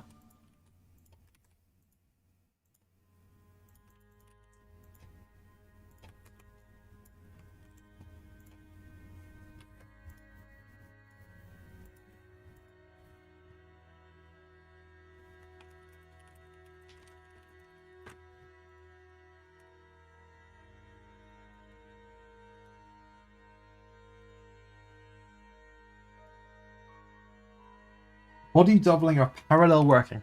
I don't know about body doubling, but parallel working sounds quite correct to me. You're waiting for the pipeline to hopefully compile successfully on your PR so you can go home without restarting. Good luck. I'm hoping for your compile. Pomo's 25 minutes work, then 5-minute break, repeat 3 times, then 30-minute break. Okay, that sounds like kind of reasonable now. The 15-minute work, 15-minute break sounds like an ideal life, but you wouldn't get as much done. But you'd be pretty relaxed about it.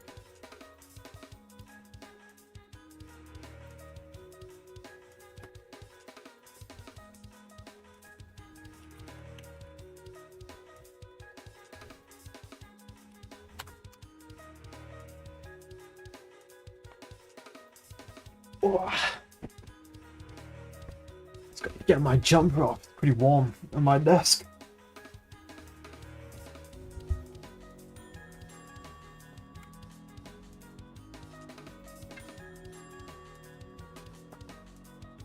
But yeah, if there are any parallel workers out there, kind of sounds cool, doesn't it? Like, you know, you have like Gundam, like mobile workers, like where it's like the robot suits. Like, it sounds like a cool, like the phrase parallel worker. It just sounds cool, you know? Those words, when you put them together, like they click a little bit in like an almost sci-fi kind of way.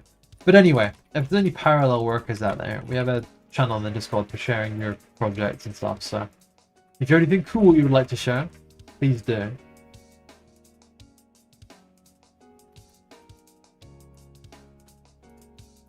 Because I, for one, would like to see it.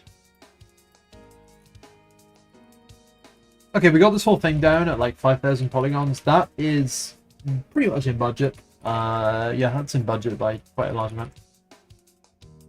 A big red X popped up on your screen. No.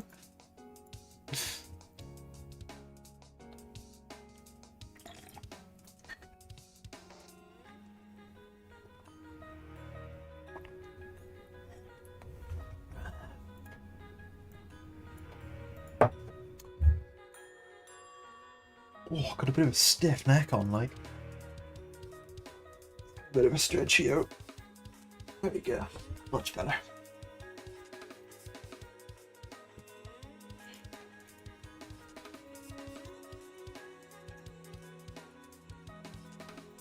Alright, we're all done here. Right now what I need to do is pick out parts of this that are not the same as the other parts. And then they're going to get a different texture set on them.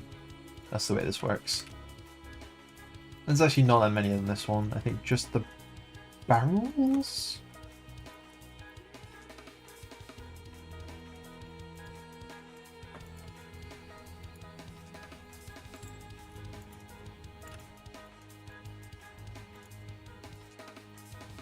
Oh, neat. Kijiko has just shared in the Discord a like a sort of a beginning of a game design document for a tabletop RPG, which is pretty cool. I like the brushwork.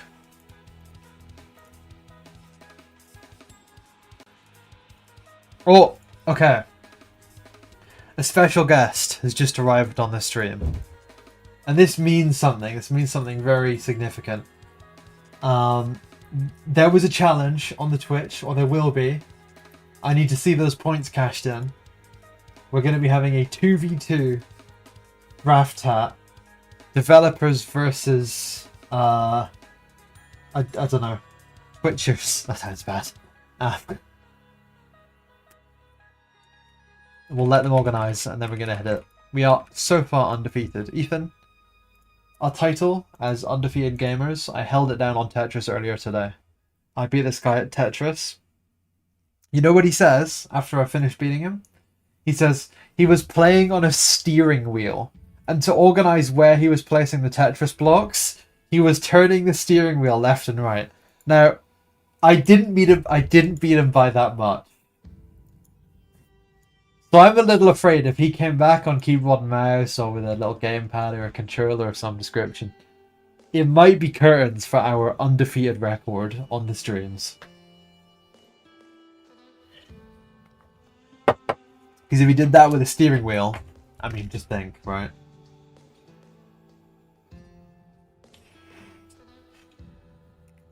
How's the work been today? We're just padding time a little bit here till the people organize themselves into their challenging theme.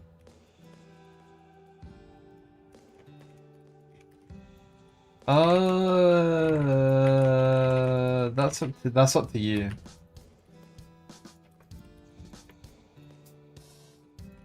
Yeah.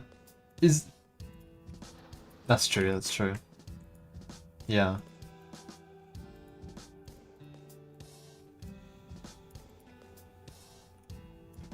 We like pretty much on time. Fair. Dude, these last few weeks it has been rare. It's been difficult business.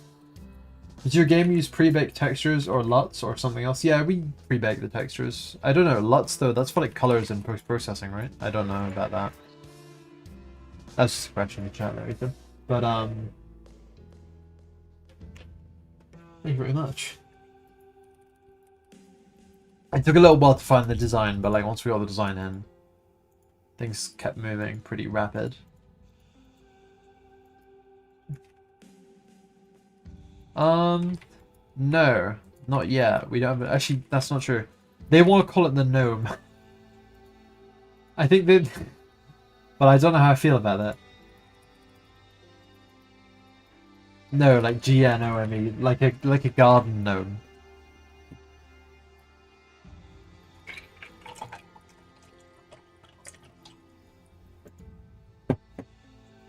Oh, no freaking way you guys don't hear Ethan. I don't have the audio set up. Oh my god, Ethan's been talking. And I've been talking like Ethan's there. Well, he is, but you can't hear him. Now you can. Ethan? Test, test, 1, 2, 3. Brilliant. That's Ethan. He makes everything work. That's my job. And his little images, Make the- your image make the on the game. stream was hidden by behind a tiny shabak, which I will now move out the way. Put somewhere else. There we go.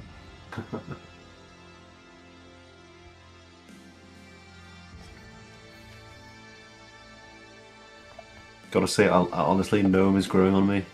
Gnome is growing on you? I don't know, I don't dislike it. There's something to Gnome. By the way, Big Hammerhead, we don't know what the minimum specs are yet because that will be done in testing before the game is commercially available. We will determine that, but it's pretty optimized, honestly. It runs on a lot of machines that are not necessarily extremely powerful, so I'd just say like it runs pretty good, and you don't need to worry about it too much. And by the time we get to release, it should be even more optimized.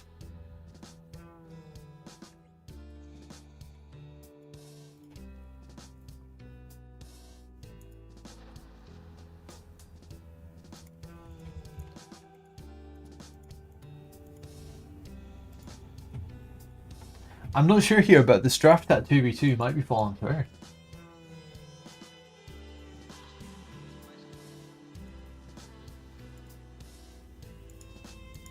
This might be it.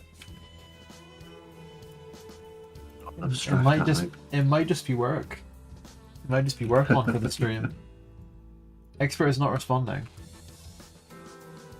That's a tough one.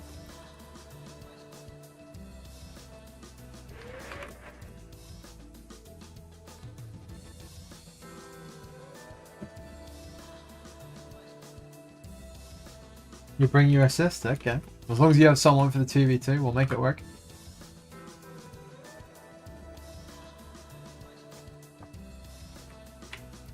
You're the assist? Ah, okay. You didn't fare so well on Tetris earlier. Let's see if you do better on Straftat.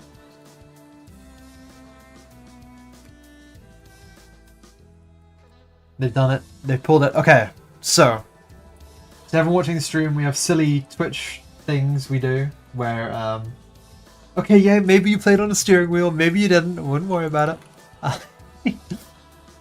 So essentially we do silly things where I have to, first of all I have to install Straftat, so give me a second here. I uninstalled it at some point. Yeah, we do silly things where you get points on Twitch just for watching the stream, and if you collect enough points then you can cash in like games and other dumb things to happen on stream. There's a list of them over there. But one of them is Straftat Duels, and we are as of yet undefeated. We're getting threats over there that we're going to be bested, but that remains to be seen.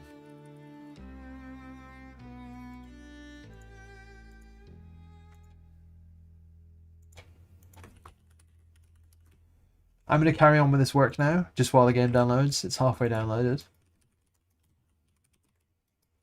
Are you done for today after this, Ethan? No, I'm going to do a little bit more. Oh, sweet. Mostly organising, planning. Yeah. For a couple of things in the future. Sweet.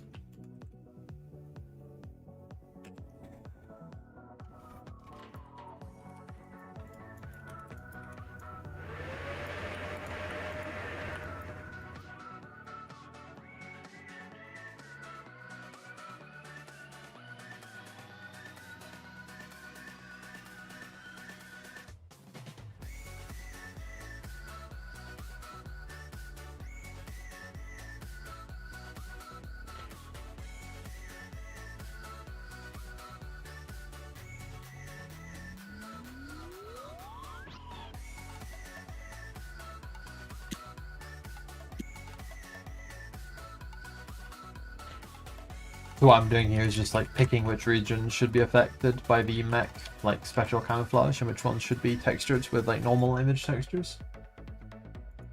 Okay, I'm bringing the game up here to get the stream zoomed in.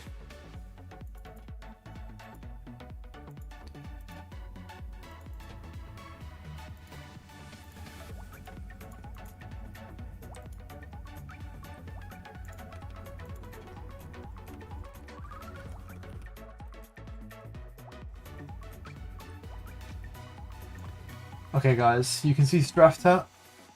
You can hear, maybe. Yep, you can hear Straftat. Brilliant.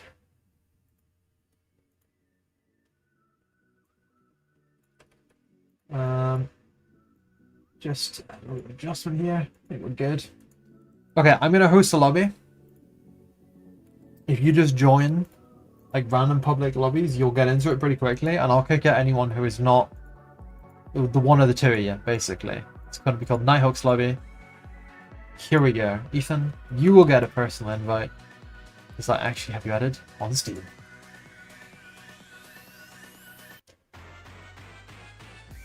Okay, we got one. We got 1 out of 2.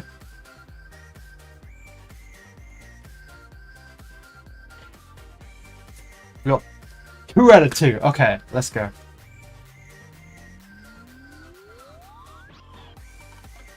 First two wins. Gets it. It's teams. Alright, here we go. Ethan, everything is on the line right now. This is huge. I don't know if I got a good or a bad map playlist here. Maybe it doesn't matter.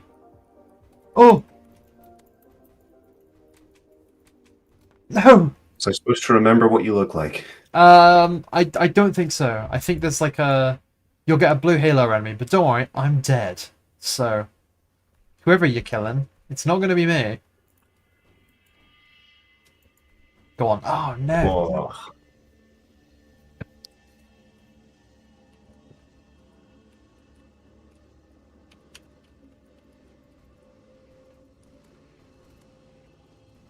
Come on, how many times do I have to hit you? No! I hit them like 5 times. This could be it. This could be curtains for EOD. The gun I aimed in on covered your screen if you aimed in. Oh, really? I did not aim in. Okay, that's a good start. That's a good start.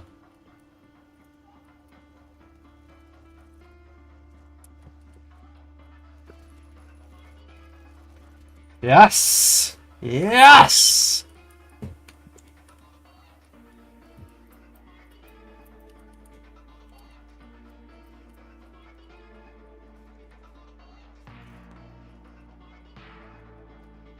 I'm just hearing claymores get placed. Watch yourself. Behind, behind. Down. Behind again, behind. Oh no! Get him, get him, get him! There's a gun above you.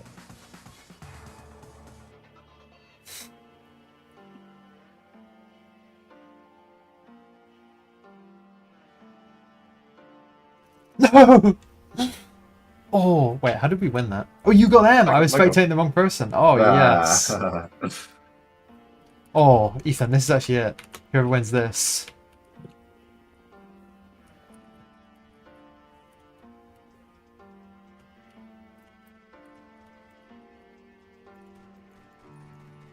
Got one?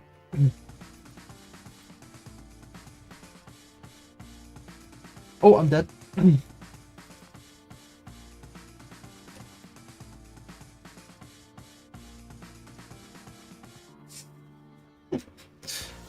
This is match point. You shouldn't The minigun is a wind-up, man. That's crushing. Okay, we have... I mean, we can still win this. We can... This is winnable.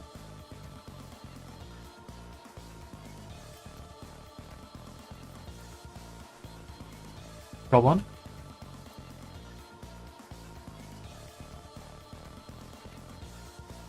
Oh. Intervention. Oh.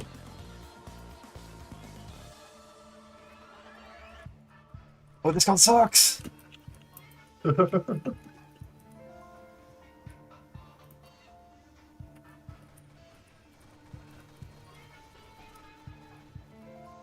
more, one more, one more, one more. Get him, get him, get him, get him! Yes! That was tight. EOD shall continue. EOD, it doesn't get cancelled today. Good game, good game. GG, good game. GG's, GG's.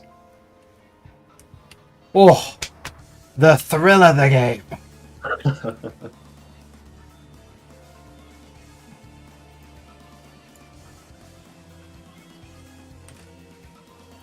Right, that was the draft at intermission. Ethan, thank you for your help in developing EOD there. That was very important stuff. You're welcome. Oh, Where would you be without me? I would have lost. EOD would be cancelled. The thrill of the match would never have been brought to fruition.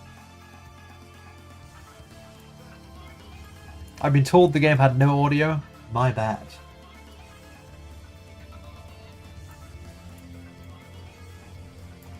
Wow, what a match. The energy is electric.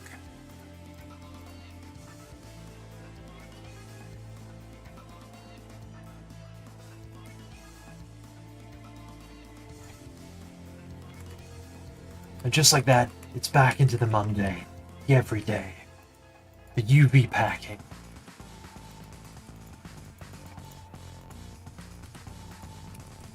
So close. So close. Now don't tell me you were playing with a steering wheel. I won't be having any of it.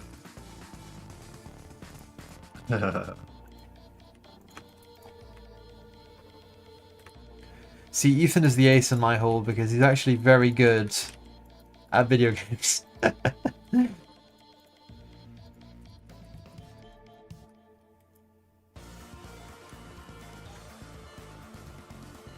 You should have jerked it up.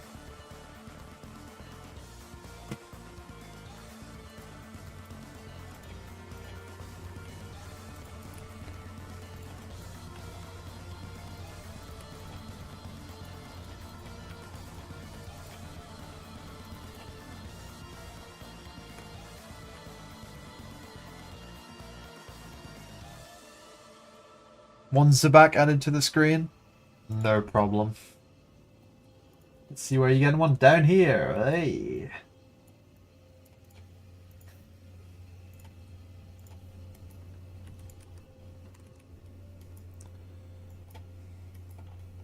UV's looking pretty decent across the board here. I get pink? I'm afraid you don't get to pick the color. If you win one of the available games, then you can pick the color. It's like one of those like scam carnivals, you know?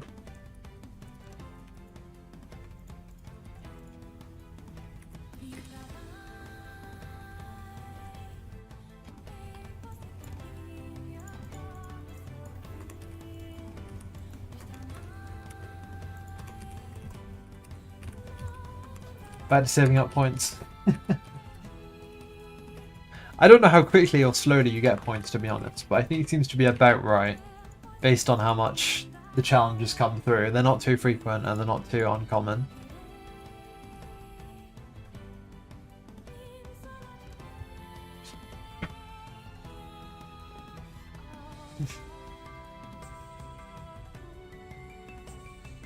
Okay, let's export this low poly model.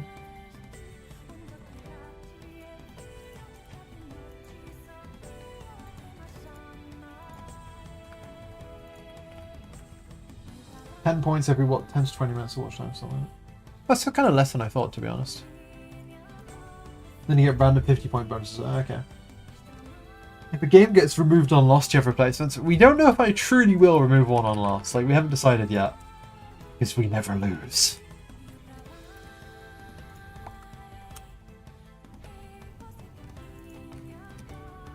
I'm playing it pretty fast and loose with the rules of these games. I also kind of had the idea that I wanted to double your points if you beat me, but again, don't really have a way of doing that, and no one's beaten me. So, you know, these are questions to be answered in the eventuality it happens.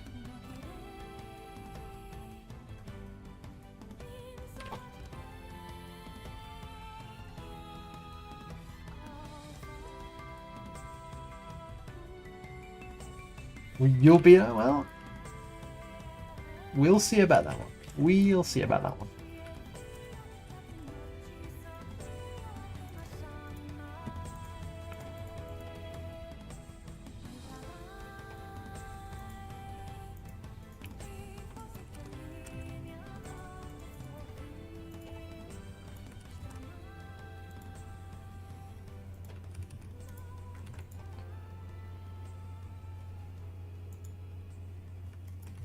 You need to lock in a bit harder. I was pretty dialed in at the end there. Everything was on the line, I'm not gonna lie. I was like, whew, whew. Screaming, crying, begging for straff tat.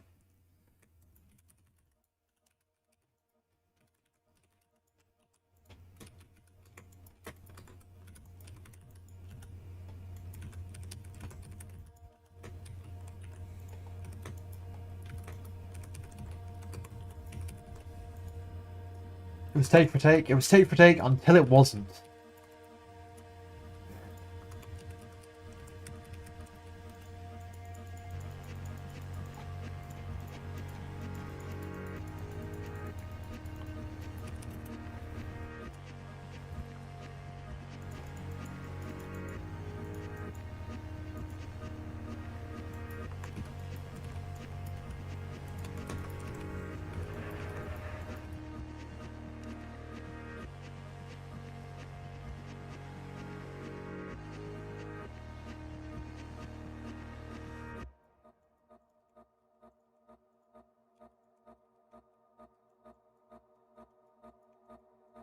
I think if you do the Tetris again without a steering wheel, you stand a pretty good chance of beating me. You seem to have the Tetris quite figured out.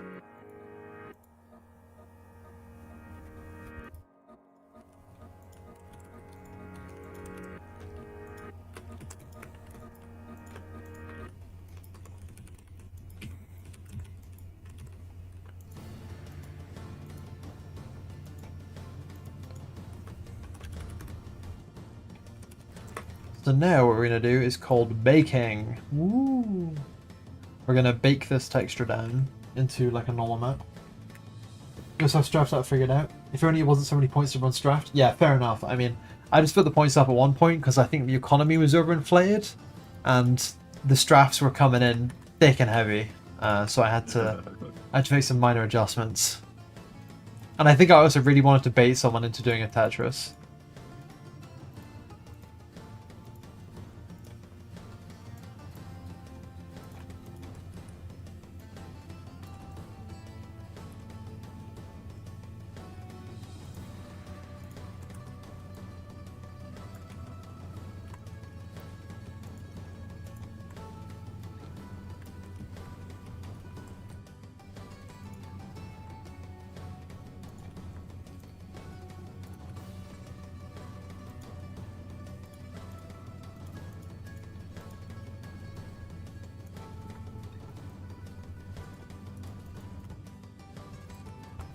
Made a little mistake here. Have to add the triangulation.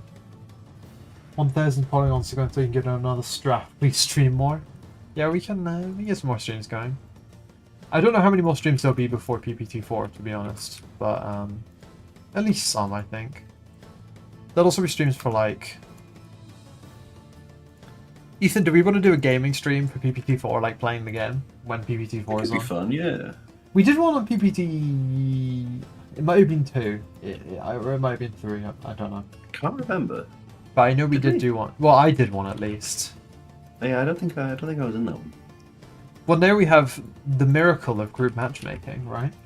Yeah. Think about it. Run the numbers.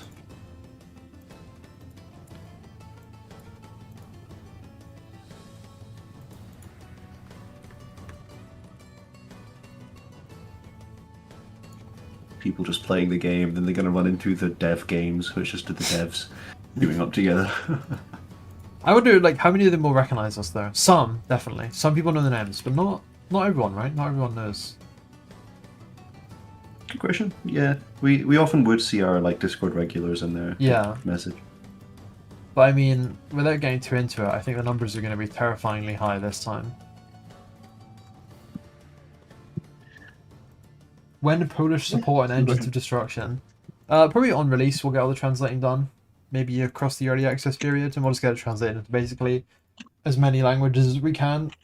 And I'm sure it won't be difficult to get Polish done, especially considering as the Discord is full of about half the people in the Discord seem to be Polish. I can't explain why. EOD is just a magnet for Polish people.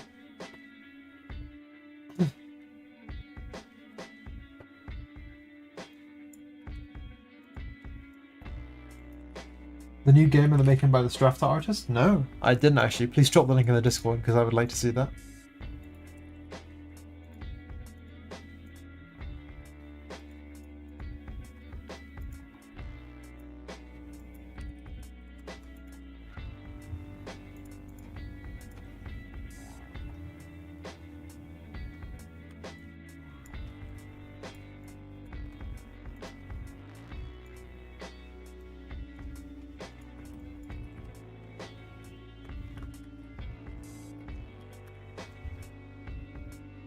It's in anything? Okay, let me see.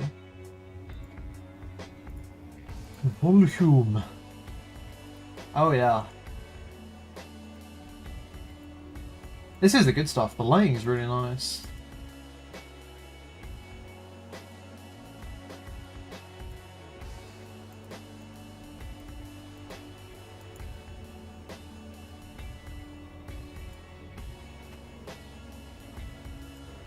Yeah, this looks like it's going to be a good game.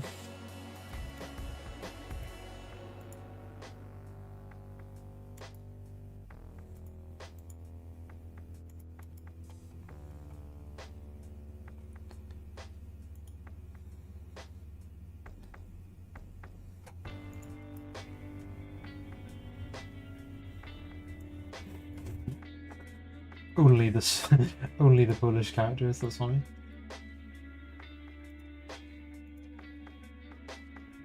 Demo this month. I adjust the stream sub here quickly. Here we go. So this is the baking process in Marmoset Toolbag. We have the model here, and it's got all these details on it, and like all the bevels and everything, and it looks all like legit. But if I turn the wireframe on here, you can see it's actually quite low poly, like it's not that dense. So, you know, we get the best of both worlds, essentially.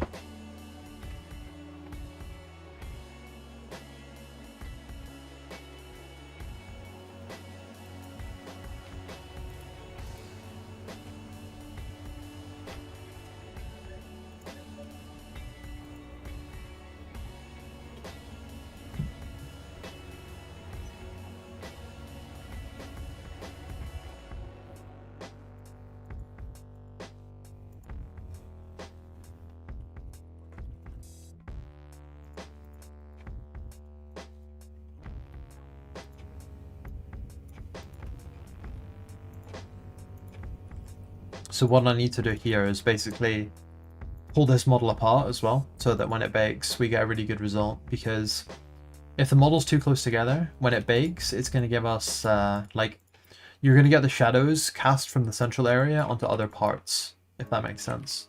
So it's just going to give us, it's just not going to be what we want.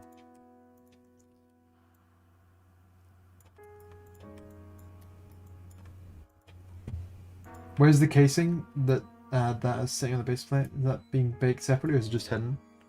I don't know what you mean. What casing?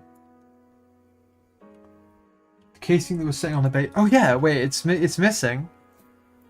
How did I not notice that? That's crazy. It's just missing. Let's check where we've gone wrong. Base block high is fine.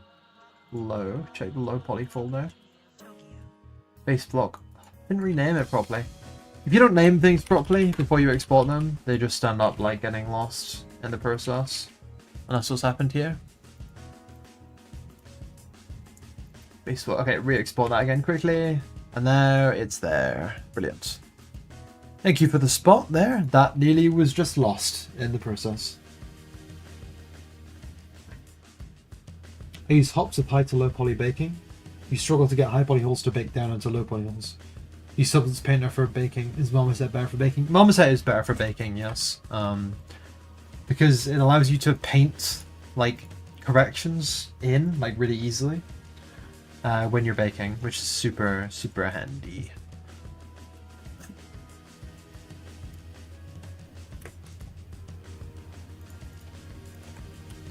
I'll demonstrate that in a minute or two. Just need to get this bit done first.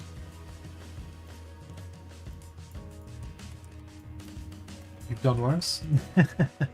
Yeah, I'm just surprised I completely missed that entire section.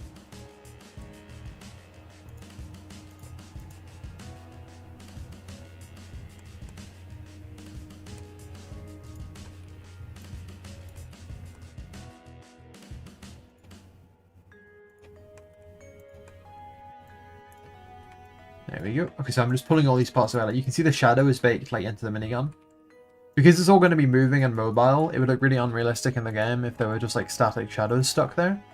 So I want the shadows to only be in the places where there will be 100% like... it'll be obscured like the whole time. And now I have achieved that, so I can just paint the skews. So this is the skew painting. Super useful. So you can see here, like, these are baked, but like that's baked a bit wrong. There's like an edge there that you shouldn't be able to see.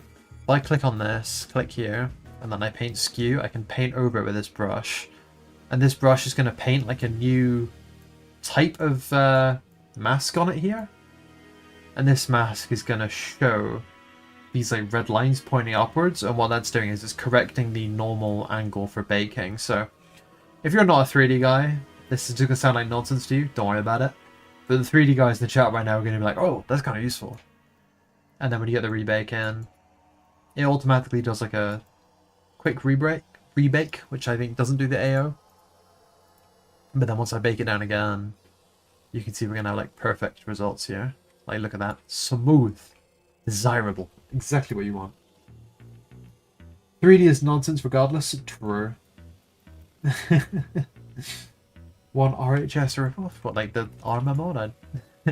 You've lost me, man.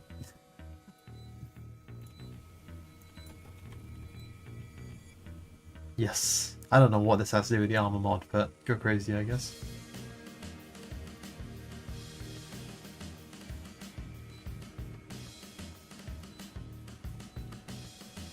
So I did the skew painting on these panel sides as well. You're just being silly? Fair enough. There's been plenty of that today.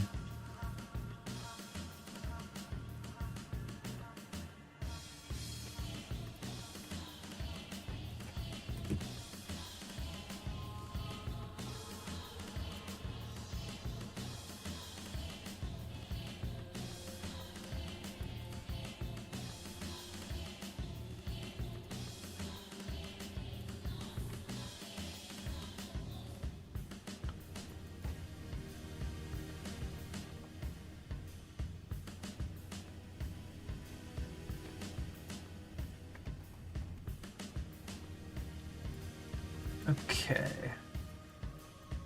This is a bit fucked up, to be honest. Like, it's a bit bad, but it's kind of hidden out of sight. But if the gun tilts back, it'll be visible, so we're gonna fix it. Is it a mistake on the high poly or the low poly? This is what we're gonna figure out right now. Well, there was already a mistake on the low poly, so good start.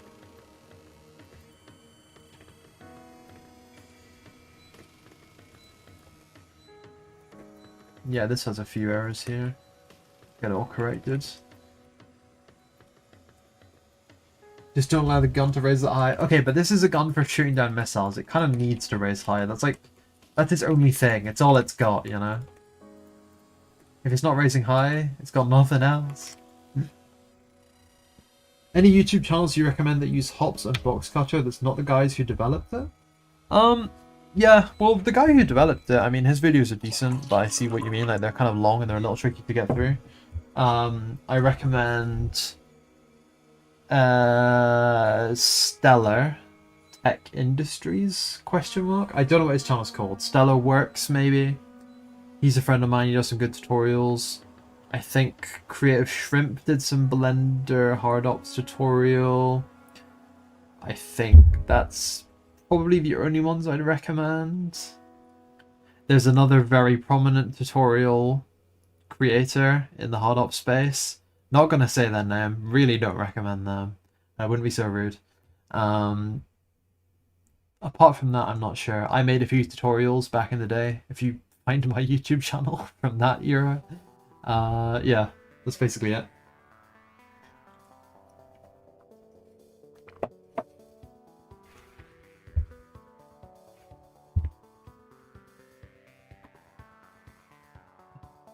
It's the attention to detail, but like I know that at least one or two people would notice it, and like subconsciously it would like take away from their experience at least a little bit. So I'm just gonna fix it because it's an easy fix, right?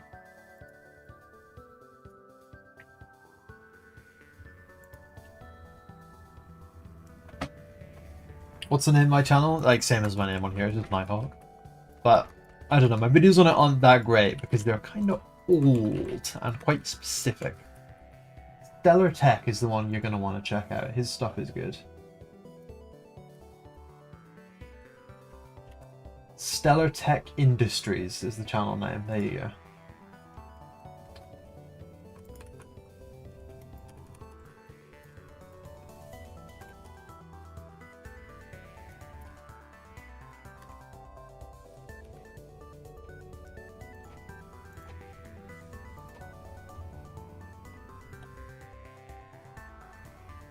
You found it? Nice.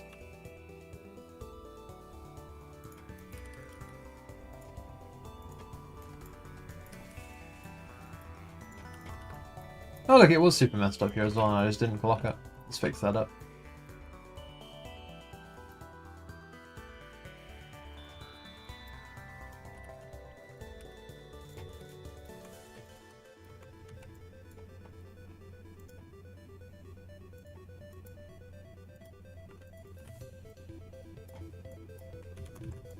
That's better. You can see that's how it was before. Like, it's kind of subtle, but you got all these like horrible banding artifacts.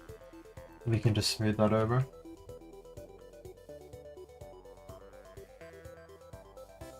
There's no Lockheed Martin around here, so jealous. It's all Lockheed Meching.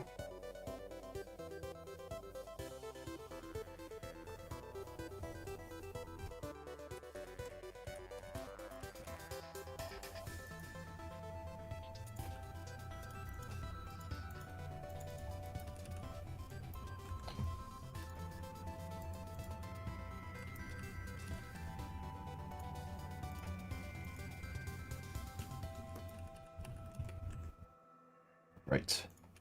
I accidentally wasn't streaming Blender, so you guys just had a blank view that entire time. Whoops.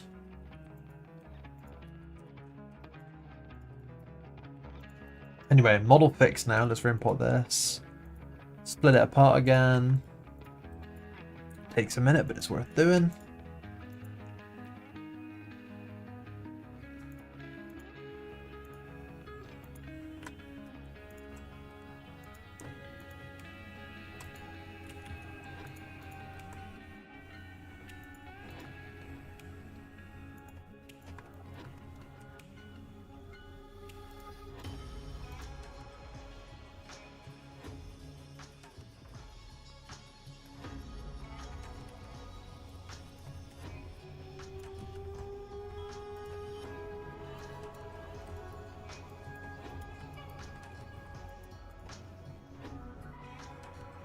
Grab this, grab this. Bring them out like that. Oops, not like that. Pull those two parts out. There we go.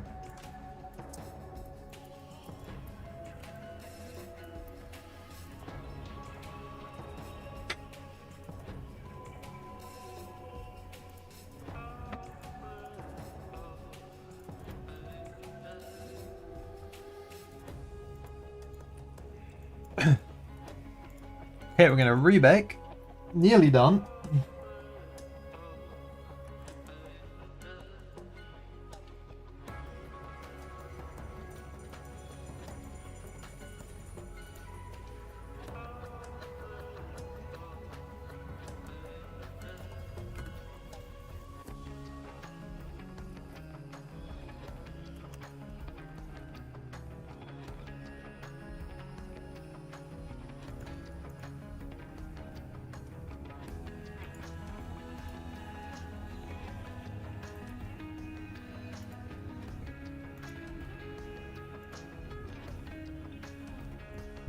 Okay, that's the baking complete.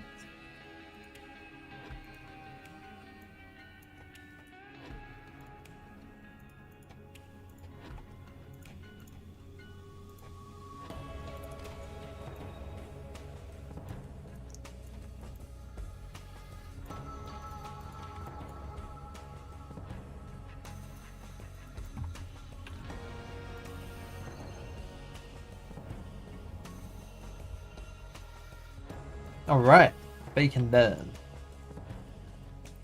And now what's left to do is to texture the model and implement the model and make some particle effect and stuff. That's curtains. But 5 hours of streaming deep, I think it's time to close the curtains. So, thank you all for coming by today, and this will be finished probably by the end of tonight, and I'll post it in the Discord. Is there a timetable for these streams? Not really. I just kind of do them when the work is appropriate for it, because it's just kind of like a little bonus on top of development. It's not like the main thing we do, but you know, there's a timetable for some things. Like in the Discord, we have like there's the whole Patreon thing. You can check that out. There's the Discord. There's the game. There's the playtest coming up on February 5th and 6th and 7th and 8th. And yeah, that's it. But anyway, we're closing the curtains on this stream. Do cool things in the Discord. I like to look at them. Bye bye, everybody. I don't know if you want to say bye bye.